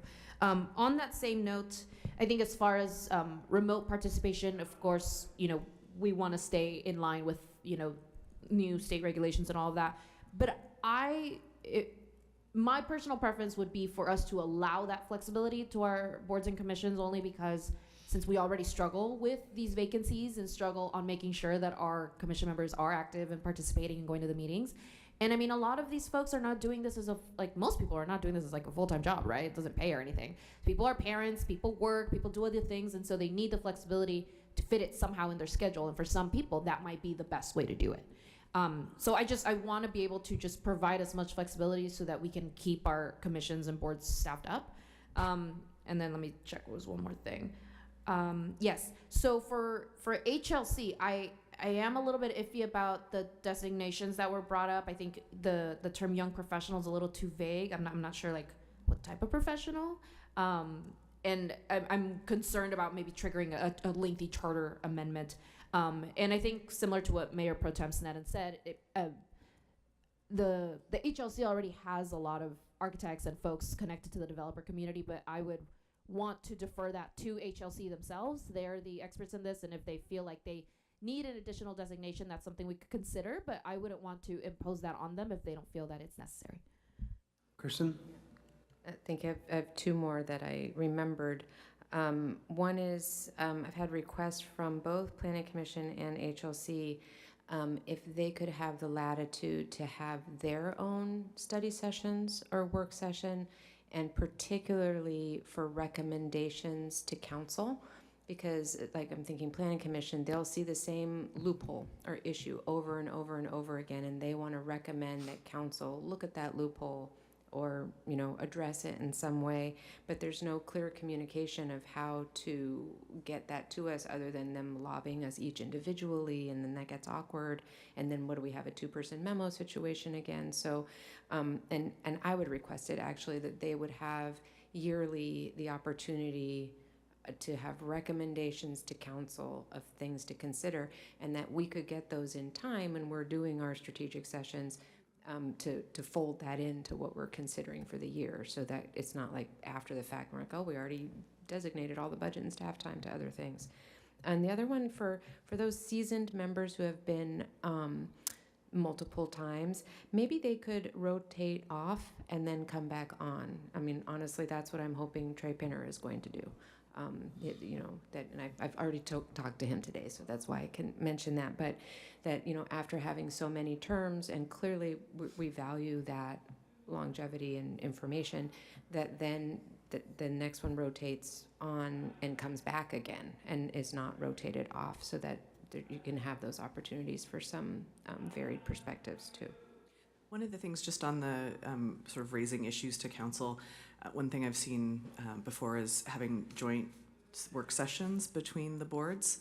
And so that is an opportunity for, I've seen it where you can structure it in different ways. So like the chair and the vice chair meet with the mayor and mayor pro tem ahead of time, plan the agenda topics with the staff liaisons. So there's a lot, I think there's a lot of different ways that can happen. So we can sort of take a look at that and see if there's other, particularly I think for Planning Commission and HLC, given the scope of the issues that they're dealing with. I don't know that it makes sense for every board and commission. I mean, that would basically be every agenda. So yeah, but I think, yeah. Yeah, I mean, jumping right into that thing about the agendas and determining agenda items, the boards and commissions are there not to set policy, they're to execute policy. So I don't think it's a great thing to do. Now, if there's a way for the system for which they can communicate their desires to council, maybe that's through the chair or the attorney that attends that commission. But we've had a few problematic things, particularly on Harbor Commission and whatnot, where there's been conflicts and people that wanted to do policy and people that actually own businesses but wanted to testify as a member of public. And I think that needs to be cleared up a little bit. I think that the definition is a little too loose. It turns out that the people really interested in Harbor Commission tend to be business owners in the harbor. And they do have a vested interest, they do understand everything, but it's got to be a little, I think I've seen some times where I was very, very uncomfortable, and I've actually happened to speak, I've actually spoken to a couple of individual commissioners along those lines to do that. John. I could add, Mayor, yes, when you look at the boards and commissions in the city, I mean, they really are staff-driven agenda. Harking back to the Fire and Police Commission, one thing that's helpful because Ms. McAdoo raised two important points. First of all, for the most part, unless they're hearing an appeal that goes up, they are just strictly an advisory body, right? So they don't set policy, but they can provide advice. And number two, as McAdoo said, the biggest issue is they cannot administratively direct staff. And there are a lot of attempts in the past in different boards and commissions of doing that where we've had to have, tenseful conversations to explain that you are not allowed to do that because they could tie up significant resources. And so that is always the rub, is those two issues. And in some ways, at least, like, what is the best way to make use out of them?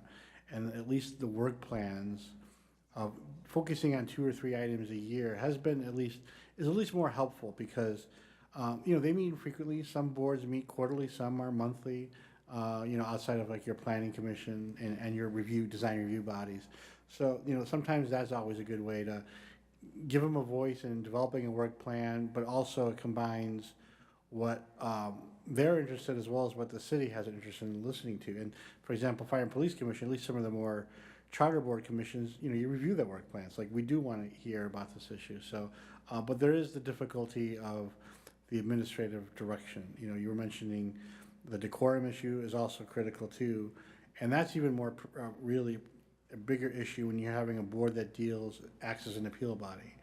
Because if they are improper in their decorum, it shows bias. And so that's always something we work with as well. So. Once again, the understanding that they execute policy, that we develop policy. Mm-hmm. And that's really important. We had that kind of dust up with Planning Commission one time about that when it came to housing versus hotels and blah, blah, blah. So it's important those things are understood.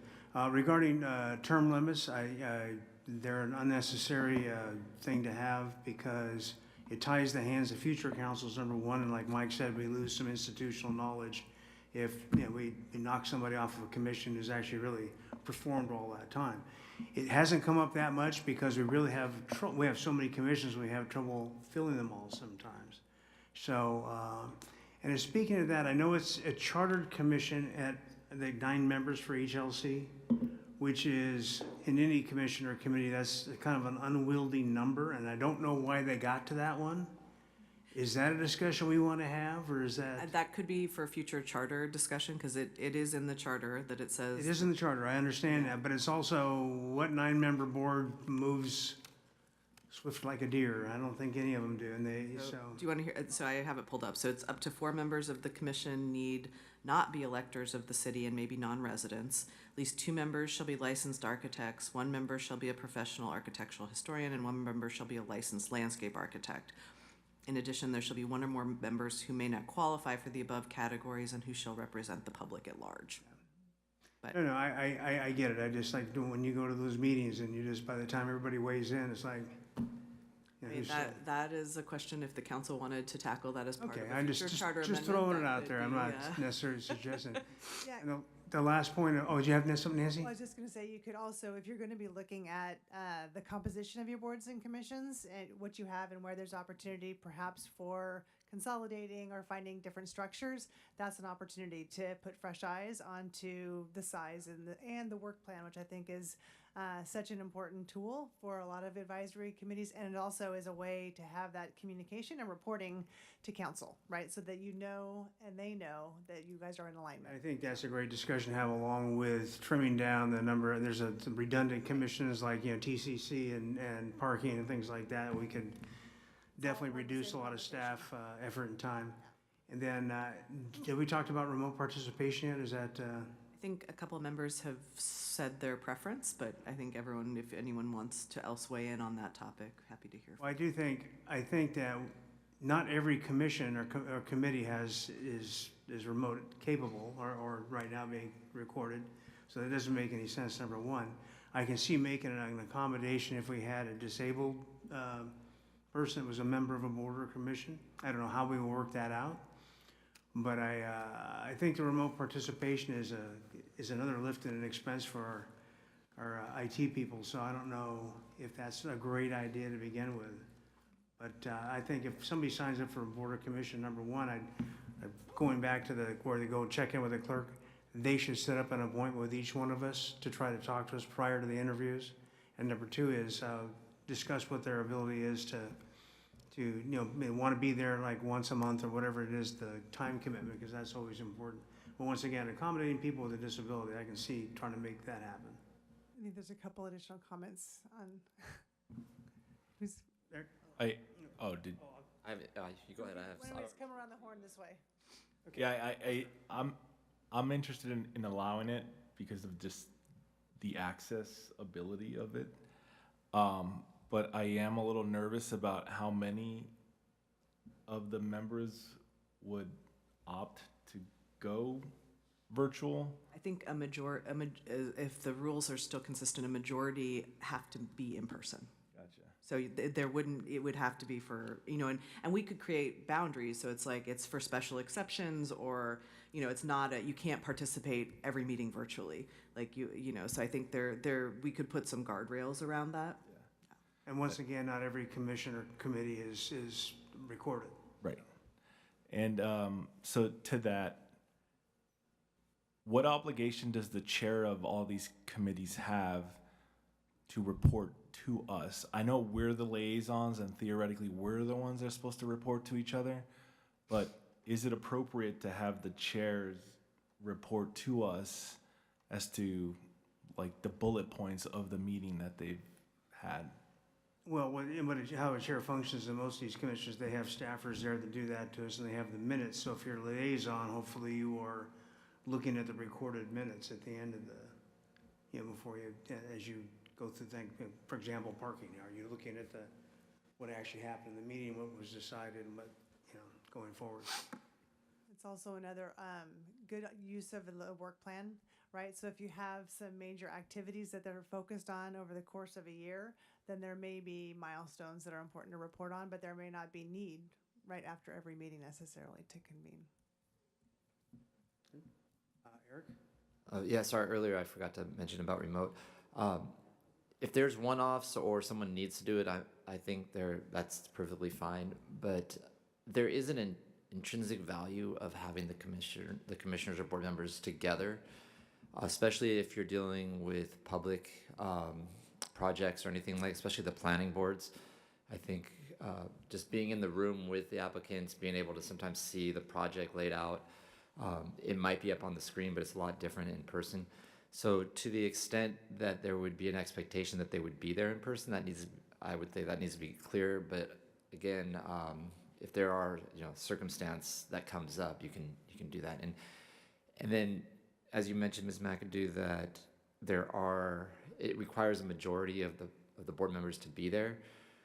And so if some were remote all the time, then the other ones might not be able to take part in that exemption if the other ones were always just not showing up and somebody had a couple issues. So long way of saying, to the extent that they can be there, I think it fosters community more because you get to have those interactions in person. Kristen? Thank you. I support special circumstances, and I can think of on our council a couple different times when, say, Councilmember Gutierrez made a key vote, and I was very happy that he could be remotely present. So that type of thing. I would request two things. One, that whoever's chairing the meeting has to be in the room, which I think seems obvious. And the other is that whoever is not in the room, that they not be displayed on video, because I saw this at Planning Commission quite a few times, and where the one member who wasn't there, their face was large and on the screen, and everybody's watching this one person speaking and speaking and speaking and speaking, and they're not seeing back everybody else, and it gave an outsized importance to one voice who wasn't in the room. And so I think when it's a call in and you hear the voice in the room and everybody can just focus listening, I think it makes a more balanced voice. So that would be my request of those two. But I think it's important to allow for remote, especially if someone is going to spread sickness and is debating whether to come or not, or childcare issues, or any number of things that would make the board run better, and especially reaching quorum and keeping business moving. So that brings up a question for you, John. Is it, so we have number one, noticing requirements for those meetings? I guess we would. And so we'd have to do the entire location of the remote participant. And the second thing is, if we were to, we have some commissions, like I said, there's no capacity technically right now. They're not recorded, not televised. And so are some commissions, somebody with a disability could participate in, but they couldn't participate in any one of them. So is that in any way discriminatory if you could be remote as a planning commissioner, but not remote as a parking committee member? Couple points on that. First, the first point is we still have to follow the Brown Act in terms of remote participation regardless, so in dealing with that. Second, I understand Mayor Pro Tem's Nunn's point too on the camera point, where it could seem like the Wizard of Oz in some greater importance. There is some provisions in the Brown Act too, though, if it's issues of emergency or items of emergency, the camera must be on. So we could easily deal with those rules. That's not a problem.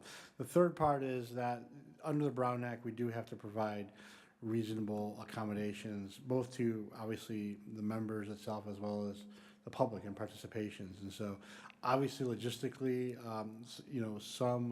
while some boards are not televised, it doesn't mean you can still find a way to allow the person to remotely participate. So, you're able to do that. It's just, so logistically it may be harder, but technology keeps getting better and better. You can kind of Zoom that person in even if the meeting is not televised. It wouldn't be video required, they could just do audio? It would, correct. Okay. Okay, any other I always thought that at least somebody, if it wasn't the public, but the secretary or whoever's in the clerk had to be able to visually see this person that was on the remote. I thought, isn't that a requirement for remote participation? Only in cases of or issues of emergency. So, you really are rarely going to see that with a board or a commission on that. I mean, this is going to never come up probably, but yeah, curious. All right, any other comments related to remote participation or term limits? And are there other topics that are of importance related to the boards and commissions for this afternoon? Kristen? I just want to say I really support the work plan idea. So I think that does accomplish that where they could, any number of things that they want council to consider policy-wise or that they're working on. And then I love that we might get a chance to see what it is they're working on and planning on working on. And I think that's a really great solution. You can align it to your strategic plan, just gonna say. I have a question. So in the past, I've come to realize that I tend to forget who is on a commission or a board that I helped appoint, and I run into them around town, and there's always this awkward moment that I didn't recognize them, and so that drove me to want to set up meetings with as many board and commission members as possible. But then at the time, staff came to me saying that they saw it a bit problematic. I think they were worried that I was gonna try to sway them as opposed to it just being a meet and greet, so I remember who they were. Because they only come to us when they want to be appointed for 3 minutes, and then we kind of don't really see some of them ever again. So is there any official guidelines that are restricting that, or was that just a me issue? No, Honorable Mayor, Councilmember Gutierrez, no, there's no official guidelines or legal restrictions outside of the Brown Act. If there's somehow a spoken wheel issue, but no, in terms of. Is there an issue if they meet with like a majority of planning commissioners on an item that's going to come to council?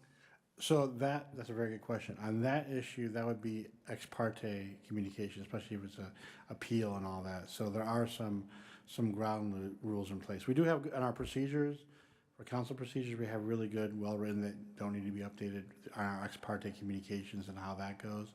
But if it's like a meet and greet, Councilmember Gutierrez, you were talking about, there's no issues with just like, after you met with them and appointed them, hey, just checking in and saying hi. That's the safest way to go about it without discussing substantive issues if you want to play it ultimately safe. All right, thank you. Okay, good? Good. All right. Well, so the next big assignment here is, oopsie, there we go. Ad hoc committee. Who wants to work on pulling the parts and pieces together, knowing that we will also provide, a lot of the framework, and of course you have staff Kelly to work closely with. So I got a hand over there. Kristen's like, me. One hand. Megan is the chair. Okay, what else? She's the chair. I've been elected president once or twice that way too in various organizations. Who else would like to join Kristen on this venture? Here, Oscar. Nice. Mike, Wendy, Megan. Should we put Megan on it? No, Some of us are for re-election or election or terming out. So at least you got one person. So I have another ad hoc. Thank you. Do one.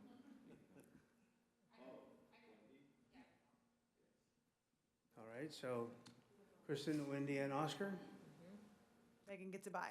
Congratulations, and then he can figure out amongst you who wants to chair this bad boy.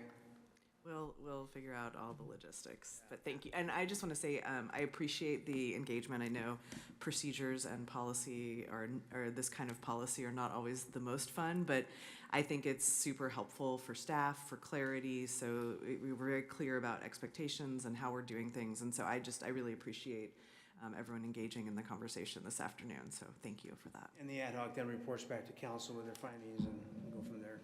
Cool. Recommendations for final changes. Yeah. All right.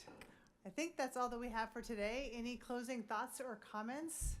No colored pens, no little sticky notes? No group hugs, no anything. I know. You shut it all down, know. Mayor. I loosened up for a game because I was walking around the room sticking stickers on the wall. Wendy and then Kristen? I just want to put this out there, and it doesn't have to be a formal vote or anything, but I would love to nominate Mayor Pro Tem Sneddon to chair our committee.